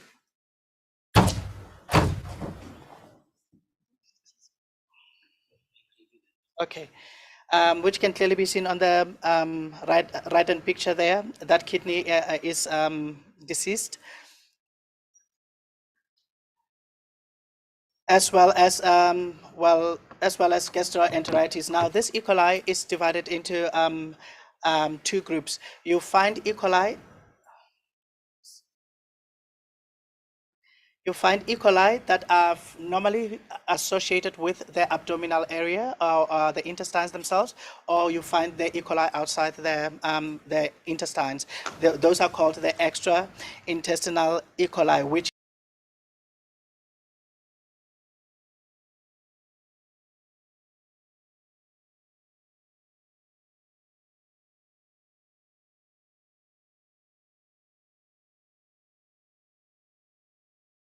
E. coli, as well as the avian pathogenic E. coli, which causes detrimental diseases in chickens.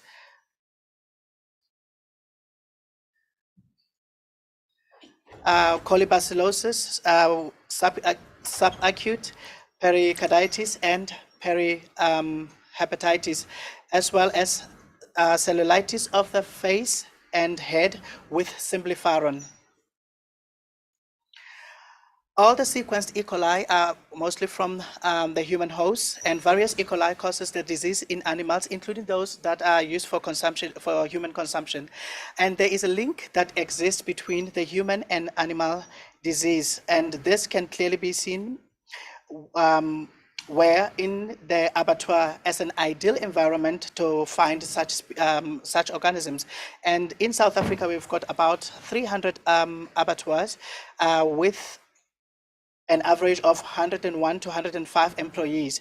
About 761 million chickens are slaughtered each year, and there is therefore constant contact between humans and chickens during poultry processing, thereby exposing the poultry workers to these organisms as well.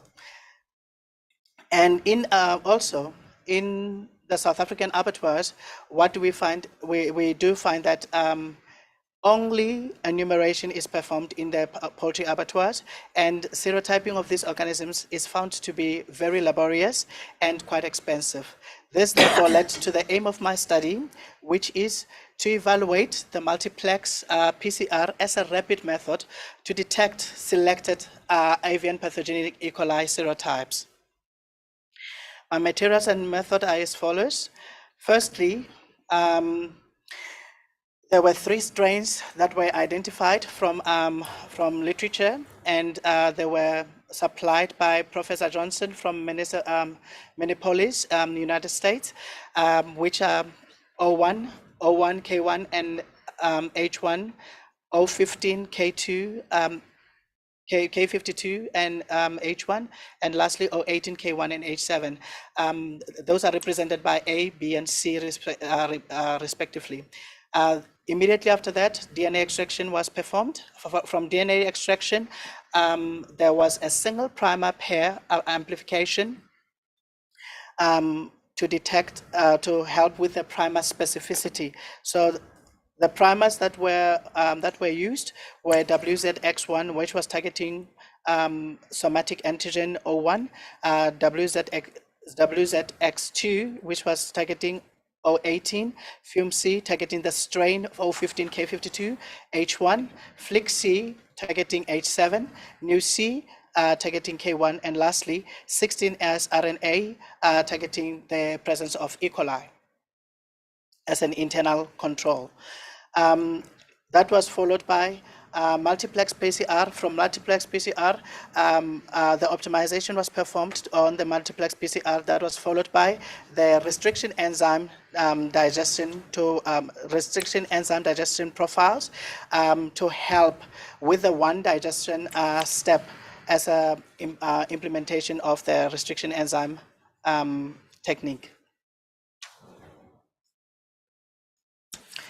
My results were as follows. With the optimization of multiplex PCR, there was an increase in the DNA concentration in the first lane. The second lane, the increase in the DNTPs. Lane number 3 is the increase in tech polymerase. Lane 4, the increase in the primers. Lane 5, the increase in magnesium sulfate.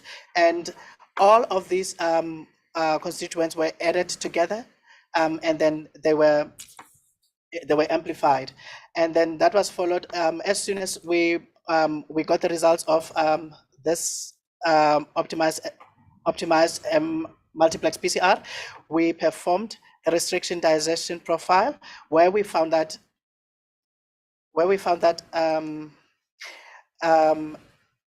MNL1 restriction enzyme managed to cut both products, therefore it was not useful. The second one was not useful either, which is RAS1, and eventually we managed to get to BSTAP1, which managed to cut FLIC-C gene, but not the WZX2 gene.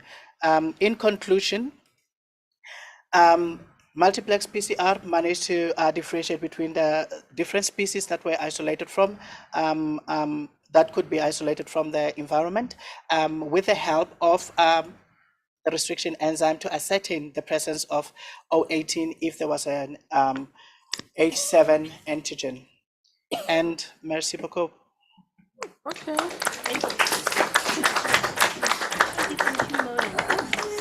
Thank you very much, Ms. Bate. Our next speaker is Malefane. Yeah.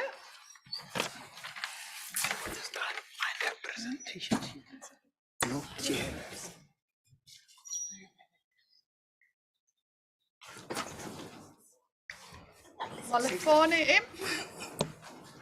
Okay.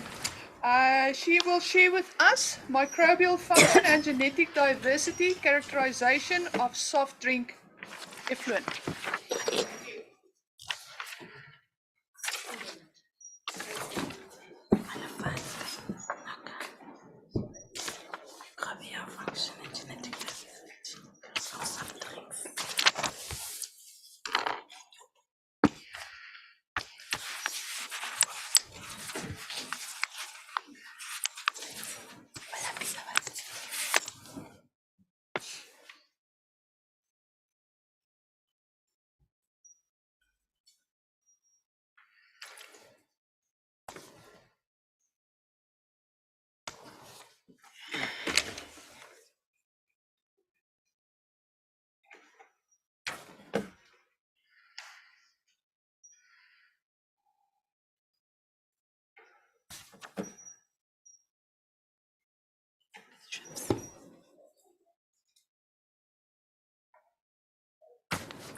Good day, ladies and gentlemen. I'm going to present a poster now because I did my presentation on Canva and it couldn't work unless I present on Canva. So, but my name is Mpoma Lefani and I'll be presenting to you my master's research project regarding microbial diversity, genetic and functional diversity characterization of soft drink effluent. So the soft drink industry is one of the major users of water, and they also produce large amounts of wastewater within the food and beverage industry. In South Africa, most manufacturing plants they do have on-site treatment plants, but most of them are not really functional. And they, even when they are functional, their testing capacity or their parameters that they test for do not fully employ the microbial diversity that the effluent harbors. And since in South Africa, the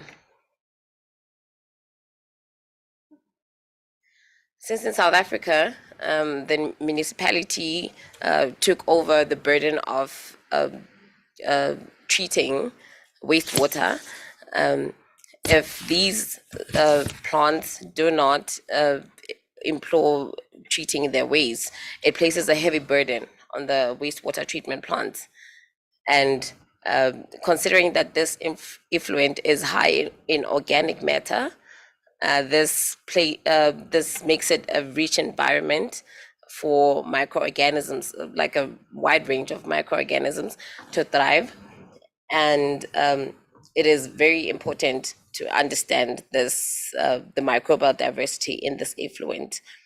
Past constraints in the microbial diversity characterization was due to lack of technology as well as different characterization techniques that would fully employ or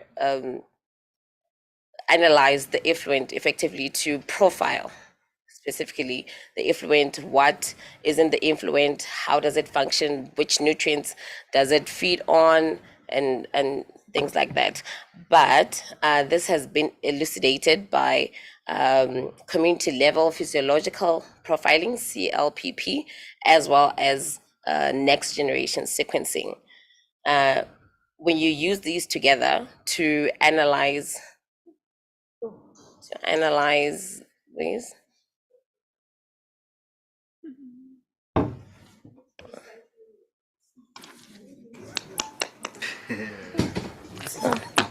those are the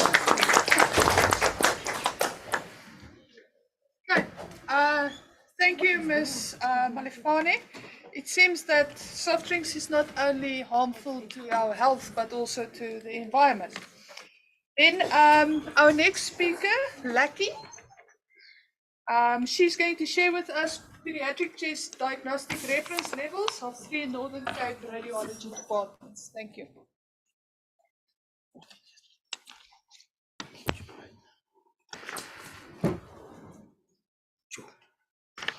We're no longer live. Stefan, what happened? Stefan, what happened? Are we off?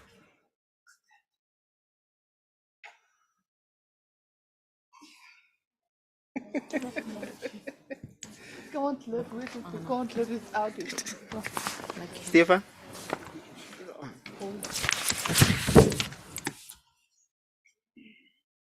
Oh, dankie, jy het gekom.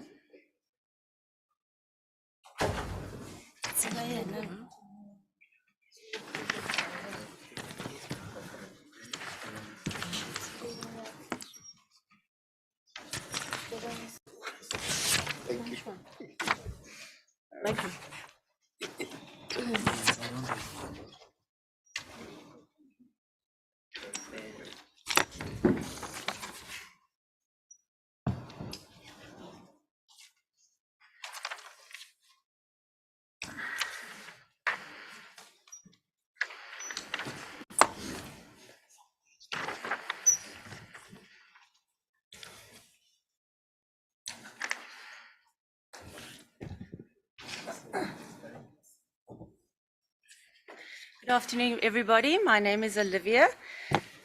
I'd like to present this research study for my master's degree. And then this research study was actually inspired while doing my BTech, where we calculated adult AP chest diagnostic reference levels in the Northern Cape in the mining industry. And then also because radiation dose safety is fundamental to our profession in radiography. So therefore, the title of my research study is Pediatric Chest Diagnostic Reference Levels for 3 Northern Cape Radiology Departments. No conflict of interest to report, just a brief outline. Okay, so the International Commission of Radiological Protection recommends DRLs as an advisory measurement for the optimization of patient protection for those undergoing radiological procedures. And in 2012, we had a call for action where they mentioned that attention should be shifted to patient safety. And here in South Africa, we have the radiation control guidelines, and it states that DRLs can be implemented as a quality assurance tool, and it also aids in the optimization of radiation dose safety, and it also prevents radiation dose that does not contribute to image quality. So DRLs are set at the 75th percentile, and if you look at the definition, it's a value of a selected level of a radiation dose quantity for a broadly type of X-ray equipment for a typical examination like a chest X-ray for groups of standardized patients, and in circumstances a standardized phantom. And then the reason then for this research study was there was a growing concern of about absorbed dose in patients undergoing radiographic examinations, particularly pediatric patients. And these children, we know, are more vulnerable to radiation effects due to their longer life expectancy. We also know there was an increase in radiological requests, and also therefore the European Commission, the EC, recommended newly published data on pediatric, diagnostic reference levels, PDRLs. So then the research question would be, what DRLs for the AP chest imaging of pediatric patients at these hospitals in the Northern Cape would ensure optimization of protection undergoing X-rays? And then the aim was to develop then pediatric diagnostic reference levels for the Northern Cape Department, Northern Cape Province. Our objectives were then to perform a literature survey where we validated our research tool so that data collection can commence, calculate the PDRLs for the radiology departments on the equipment as well as the mobile machines for those servicing the pediatric patients, and then to determine whether the 75th percentile of the mean exposure setting for the specific weight group resulted in optimum image quality by exposing a newborn whole body phantom and utilizing the same exposures the radiographers used in the department. Our methodology was descriptive quantitative research, and our participants, as you can see, was from 0 years to less than 12 years. We had a stratified random sampling, and our exclusion criteria were adult patients, and we omitted the lateral projection of the chest X-ray. Our sample sizes were 30 patients per weight group, and afterwards we statistically calculated the DRLs for the corresponding age groups. When it came to the image quality assessment investigation, like I said, we exposed the newborn whole body phantom, and we utilized in the European Commission image quality criteria for the image quality assessment and the scoring to evaluate these images afterwards we exposed the phantom. The data collection quickly, it was FHES and the Northern Cape Department of Health ethical clearance, our research tools then that we utilized to collect data, and then we compared our results with published DRLs. This is just how one of the research instruments look like. It's a calculation checklist to collect the data, and then we added the data on an Excel spreadsheet to calculate the DRLs. This is the image scoring card, and it's a total out of 13. And the EC explains that no perfect score could be given due to patient imperfections and pathologies on chest X-ray, And therefore, in this case, we used a phantom, and a phantom doesn't show bronchial markings. So this was just the formula that we utilized in the calculation of the PDRLs in Excel, and this was done with the assistance of a medical physicist, which was on board our research study. And if we look at the results are displayed in units of milligray. Less than a year, you could see 0.2 milligray, and up to less than 12 years, up 0.3 milligray.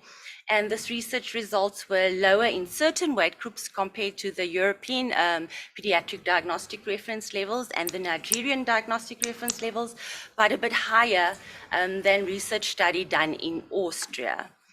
The image quality that we acquired after the exposure of the newborn whole body phantom, as I said, we used the same exposure parameters that the radiographers used in the department.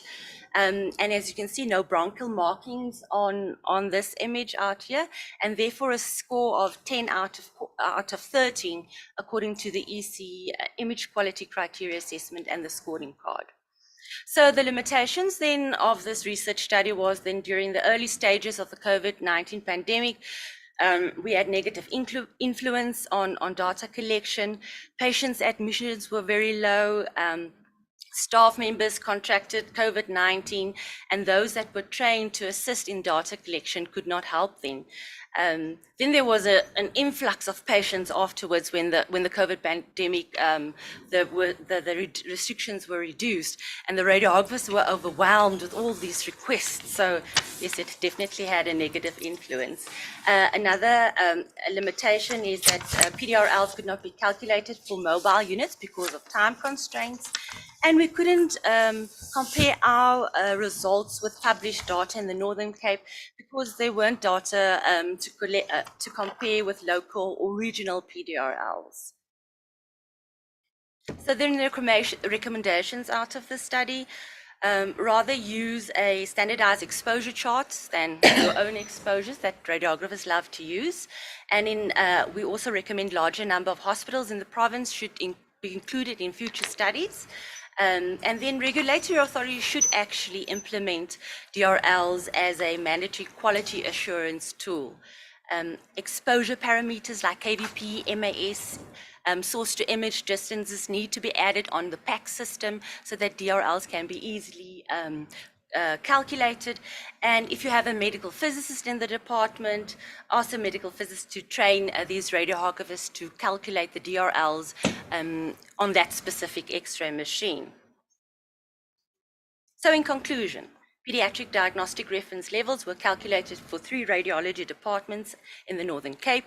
The results of the image quality investigation on the X-ray equipment and mobiles demonstrated good image quality, according to the European Commission of Image Quality Assessment and the criteria and the scoring card as well.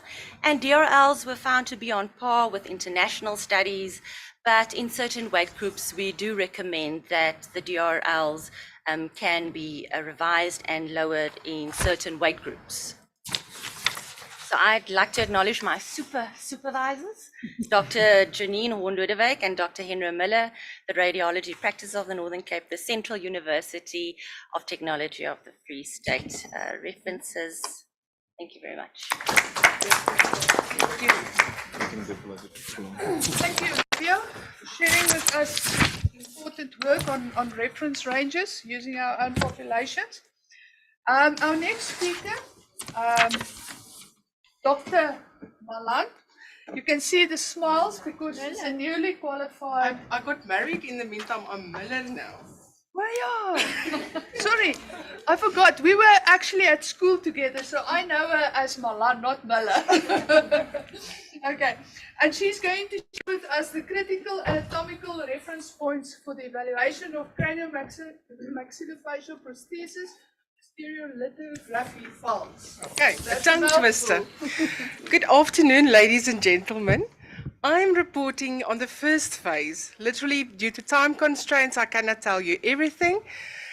On the first phase of my doctorate, the measurement tool that we have devised to measure the image quality of internal cranial prosthesis stereolithography files, STLs for now.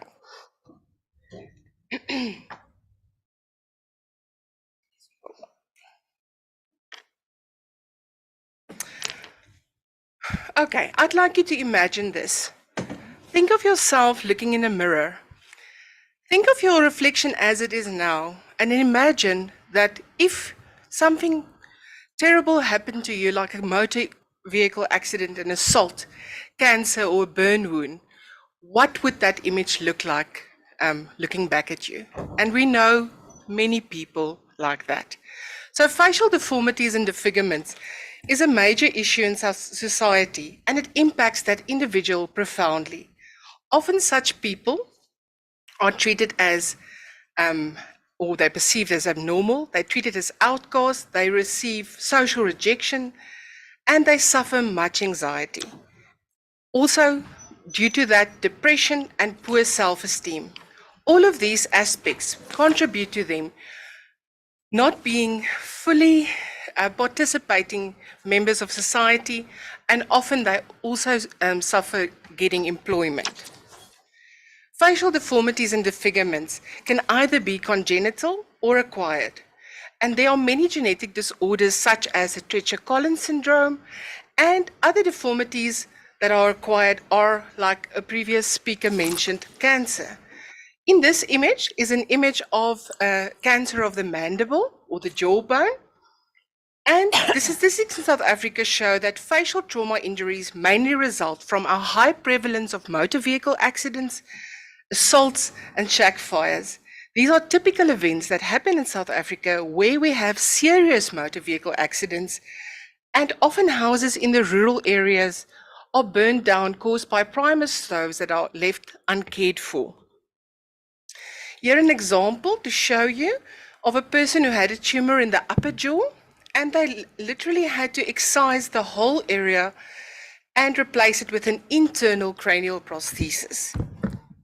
Now I'm going to take you through the steps of 3D printing such a prosthesis. In prosthesis design, we obtain either a CT or an MRI scan of the medical practitioner, from the medical practitioner, of that specific patient's head area. The DICOM data is then converted to an STL file format, and through specific software, the designers will then isolate the area of interest and design such a prosthesis. Then this prosthesis will be printed, and eventually we have a prosthesis that will be surgically fitted. The initial CT scan has to be the best quality ever.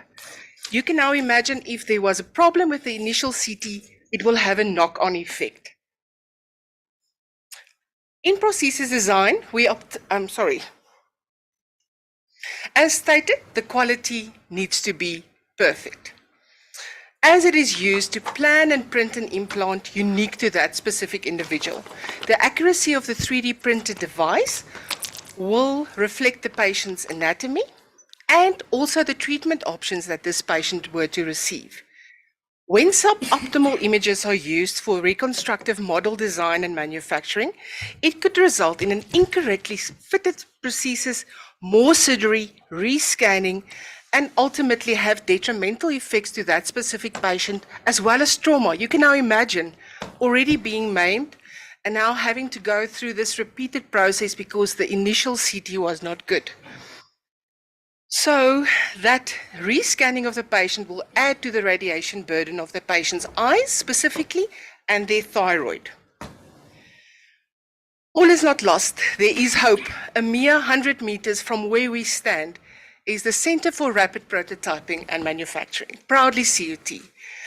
And they are responsible for most of the reconstruction of faces across South Africa and internationally, I understand. The CRPM does not, at that time, did not have a prescribed optimized CT protocol that was specifically for the design and manufacturing of internal cranial prosthesis, and there was a need for standardization, optimization to reduce the chance of error and discrepancy. Therefore, my study was undertaken to devise a qualitative measurement rubric that can be used to evaluate the image quality of these STLs that are used to create the implants. The objectives were to select items that we could use to assess the image quality of these STLs and to devise a measurement rubric. Okay, so for explanatory purposes, here are some examples of the critical anatomical regions we decided on, which we would then use to evaluate our STL image quality. We also used some ring artifacts that I'll show you later, and the overall impression score of the designers that used to work with the specific STLs. Okay, so these are the specific anatomical reference points and where they are situated in the cranium. Here you can see all the foramina we use, supraorbital, infraorbital, and mental foramina. And we also looked at the teeth, because a lot of the reconstruction happens in the jawbone. And the last that I referred to is an example. Radiographers will know that sometimes on a CT we get ring artifacts. So I set up a qualitative measurement rubric to measure the 8 different anatomical reference points, of which 4 are shown here. And just to show you the rating scale of 1 to 3 based on visual acuity. So how well could we see them on the specific examples to follow? For instance, the cranial sutures received a rating of 1 if they appeared smooth, 2, a better score if there was some delineation, and 3, if the sutures were very clearly defined. The same rating score was used for all the other reference points, but the concentric rings are that specific artifacts that I referred to. I tested 4 different hypotheses during this process, and the data was on the data that I gathered were the CARPs, if you remember the critical anatomical reference points for short, the total CARPs, and the ring artifacts. Okay, so here's the examples when we applied the rubric. I've put together a number of examples to illustrate how the rating was performed. Let me point out to you, the head of the mandible shows unclear delineation in 1 and scored 1 subsequently, some delineation where it scored 2, and then a perfect score where there were very good delineation. For example, here, the supraorbital foramina, unclear delineation, some partial delineation, and here, clear delineation, scoring 3. And I think this is the best example. You will agree with me that on a rating of 1, you cannot clearly distinguish between the individual teeth, but here you can see them well. Okay, here's some examples of the ring artifacts. I took the evaluator scores 1, 2, and 3, of which 1 and 3 were designers who previously worked with these STLs, and a specialist consultant engineer. These data are used to work out the mean scores that you see here highlighted on the left. Using that data, we found that there were no significant differences amongst the evaluators, which was a good thing, and that there were a difference only when they had to report on their overall impression scores. I went through a process of classifying the data and the mean scores into high, medium, and low image quality. And as a jump-off point, we could then use those 12 STLs to now plan and use further in my study to test some specific quantitative measurements. In the study, a user-friendly QMR was developed and successfully applied to categorize 35 cranial STLs. The rubric was presented at 2 international congresses and published in the journal 3D Printing in Medicine, and it was confirmed to be a first of its kind. So we could then use this to develop test CT imaging protocols that we could now use to test on a human-like phantom, like the baby one, just the adult one, and a dry skull, in order to get an optimized CT imaging protocol specifically for our unit here. Okay. I want to acknowledge the following individuals and organizations who provided financial and academic support. Professor Jacques Jansen van Rensburg, CRPM, the NRF for funding, as well as CUT, and TENSA, who with Prof. Fossi made a significant contribution for me to complete my study in record time. Thank you. Thank you, Dr. Miller. Our last speaker, T. Tsolo, has unfortunately left us, so we won't have that presentation. Can I therefore ask all the presenters for this session to please come and share the stage with me for the questions and answer session? Then in the interest of time, we have 10 minutes for this. Can you raise your hand and then just state to which question you are addressing, to which speaker you are addressing the question, and then we can see how many of you we can fit in 10 minutes. All of you here. Okay. Any questions with regard to this session? And also remember, we've got our online speaker, Ms. Lambe. Any questions for the speakers?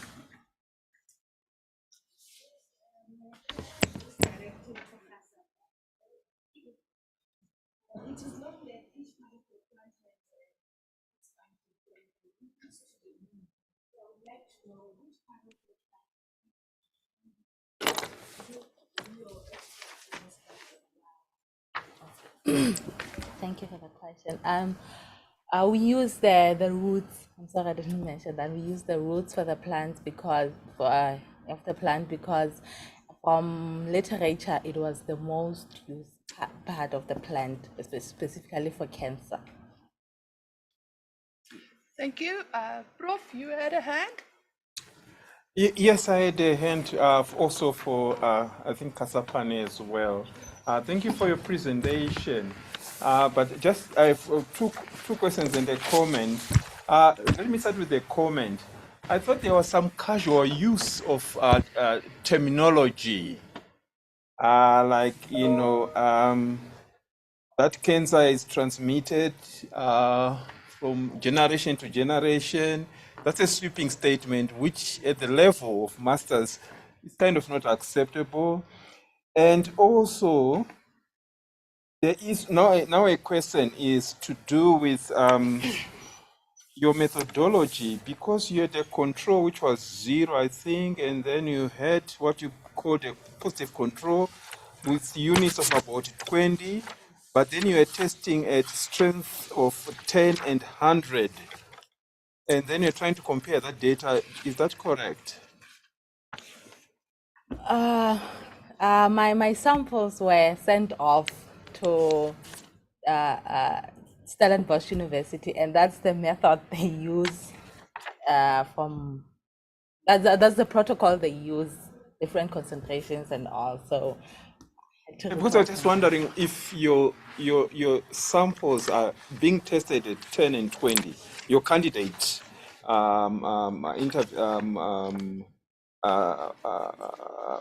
treatments were at concentration of 10 and 100 micromolar, I believe, but then you had your controls at 0 and 20, and then I was just saying, does that make sense? I was wondering why that approach was used. You're saying it was used. Do you also wonder why, or maybe you could justify why you use different concentrations?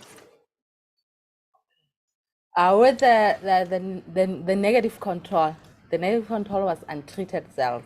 Yes, which was 0. Yes, and then with the positive control, it was melphalan.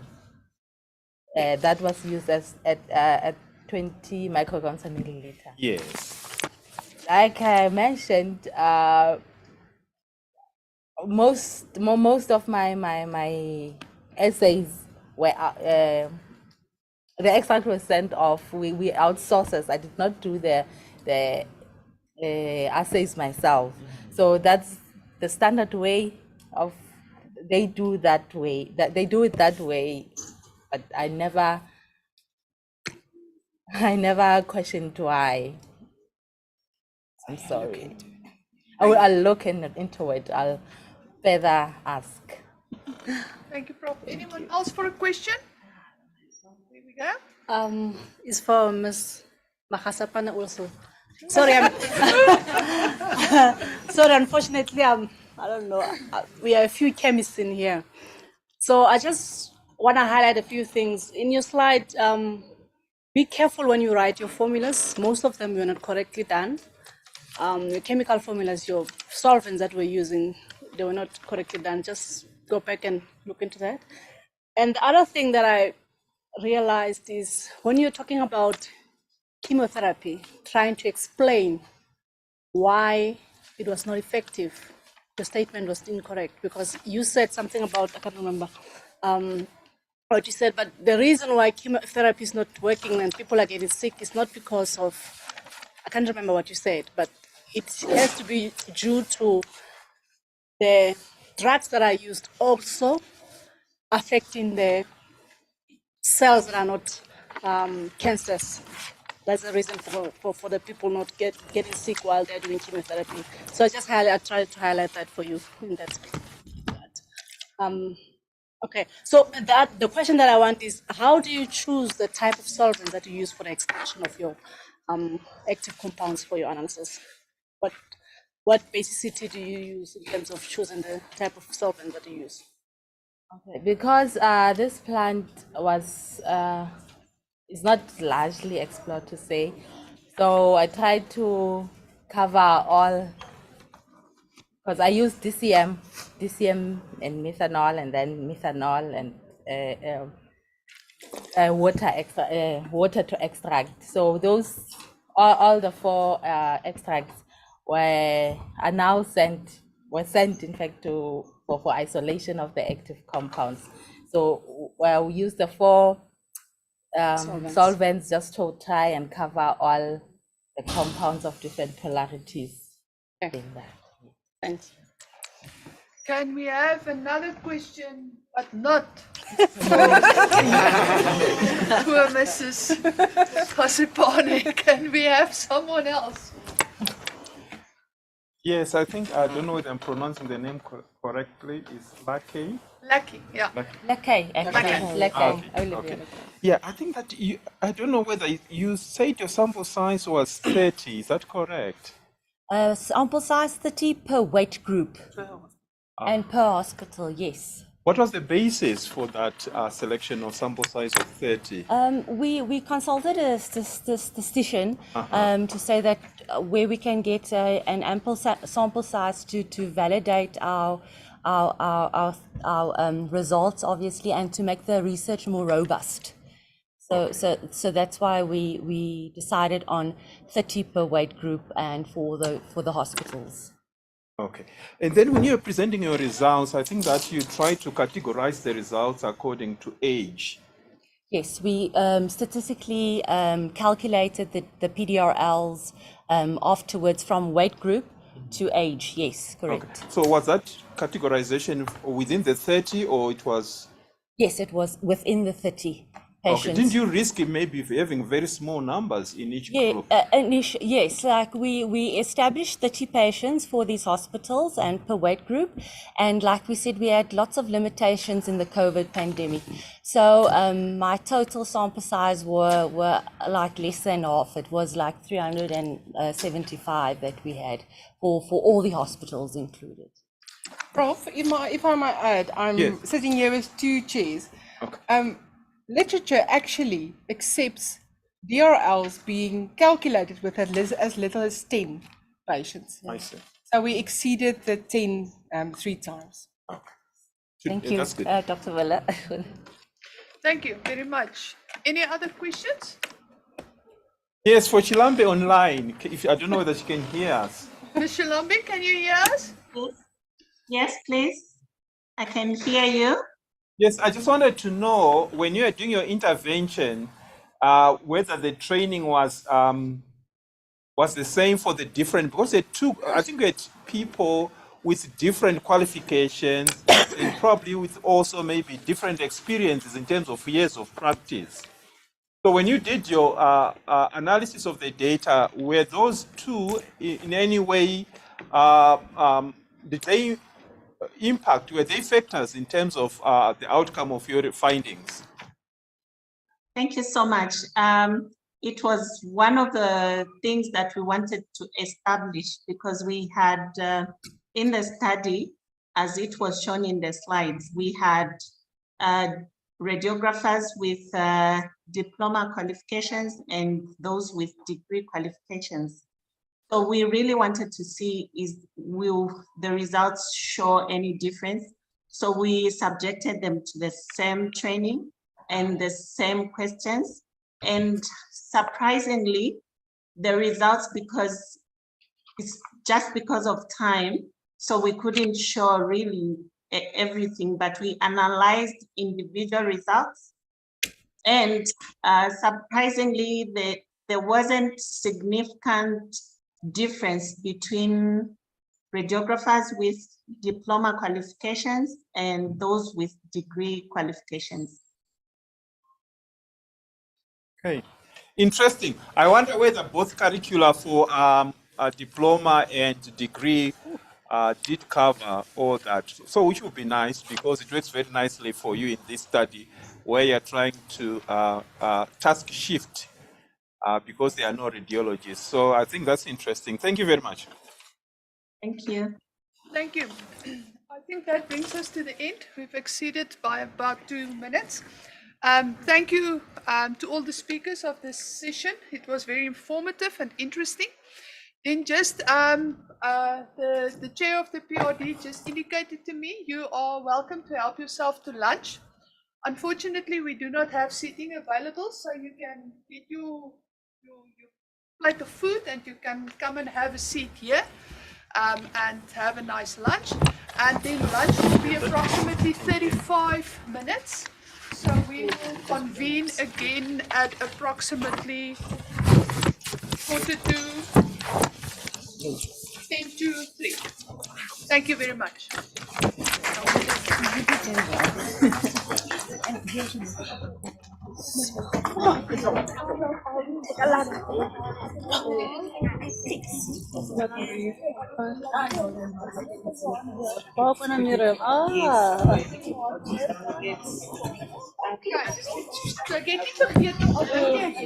I knew you would.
Ready?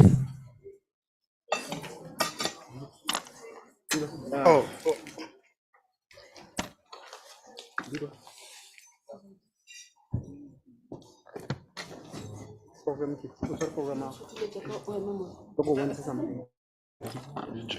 That lady. Forum, That one. No mobile. You just said to relax, one or two. No use. Ma, That lady. ano etsala? How present? I was start to one of that. You just went there. And I was skip more the first and second slide. Unless I join later something. No. No, I was not. And then I was like, these people don't know my work most. They don't know my work most. So I was like, happy day, you want a lot of things to do. What had to happen inside?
Go to the entrance of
last group of presentations. My name is Pax Makhwashe. We're going to have the first presenter online. Her name is Miss, is it Miss? Oh, it's Nhlapo MS. The title of the presentation is Antimicrobial and Wound Healing Activity of Crude Extract from Medicinal Plants Used in Parts of Free State Region, South Africa. Nhlapo, you may continue sharing your presentation. You've got 10 minutes. Thank you, Doctor.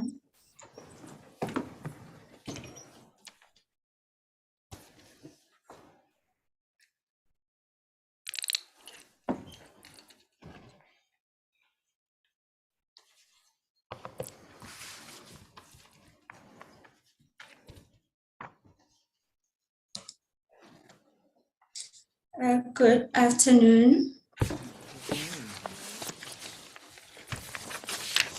Good afternoon, ladies and gentlemen. My name is Helen Sapo, and I'll be talking to you this afternoon about the antimicrobial and wound healing activity of crude extracts from medicinal plants used in parts of the Free State region, South Africa. The skin is the most important and the largest organ of the body. It plays a role in protecting the body by forming part of a defense and mechanical barrier to the surrounding environment, and by also preventing invasion by pathogens. And it also aids in the sustaining microbial flora hosted on the body that influence the human health and disease. In unfortunate events, an injury or an accident can occur to the skin, compromising integrity of the wound occurs. A wound can be classified into acute wounds, those that normally heals at the expected time and predictable rate of a normal wound healing process. And another type of wound that we have is a chronic wound, and those are that fail to proceed through the normal wound healing activity, a process in an orderly or timely manner.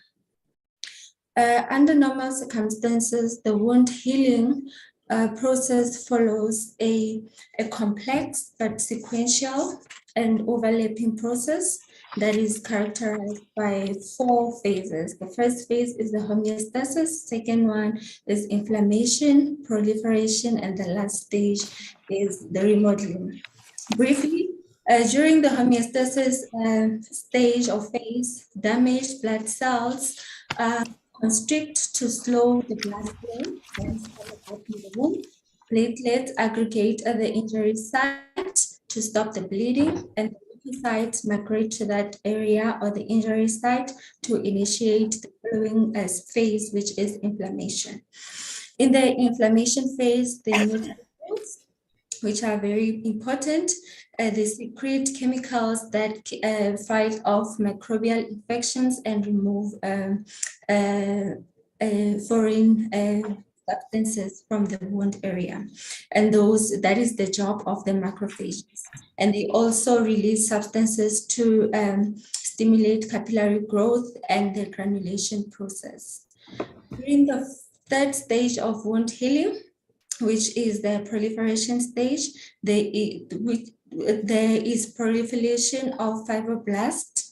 They proliferate in the wound and they secrete glycoproteins and collagen. Then the epidermal cells, they migrate from the wound edge, and then granulation tissue is formed from the macrophages, fibroblasts, and new capillaries. And the last stage is the remodeling phase, whereby the fibroblast cells secrete collagens to strengthen the wound, and the wound remodeling occurs to reorganizes the fibers of the skin. The wound then contracts and increases tissue integrity and closing the wound. Wounds can sometimes get infected by microorganisms that are present in our skin because we have microorganisms on our skin. An example would be a Staphylococcus epidermis that is normally on our skin for our own benefit. Sometimes when the skin gets compromised, the structure of the skin gets compromised, then those microorganisms can become fatal if they go into the blood circulation, or if there's a wound, they can cause a wound to be infected, and then now the wound not healing in its normal rate process. And then normally when there is an infection in the wound, we use these available treatments, antibiotics such as the tetracyclines, macrolides, cephalosporins, and aminoglycosides, and so forth. They are available for treatment of infected wounds. However, prolonged use of these antibiotics can lead to system toxicity, and also the microorganisms can end up being resistant to treatment after a certain time using those. Thus, there is a need for alternative microbial wound healing treatment from medicinal plants that is more effective and more safe. The World Health Organization in 2011 reported that about 70 to 95% of the world's population relies on medicinal plants as their primary healthcare system. Economically, the medicinal plants offer a great relief because they are cheaper to purchase and they are easily accessible. Studies shows that medicinal plants' ability to accelerate wound healing is through their phytochemical constituents. Phytochemicals such as alkaloids, phenols, tannins, steroids, just to name a few, can or play a role in wound healing by firstly scavenging free radicals in the wound. They fight off infections in the wound, they reduce inflammation, and they also promote wound healing by promoting migration of the fibroblast cells. And that brings me to the plants that we investigated in our study. So we had 4 plants of interest. The first plant is Elephantina elephantoriza, which is normally used in conjunction or in combination with the Fentanisia prunelloide. And a study by Mabona revealed that the combination of these 2 plants, the root extract of the plant displayed a synergistic interaction against the Staphylococcus aureus as a skin pathogen and also for the treatment of ringworms. Another plant that we have, it is the Dicoma anomala that has been reported on the evaluation of antibacterial and anti-inflammation properties. And the last plant is the Malva parviflora, which has been reported for its inflammatory effects.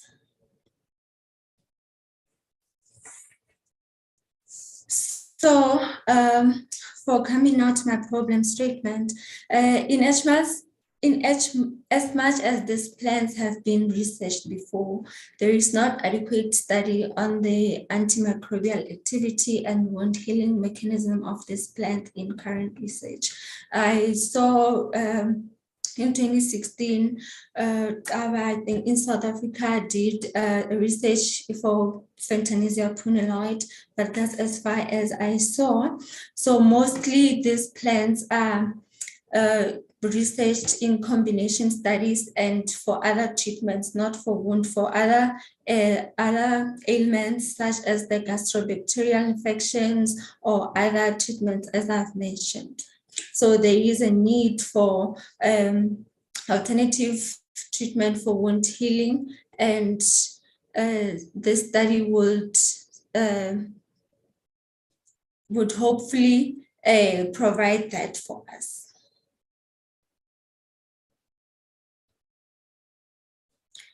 The aim of our study was then to investigate the antimicrobial and wound healing properties of Malva parviflora, Dicoma anomala, Elephantina elephantoriza, Fentanisia prunuloides as medicinal plants used in the Free State region. Our objectives were to investigate the wound healing properties of the plant extracts by testing their toxicity, performing antioxidant assay, anti-inflammatory assay, and then we also we wanted also to perform the scratch wound assay, but at the time of when I was conducting the experiment, we could not optimize the cells for the scratch wound assay, so we still put it at that assay on hold for now. And then we also wanted to determine the phytochemicals present and also to evaluate the antimicrobial activity by disc diffusion assay. Selected plants for the study were collected from Tabanchu and they were authenticated by Prof. Zitzman. Then thereafter they were washed and dried at room temperature, ground into fine powder, and extracted via the maceration method using methanol and distilled water. The organic extract. Sorry, Dr. For the next 30 seconds, please just summarize a conclusion.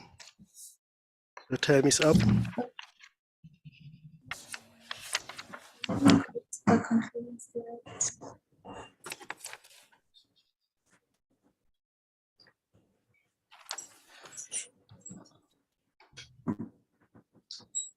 Okay, so from the findings of our study, we proved that the investigated plants can be of medicinal value to humans and they can provide alternative treatments for microbial infections for the healing of wound. And then future reference should be focused on bioassay isolation of detected compounds as well as any additional new compounds that may be present. And then future work should also include using wound-induced in laboratory animals as they are more related to humans physiologically. Thank you. Thank you very much, Osmamelo. We go to the next presentation, which is also online by M.A. Chilboy, titled High Prevalence of HIV Drug Resistance Among Patients Failing Second-Line Treatment in the Northern Region of Lesotho. Chilboy, you may proceed. You've got 10 minutes and we would like to see you. Osmamelo, you can switch off the camera.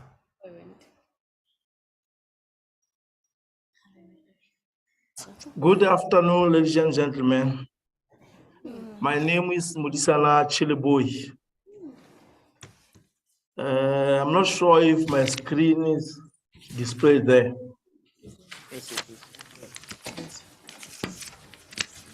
Is my screen there? It's perfect. Okay. Thank you. My study was on HIV type 1 drug resistant among patients failing second-line antiretroviral treatment in the Northern Region of Lesotho. The presentation outlines it as follows. The background: globally, Lesotho is ranked second with highest HIV prevalence of 21.1%, and the preference varies per district, of which Bothabota account for 17.8 and Mokhotlong 26.1. Recent data reveal that 82% of the patients that have been diagnosed are on ART, and the viral load has been recommended as the routine test for such patients, and it was rolled out in 2016. Unfortunately, data for viral suppression rate for patients on second line in Lesotho is very scarce. Patients are switched empirically, meaning without any antiretroviral, without any HIV drug resistance. That is mostly likely to lead to an excessive use of therapy with omission of still active drugs. So if we are switching such patients, and sometimes you might even miss the drugs that were still active. And such patients are also carrying a high risk of transmitting drug-resistant HIV. Therefore, it is crucially important to understand the resistant pattern and the reason for biological failure while on second line to find out ways how to limit the occurrence. This will help to improve therapy and to determine the specific future need for the drug after identifying second line failure. The objectives of the study was to assess the prevalence and pattern of HIV-resistant associated mutation in patients with unsuppressed viral load. So the suppression is defined as less than 1,000. So once it's greater or equals to 1,000, such patient is unsuppressed. So it was done in Botabote and Mokotlo. As I also need to highlight that this study was embedded in the bigger study that was titled Implementation of Routine Viral Load in the Rural Center in the setting of Lesotho. So we were working together with 2 different laboratories where the study was done. So the patients were normally analyzed for the routine viral load, and their leftovers for the patients that were failing or with high viral load were kept in the biobank. So we had to go back in our biobank system to retrieve such data. So we managed to get the data from January 2016 to October 2020. And from that biobank, there were 80 samples for 55 patients, meaning there were some patients with multiple samples. The results, in our results, we have analyzed them as per patient characteristics and the outcome of our resistance. So from 55 patients, we managed to successfully sequence 30 results from those patients. There were a lot of challenges that we encountered. So we managed to get those 30 results. And the majority of those patients, as we can see from the left side, they were the females. And the median time on AD, as we calculated from the time the patients we calculated the time from the patients we took the sample, which was the phlebotomy time. So it was 1.9, which is approximately within 2 years. And as we can see, most of our patients were on ritonavir-boosted protease inhibitors. I should also highlight that one of the patients that we included here in our study didn't have some data for PR, protease inhibitors, because we had some challenge on the sequence, but we were having the data for the reverse transcriptase regime. The results for the outcome of the resistance are as follows. All the patients that we sequenced were subtype C, which is a clear indication that this HIV is from Africa, as subtype C is most prominent in Africa. So 18 of the patients that we did the sequence out of 30 had major mutations. And I have already highlighted that from those patients, there was 1 patient of which we didn't get the protease region, but there were some results that were of significant, hence why we included. And as we can see from the results, the mutation that was common under RTI's mutation, which is from part of the backbone of the second line, was M184V. In our discussion, from 18 patients that had mutated virus, the majority of them had 1 or more mutation in the reverse transcription regime. Though those 18 patients had the mutation, only 10 patients out of them had the mutation that was converting resistant to second line. And I would also like to highlight that we also seen a mutation of K103, which confer resistant to nevirapine and efavirenz. And those ones, they were part of the previous remission of the patients, and they take them to disappear in the bloodstream. There were some patients with NRTs, which are non-nucleoside. There were some patients who were NRTs resistant, but there was no mutation of M184, and that's an indication that such patients are not taking their medication. It is also important to highlight that M184V converts resistant mutation to 3TC, but it is still maintained within the regime because it makes the virus less fit to replicate. I would also like to highlight that from our results, there was a patient that has one patient that has resistance to all the protease regime. In conclusion, the prevalence of HIV resistant on second line was 31% within 2 years. And that patient that had a resistant on protease inhibitors was switched to third line. And during the study, it is also important to highlight that the guidelines were recommending for second line, it was 2 NRTIs and 1 PI. However, as we were approaching the end of the study, the country was rolling out DTG based in the second line. As such, we still need to monitor the resistance pattern that include NRTIs as they remain relevant in the NTRs because they also form part of the second line. As I have already highlighted that we had only 30%, but despite that sample size, we found that our results are of importance to the clinician and the policymaker since the second line data in Lesotho is very scarce. So future studies to overcome such challenge of the small study should include more samples from different places. I would also like to make acknowledgement to the following as they are appearing here: Prof. Niklaus, Prof. Thomas, and Dr. Olefire and Dr. Geneva. Thank you.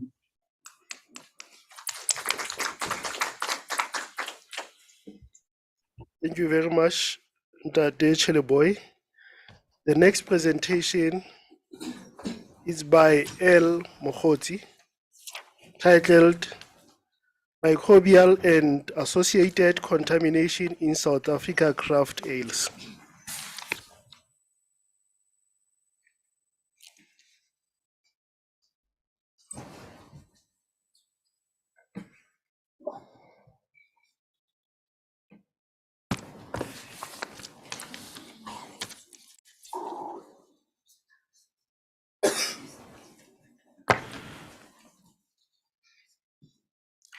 Good afternoon, ladies and gentlemen.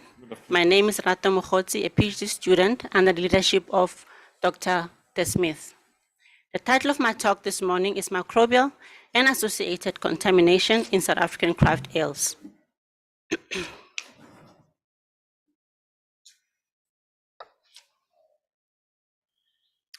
Beer is the most consumed alcoholic beverage worldwide, third most popular after tea and coffee and water. According to a World Population Report, Czech Republic is a country that consumes most of the beer. South Africa is now the biggest drinking nation in the African continent, with a consumption of about 56% coming from beer. So this led to the contemporary trend of focusing on micro-manufactured produce, which is the craft beer development, also known as the microbrewery movement. So craft beer compared to industrial beer can be subject to microbial contamination. This can lead or as a result of proliferation of gram-negative bacteria as well as some wild yeast. The majority of spoilage bacteria, it comes from lactic acid bacteria, about 60 to 70%. It makes about 60-70% of the spoilage. Microbial contamination can affect beer quality, causing detrimental financial consequences for the brewing industry. So microbial contamination can either come from mycotoxins from molds or off flavors associated with lactic acid bacteria. Craft beer can be very pricey. So this can result from the following. About 4% can come from brewery margin, 18% packaging, 15% labor, 9% from raw materials, 23% VAT, 11% the distribution, and 20% retailer margin. Mycotoxins, on the other hand, are secondary metabolites that come from fungi. They can be associated with the grains such as your barley, your maize, or your wheat. They are also thermally and chemically stable compounds that can contaminate the final or the finished product such as beer. Mycotoxin can cause health disorders when ingested in high concentrations. So in order to understand the presence of these off flavors in beer, we need to understand how they're metabolized or where they actually come from. So the beer, as well as the grains, they contain of what we call hydrocyanamic acids. The major ones are comaric acid, ferulic acid, and sinapic acid. So these major compounds, they normally have high flavor threshold as well as aroma, but they can be metabolized to your vinyl as well as your ethyl products, like your 4-vinylphenol and 4-ethylphenol. So these metabolites or derivatives, they can very low threshold concentrations, but they're actually of flavors. They're not preferred to be in the beer at high concentrations. So the presence of these vinyl as well as ethyl derivatives can be caused by sometimes your contaminant like your lactic acid bacteria, or the presence of a yeast with a specific enzyme like your vinyl phenol reductase. Thus, this led me to the aim of my study, which was to determine the level of microbial contamination in South African craft ales and to detect any associated compounds that could prove hazardous to consumer health or influence the flavor profile. So for the materials and method, we went to 30 different craft breweries. We bought different ale beers from them. And as you can see from my map on my left, this just shows different provinces where different craft breweries are actually allocated, in which your Gauteng has most craft breweries, but it comes second to the Western Cape. And in other provinces, there are also some craft breweries there, but not as much as compared as the Western Cape and Gauteng. So there are two types of beers, the ales and the lager. We decided to go with the ales. And under ales, there are different styles of ales that we actually bought. So after buying, we took the beers and we stored them at 4 degrees Celsius until further analysis. For these are the different parameters that we actually looked into. We looked at the microbial counts, whereby they were divided into pathogenic bacteria or pathogenic microorganisms as well as spoilage microorganisms. And we also looked at your ethanol and your mycotoxins, different kinds of mycotoxins which are normally associated with your grains. And we also analyzed your volatile compounds using GCMS. So this is just a summary of some of the results that you obtained. For the microbial content, we looked at the yeast and the mold as well as other pathogens. But then we saw that the pathogens that we actually that we looked into, like your Salmonella, your E. coli, there were no counts that were found in our beers. And the yeast and the mold, they were there, but not in significant amounts. And this, the molds that we actually detected were not actually associated with any of the mycotoxins that are normally can be a contaminant in the beers. So this graph, this is how it was actually done. On my right, we have different styles of ale beers. There are about 11 under ale. And then we drew them against the colony-forming units, which is the number of viable microorganisms that were found in the beer. And then this is for lactic acid bacteria, which is a major spoiler of when you process foods like your beers. And then we found that about more than 50% of our beer samples were contaminated with lactic acid bacteria, which is quite a problem. For the mycotoxin detection, again here, our mycotoxins level that we detected in our beers as compared to the ones that you find in literature were not so significant, so there's not much concern there. Because according to literature, the maximum amount of, especially the deoxynivalenol mycotoxin, which is the most common mycotoxins found in the beer samples, compared to the ones that we got in our study, which is about 45 nanograms per liter, according to the studies that were done, the latest which was published this year, the highest was about 20 milligrams per liter, but still it is below the specified regulations. So here I try to summarize a table of flavors, because these are the main of flavors of phenolic compounds that we're interested in.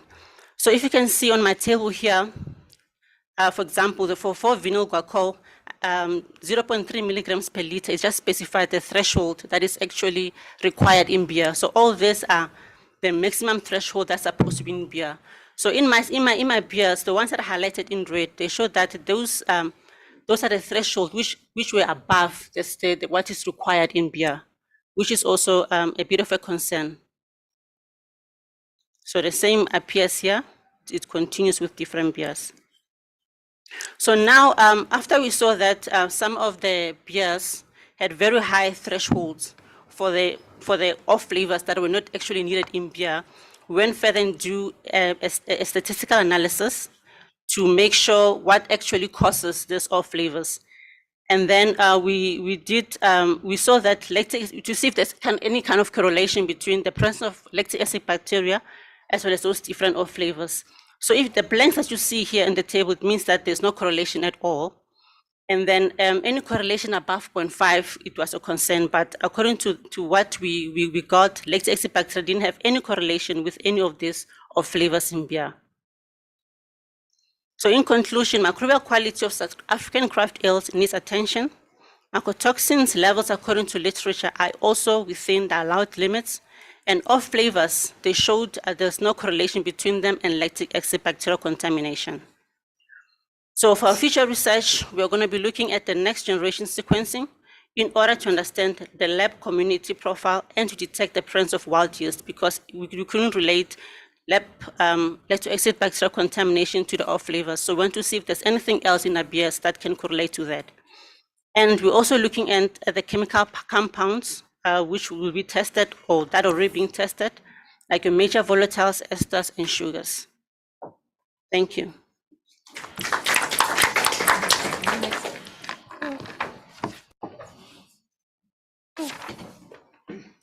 Yeah, no, yes.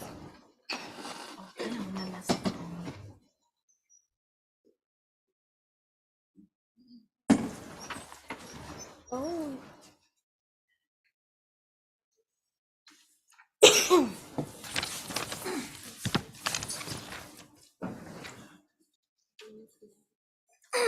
Thank you very much. The next presentation by Ms. K.N. Reed, titled Effective Use of Thermosensitive and Immunosensitive Liposomes for Targeted Drug Delivery in Prostate Cancer Cells.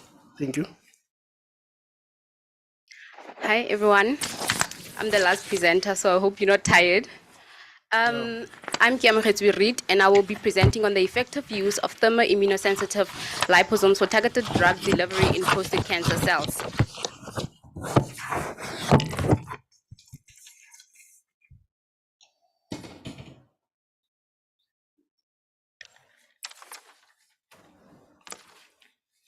Effective chemotherapeutic outcomes rely on the administered drug reaching cancerous sites in sufficient concentration. Nanotechnology seems as a promising alternative for the delivery of anti-cancer drug and improving the therapeutic efficacy and also reducing drug toxicity. Nanoparticles such as liposomes increase drug delivery and protect the drug from degradation. Liposomes can also be sensitive to different stimuli such as pH, light, and temperature. In my research, we focused on temperature-sensitive liposomes. Temperature-sensitive liposomes enhance the effectiveness of drugs through temperature-controlled release. Therefore, hypothermia shows a very important role in cancer treatment. Hypothermia increases vascular permeability and also interstitial transport. Prostate-specific membrane antigen, which is PSMA, is found on different prostatic tissue. PSMA increases therapeutic chances of nanoparticles in prostate cancer treatment. In my study, anti-PSMA was conjugated onto liposomes. Medicinal plants are a very good source of anti-cancer agents. In this study, the plant Euphorbia mealy was screened against the LNCAP cell line. This plant is known to have different phytochemical compositions, and it has anti-diabetic, antimicrobial, and anti-cancer properties.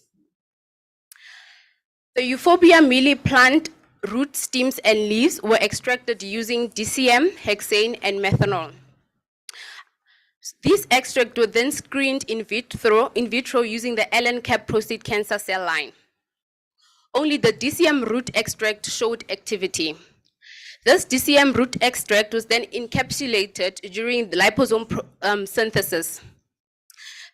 This liposome synthesis was conducted using the thin film method, using reagents such as hydrosoy, DSPE, amine, and melamide.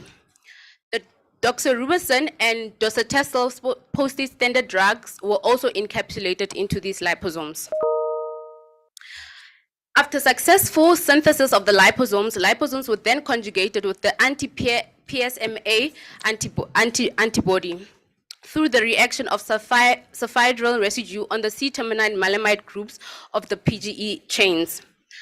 After successful conjugation, cytotoxic activity of prostate cancer standard drug was screened against the LNCAP cell line. In this treatment, hypothermia was applied at 40 degrees Celsius for 15 minutes. The control experiment included no hypothermia. The results show that when the Euphorbia mealy was screened, when the Euphorbia mealy DCM root extract was screened against the LNCAP cell line, 51.7% activity was recorded at 10 micrograms per ml. 6 dilutions were then performed, and the IC50 was recorded at 11.34 micrograms per ml. The liposomes were then characterized through scanning electron microscope and also transmission electron microscope. This slide shows the results for the TEM, which is transmission electron microsomes of empty liposomes, doxorubicin loaded liposomes, and Euphorbia mealy loaded liposomes.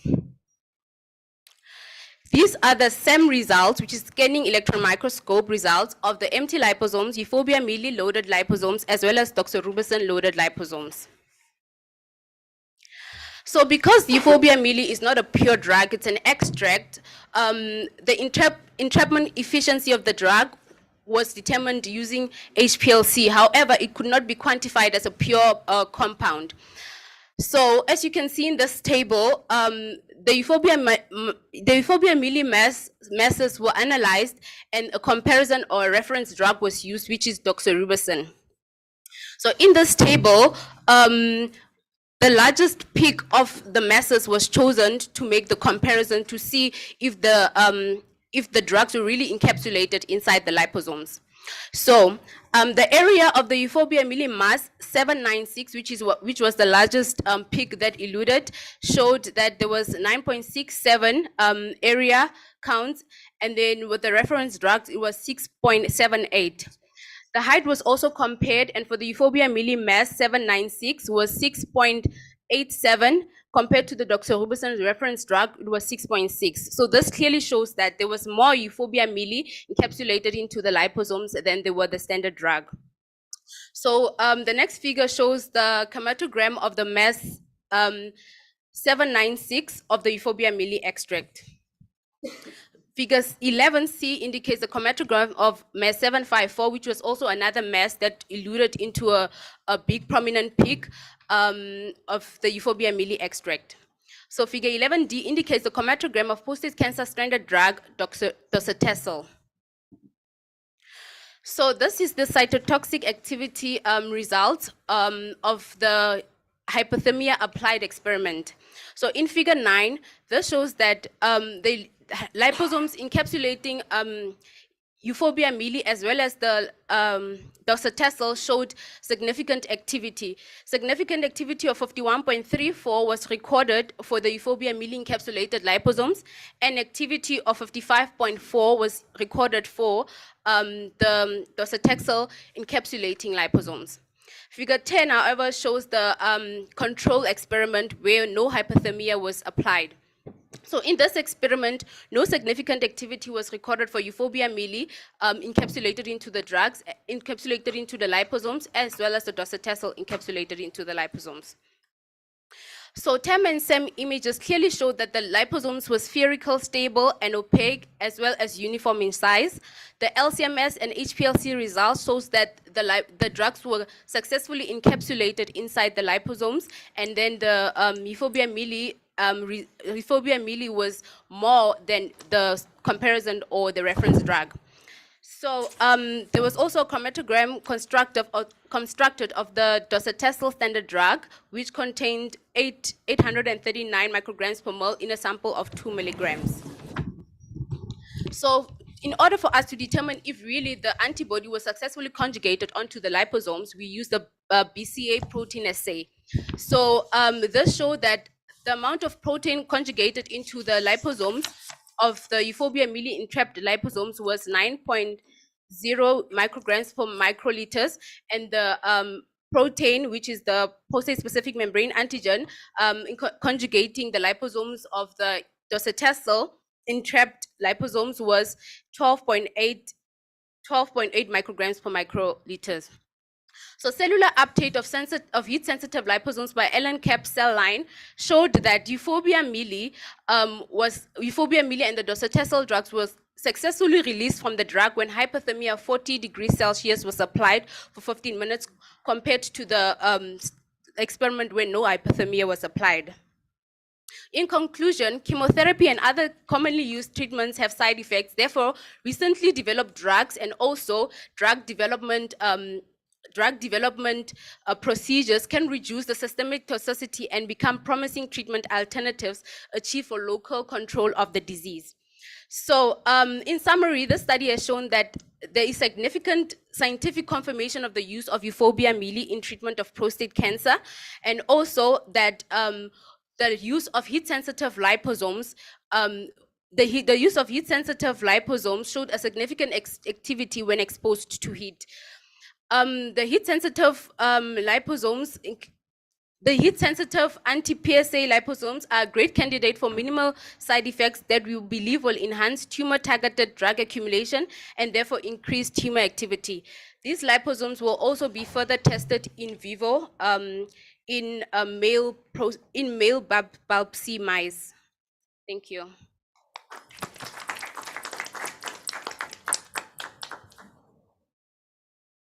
Thank you very much, colleagues. Just to remind you that the bottled juice and the food that we are actually eating were sponsored.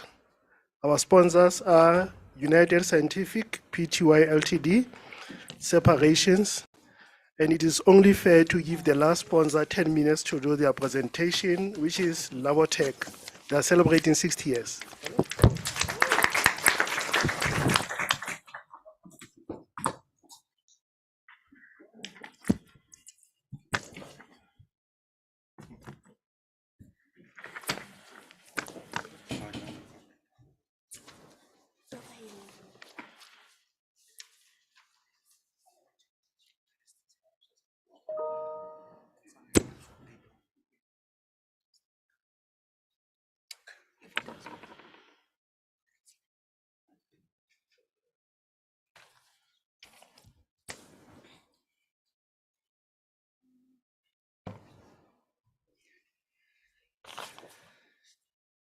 I just want to start by saying well done to the presenters and good luck with the future stuff that you're going to do.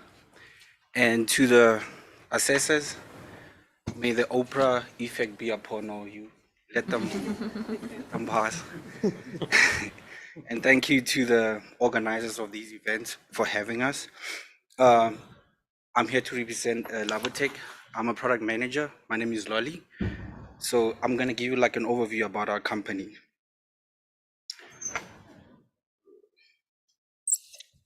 Or this one, or the mouse. Okay, sure. Let me just try to look. Okay, so about us, Labatec was established in 1960, so we have over 60 years as one of the pioneers of the supplying companies in South Africa.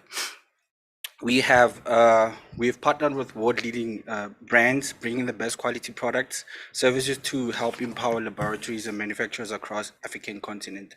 So we are a proud South African company with a triple BEE level status 2, and then an ISO 9001 accreditation. Labatec has offices in Johannesburg, Midrand, Cape Town, Durban, and Kenya. The vision is to be the best at understanding and satisfying the needs of laboratories, manufacturers in the African region through evolving partnerships and mutual growth with our clients.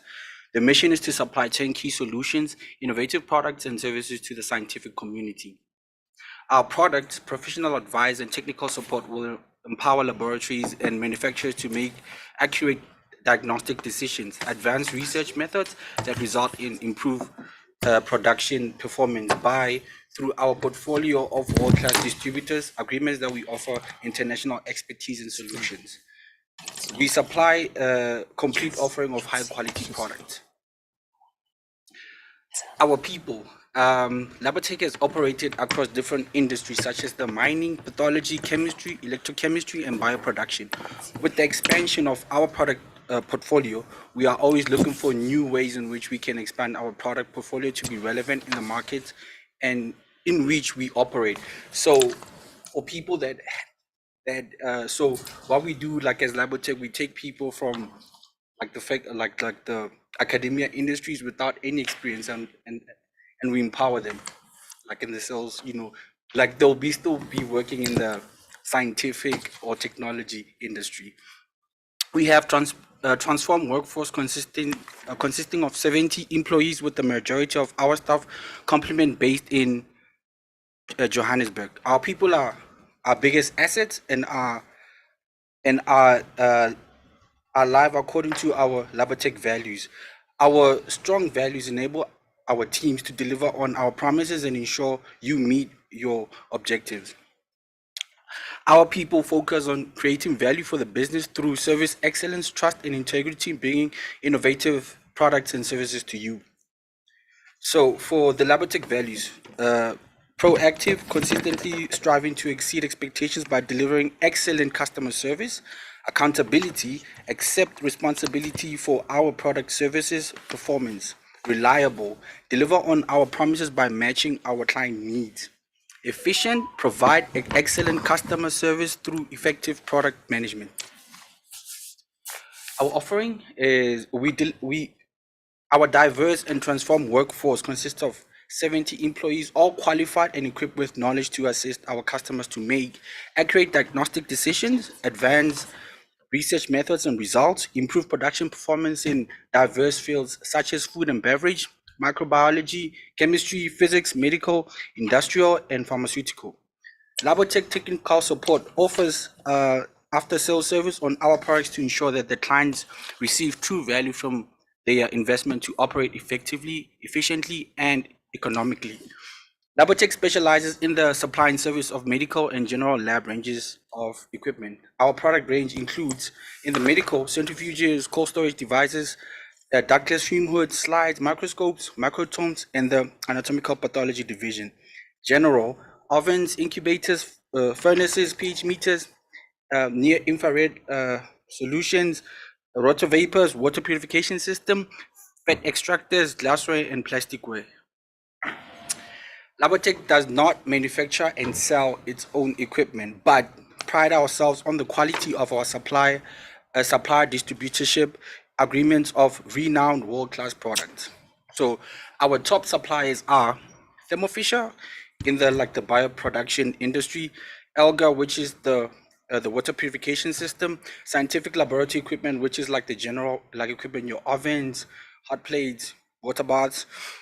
Forma, those are your cold devices. Then the Menzol and VWR, that will include the PCR range, the microscopes, and the slides. Buchi, that will be more of your chemistry, like your distillation units, your chromatography units, and NIR. Then Hetig will be your centrifuges, mostly. Then Integra will be your the pipettes and the tips. Then Orion will be your sodium meters, pH meters, yeah.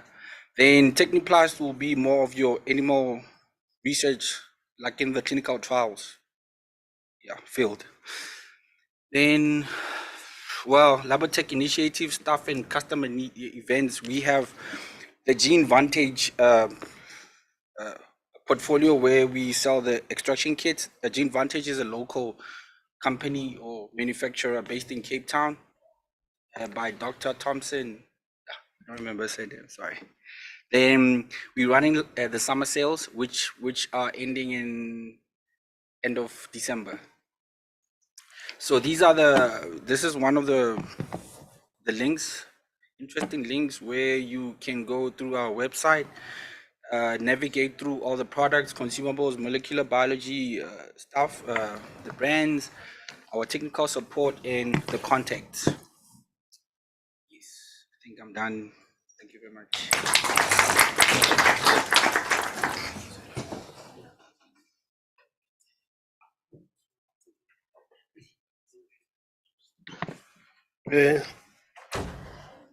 We'd like to call all the presenters to the front for question and answer session.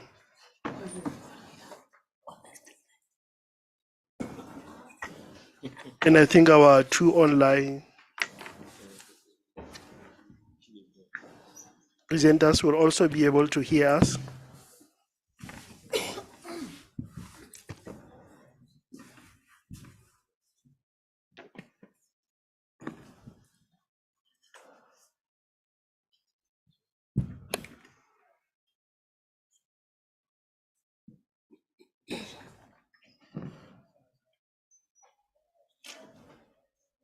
Just waiting for the online presenters to be connected.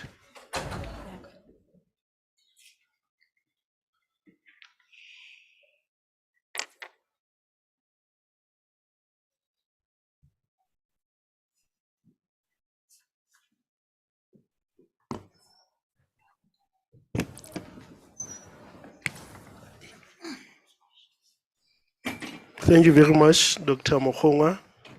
Colleagues, do we have any questions for them? You can just raise up the hand and direct the question to the presenter. Thank you. We'll start with Dr. Nofu.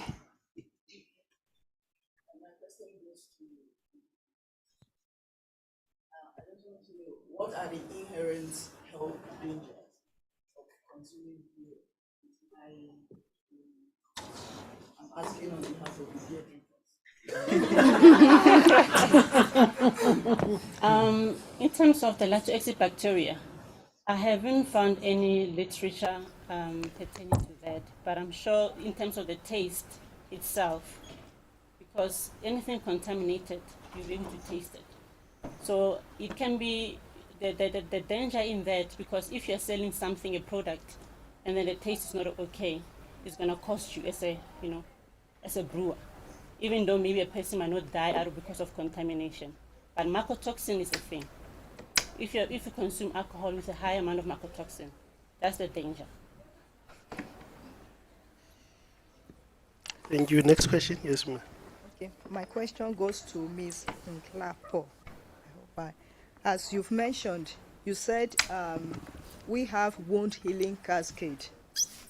So do you recommend using a cream containing collagen during the remodeling stage? A cream, thank you for that question.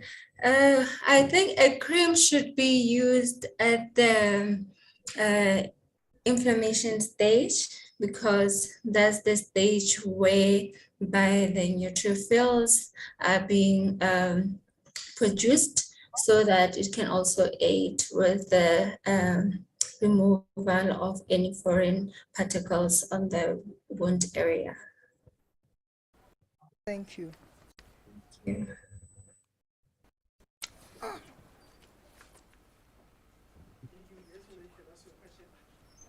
The question is directed to Mrs. Sorry.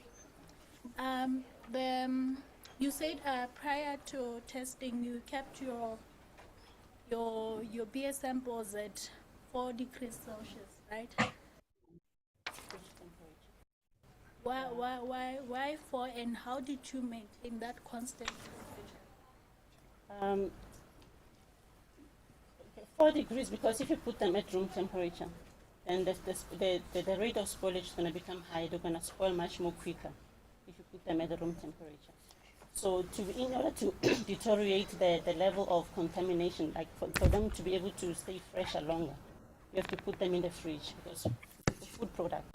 So any food product like any other food product, for it to be preserved longer, you need to refrigerate it, just like beer. So, yeah, I don't know if I answered your question. In terms of maintenance, yes, there will be variations between 4, sometimes 5, and there will be there because most people are using the fridge. Sometimes it will vary, just like the fridge at home. But that shouldn't have any impact as long as the range between the variations not so huge. So it should be okay. Thank you. Yes, ma'am. My question goes to Ms. Riet. Did I pronounce? So it's like I'm wondering, in figure 11A, you mentioned something about the peak, the height. It's like, why didn't you discuss something on the concentrations? Yes, because Euphorbia mealy is not a pure drug, it's an extract. You can't use HPLC and LCMS to determine the concentration of the drug, of the extract, because it's not pure. So what we did is multiple masses were identified in the Euphorbia mealy extract, and the largest peak, the largest 2 peaks that showed prominent and high peaks were chosen, and then a reference drug had to be used, which was doxorubicin. So this reference drug, it could be, the concentration of doxorubicin was detected, it was 0.6 ppm. So that was used as a reference in order to calculate if really there was really Euphorbia mealy also encapsulated into the liposomes. So from that, you can make a reference calculation of how much Euphorbia mealy was there, but you can't use HPLC and LCMS to depict the concentration of an extract because it's not a pure drug.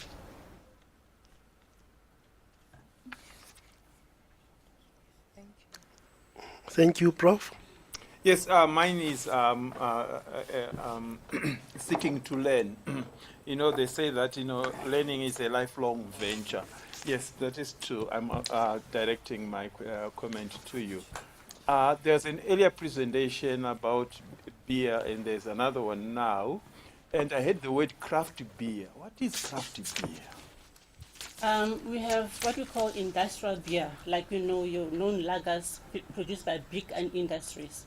But craft beer, it's in a smaller version of it. It's like a macro brewery. Like anybody can become a craft brewery. Craft brewer. Yeah. So with craft, like it's like they can incorporate. The traditional way of doing it is still the same. You use your grain, you use your hops, you use your yeast. But they can also put other ingredients as well to make it their own, using their own skills or according to whatever. Yeah. So the traditional one, like umqombothi, I don't know something how like I'm that, saying it. yes. Is that craft beer? I don't actually call it craft beer, but Puleng is here. Puleng is not here. Yes, it's not like umqombothi as such, but it is. It's craft beer. Thank you. Yeah, so it's different from the industrial way of doing it, whereby we have sophisticated equipment. So with craft, you can actually don't need sophisticated kind of equipment to do it. You can actually do it like in your backyard or something like that. You can put the ingredients that you need to put in there. So it's craft.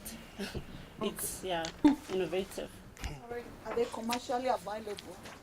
The beers that I use, yes, the beers, the licensed, the ones that I used, okay, they're commercially available. Those that are brewers, home brewers, so we're not actually doing for fun, all right. But the ones that I did here is those which are available to the public, because then they can be, hazardous at some point. That's why we did the mycotoxins and the microbial content as well. Thank you. Adding to that question, regarding the research, did you obtain consent from them, and do you have to give? Yeah, no, I went exactly to the craft brewers. I told them exactly what I want to do, and they said, no, go ahead, because we are confident about what you are doing. You won't find anything. Well, I did. Yeah, I'll have to give them feedback. I'm still busy with the writing up to put all the information together. I told them I'll come back to them. Yeah. So, I want to ask about the liposome effective delivery. What do you think the situation will be in vivo studies? What do I think the Situation will be in vivo? Because in vivo it's not like in vitro. It's a complex microorganism. So we want to see if this drug will reach, because the point of this drug delivery system is to see if the drug will be delivered to the cancerous site at sufficient concentration and released upon the administration of heat or hypothermia. So how we will do this is we'll use a biopsy male mice and a water bath just to emit heat or apply hypothermia. So we want to see if there will be concentrated activity only at the cancerous site, because that's the point of these drug delivery systems, because the use of chemotherapy, as mentioned earlier, is very toxic to normal cells. So we want to create a drug delivery system that is only specific to cancerous sites and can be controlled, in this case with temperature. MSc study or PhD? Masters. Masters. Yes. It would be nice to actually see how the model, Yes, yes. Thank you. If there are no further questions, thank you very much. And online presenters, you escaped. We are almost at the end of our PRD day. I'm going to call the following presenters or colleagues. They should come back to back, almost back to back song. After playing the first song, you go to the next one. So there won't be any chair between. So that will conclude my duties for today. The award ceremony will be presented by Mrs. Bipilo Nakedi, together with Prof. Hester Frischnell, and followed, after they are immediately done, within 2 seconds, Prof. Mahafola should come and do a vote of thanks and close the function. Thank you very much, colleagues.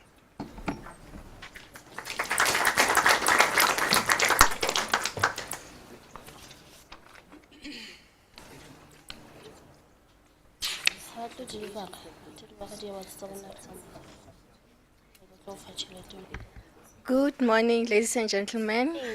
I would like to congratulate everybody who has participated. We are all winners today. Yes. Can we give ourselves a round of applause? Before we can start with our business, I would like to call upon Whitehead Scientific to come and give us the outcomes of the draw. Thank you for everyone who registered to the website today. We have 2 winners today for our lucky hampers. Our runner-up is Manaheng Raputing. Hey! Is she outside? Do you suspect a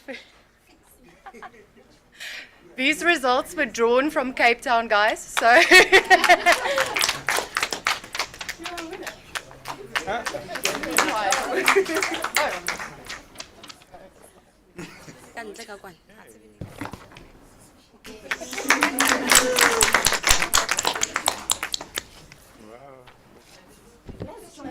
Let's try.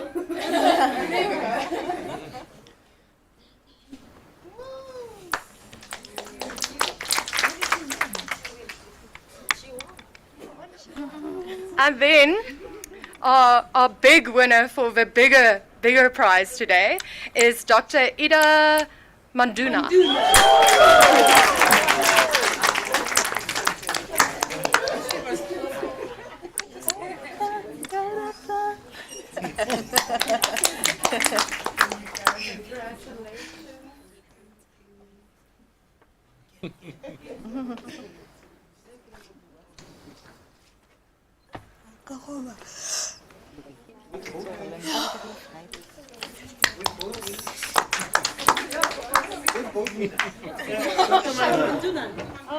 With both winners? Oh.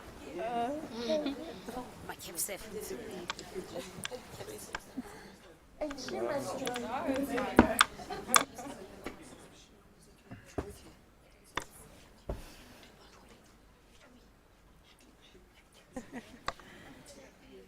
This is fun.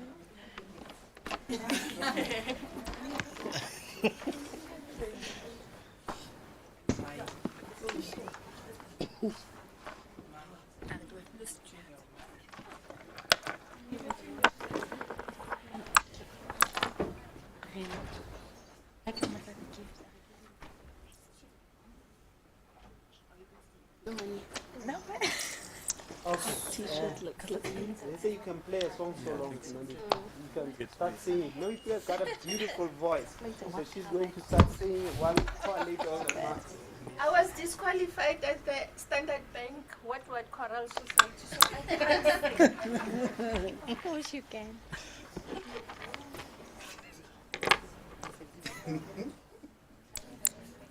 We are still waiting for the results, for the list, so just give us a moment. Thank you.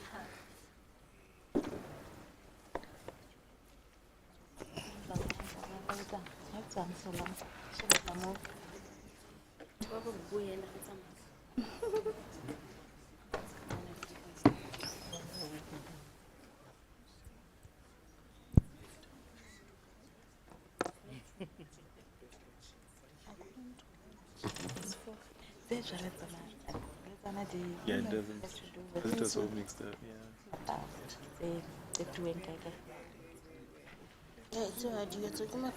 Yes, in the meantime, please complete the assessment. We need that so that we can improve our services next time and let you here again. Thank you.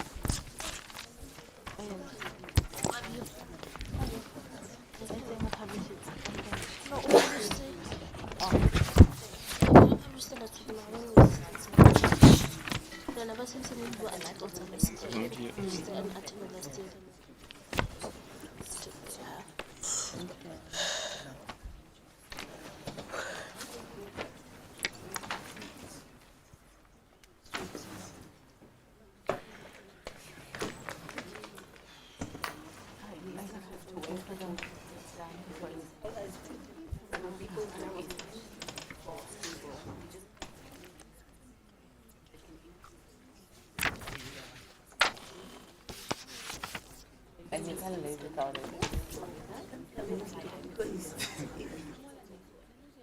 It's specific, designated. I'm sure they will help with us.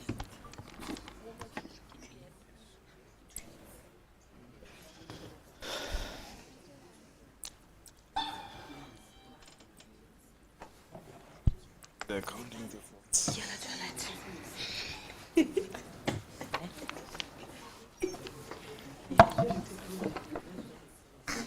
Yeah. They should have an award for the most grilled.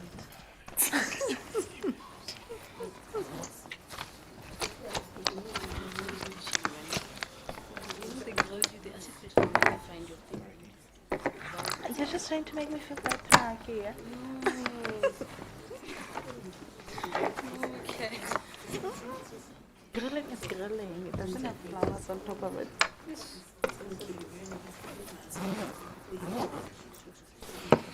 Oh, okay.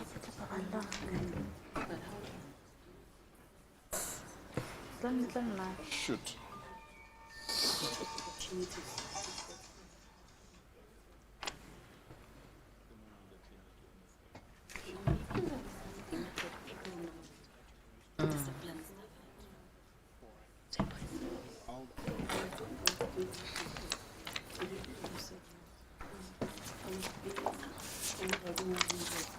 Oh, let's exciting and I think I'm somewhere near to exam.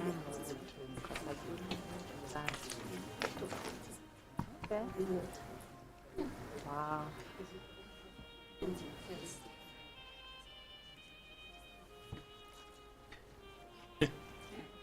We should have had some of the beers here. I'll wait. And the brewers. I'm sure you're all aware of the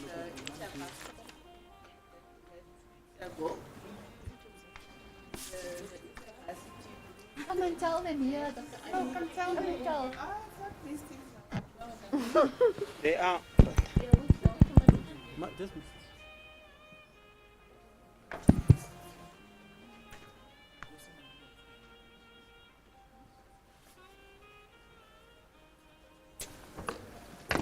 Okay, I'm talking on behalf of Dr. De Smith. I'm talking on behalf of Pulani, who presented her poster earlier, and I'm also talking on behalf of our craft brewery that is called Cat Brew. You can see the logo on the tablecloth that was outside. They hosted the InterVarsity Brewing event 2 weeks ago. At the InterVarsity, all university craft brewers in South Africa and beyond come to compete for prizes. They come to learn about brewing, the science behind the brewing, and of course social aspects around the brewing. The night before, CUT hosts a beer and food affair where the hotel school collaborates with us to pair food with the beers, different types of beers that are produced in the craft brewery. And this year, both events were a success. The brewing team won a prize for the second best label for their beers, and I forget what the other prize was, but they did a very good job, and to host such a big event is very exciting. We will post the website for the InterVarsity so that you can see what happens and all the pictures for this year's event. I thought I should just let you know. Thank you.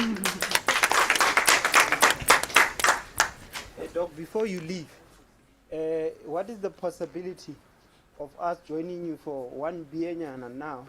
As Prof. Louis would say, it's academic, you know. Yes. Yeah, for It's us research. it is Yes, research. it's research. It is research. I think we'd need to talk to our brewer to find out what she has. But if I'm not mistaken, one of the brewers is having a wedding this weekend, and the team is rushing to go and support her. So, so maybe the beer has gone that side.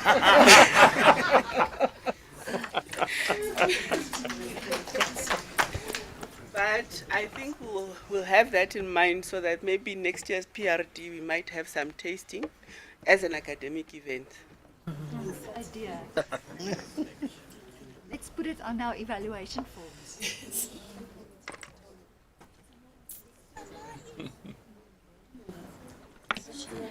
Colleagues, we're going to improvise. We will do it the other way there. We'll have a vote of thanks in closing, and then we will do the announcement of prizes. Is that okay with everybody? It's fine. Thank you. Over to Prof. Mahalo. Afternoon. Good afternoon, colleagues. We have now reached the end of our public lecture and PRD event. And without the involvement and participation of everyone who made sure that this event become a success, we would have not achieved our desired outcomes from the planning stages in the beginning of this academic career until today, yesterday and today for the execution. And we hereby acknowledge your worthy participation and thank you all. In no order of priority, Allow me, on behalf of the Faculty of Health and Environmental Sciences, to convey our sincere appreciation to the following for their immeasurable contributions. The faculty management team for the support since the planning phase to now the execution phase. The FREE committee, which is the Faculty Research and Innovation Committee, for their involvement in ensuring that our postgraduate program is of notable quality, that our postgraduate cohort is firmly relevant to the world trends and quite competitive. Our distinguished guests, Prof. Ishmael Kasoswe from University of Botswana, Professor Mamelo Sukwasha from the University of the Free State, we thank you very much for your talks. Our distinguished adjudicators, Prof. Ishmael Kasoswe, Dr. Buotha, Dr. Ogudenji, and Dr. Shago, we really appreciate your help in making sure that the adjudication process runs smoothly. To our presenters of the day, you were actually our stars of the day. I would like to thank you for your informed research work, and as the faculty, we are very proud of you. The technical team, the PRD committee led by Dr. Mahonga, thank you very, very, very much. Dr. Mahonga, why do I say Mahonga? Dr. Mahonga, thank you very much for all your hard work, and it shows that indeed when we're working together, we can achieve more. The colleagues from Marketing and Communications Department and Mr. Stephen Ferrari from e-learning for the online support. To our staff members in the Faculty of Health and Environmental Sciences and from the university community, we thank you all so much, and your support is always valued. Finally, to our sponsors, this wouldn't have been possible without your support. We thank Labotech, we thank United Scientific, we thank Separations, and Whitehead Scientific. But then we'd also like to convey our appreciation to the DVC for Research, Professor Mashele, for opening and introductions yesterday. And we also like to send our appreciation and thanks to May Edith Simbe, the Acting Senior Director for Research, for all their support. Thank you very much, colleagues.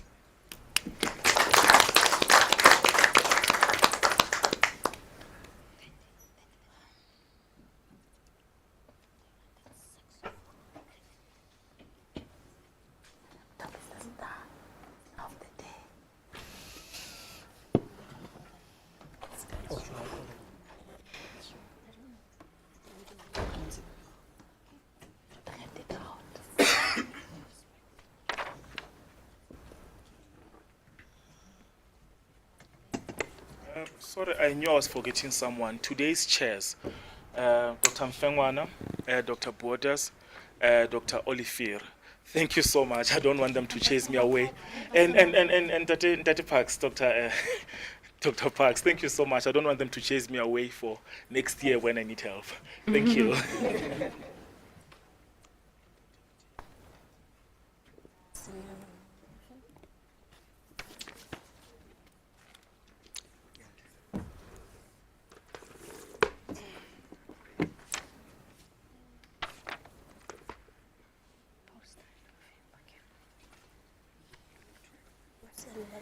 Thank you very much, ladies and gentlemen.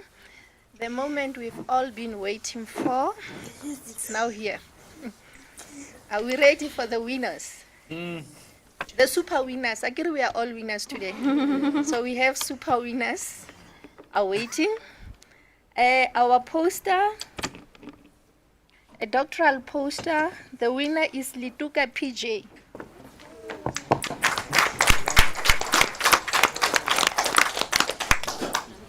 I don't know whether she was online or she was here.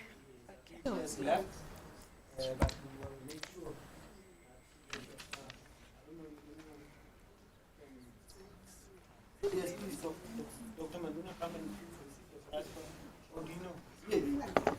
Is the supervisor here? No. Okay.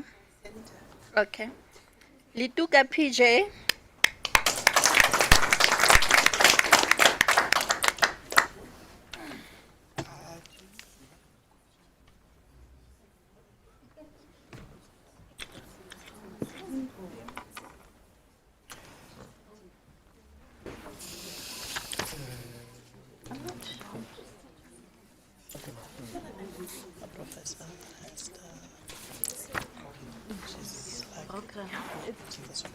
I can give you mine.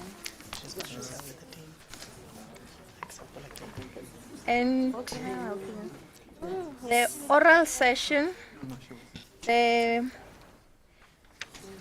master's oral winner is Lekei O.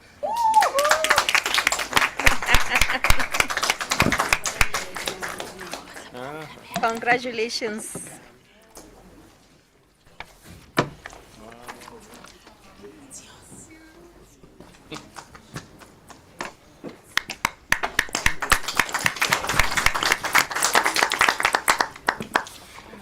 The imaging researcher oral.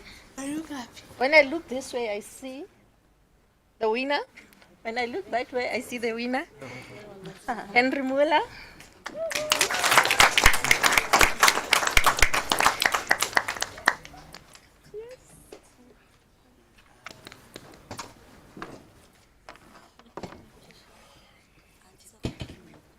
Congratulations.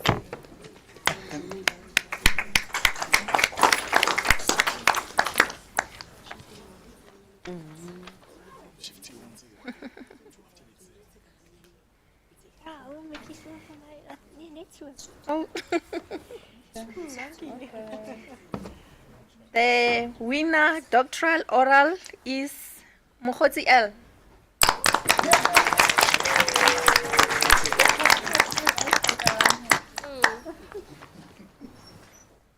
Congratulations.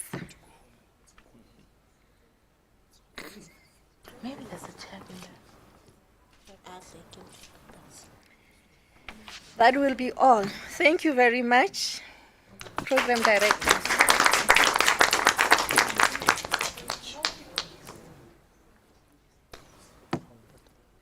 I don't see. Where is the attachment?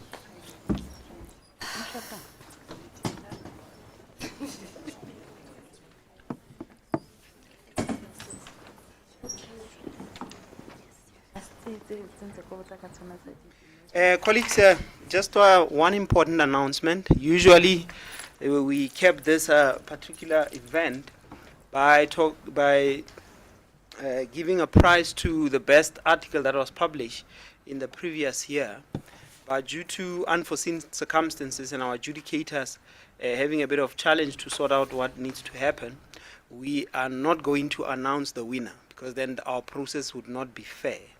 So, what we can encourage is that you must come to the first faculty board, and there we will announce our winner for the best research paper for the year. All right, thank you for that. All right, just one more. The 3rd of February. It's on the 3rd of February. Yeah, you can see it goes very nicely with Valentine. So the person who wins the trophy will be appreciated. Thank you.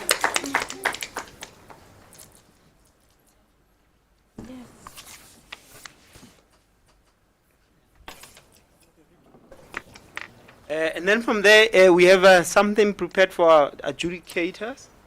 So, Ma'am Muriel, do you have it? Okay. A token of our appreciation.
Come on. What is the phone? It's by Joe Beck. 20 for one? Can yes. Yes. Thank you, sir. Thank you. Thank you. Much appreciated.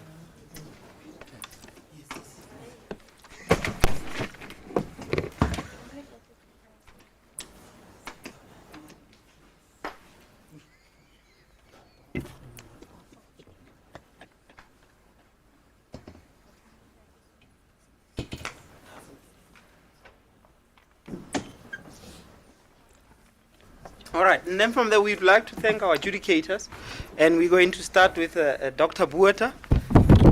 He's always willing to come and assist us, and we are very glad that you always come and sort us out here. Thank you, thanks a lot. You're welcome.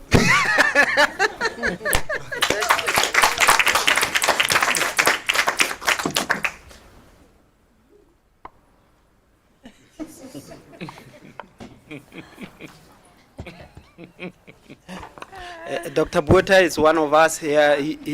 Before he jumped ship and went to the other side, thinking he's going to get greener pastures. You will come home, we're going to get you back. So That's just the salary that we discussed earlier. yes, that's the one, definitely. We will. All right. And then from there, we also want to thank Dr. Now I'm not sure, is it Shaho? Shaho.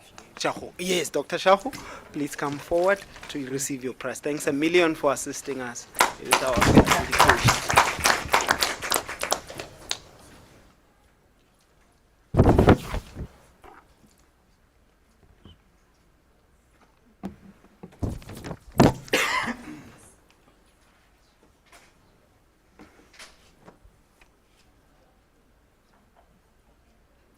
And now the third adjudicator is going to be Prof. Argue. That's a promotion, thank you. Oh, sorry, doctor. I'm already putting it out there in the universe, so so it's coming. Dr. Ogudenji. All right. Sorry about that. Thank you.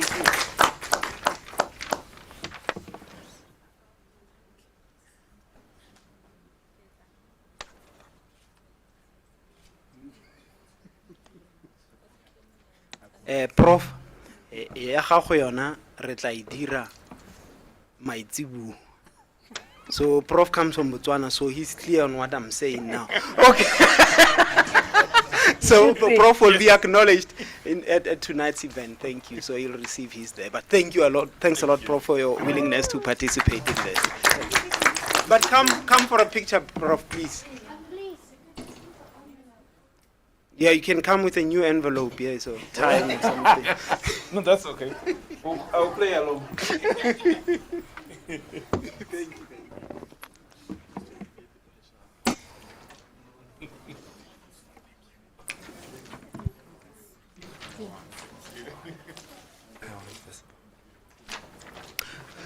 Thank you. Colleagues, thank you so much. All of them. Okay, please, adjudicators, come forward. Let's take a Are we picture going to with all get of you. another envelope? Yes, it's coming.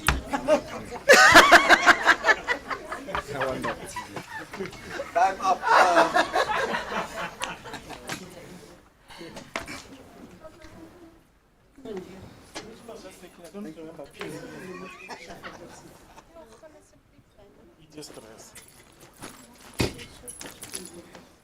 Maybe the winners will join us as well.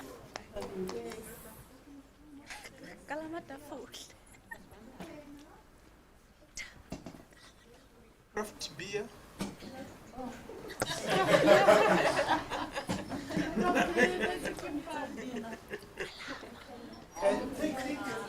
You guys can come with the trophies, please. Are you sure? I didn't know this kind of pretend. Okay. With this one. You do your best.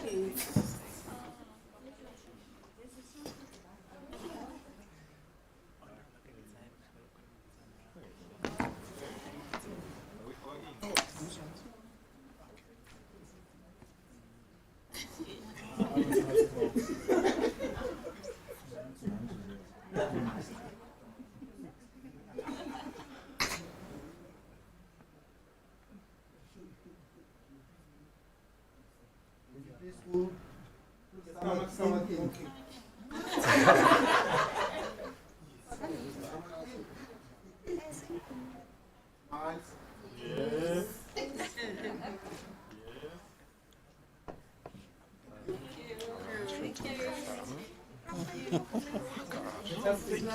Thank you.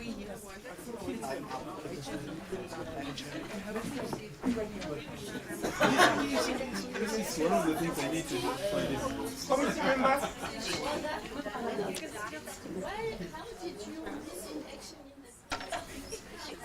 Committee member. The floor is not big enough for all of us to meet it. I'm thinking it's why. I think we are. We are just waiting for the. You know, a good place is always difficult to leave, so you just have to face it.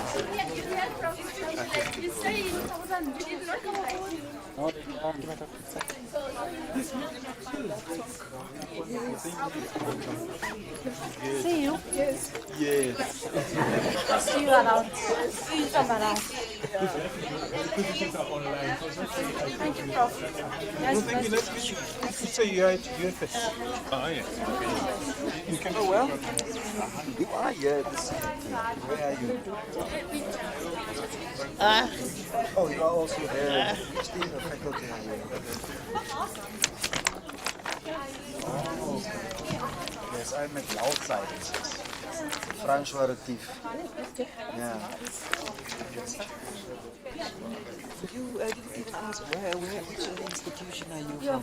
Also, so we are three of us from the University of the Free State. They don't know each other.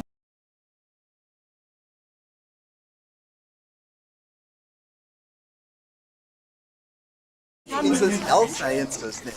We are completely on that side there. Yeah. Yeah. She's closer to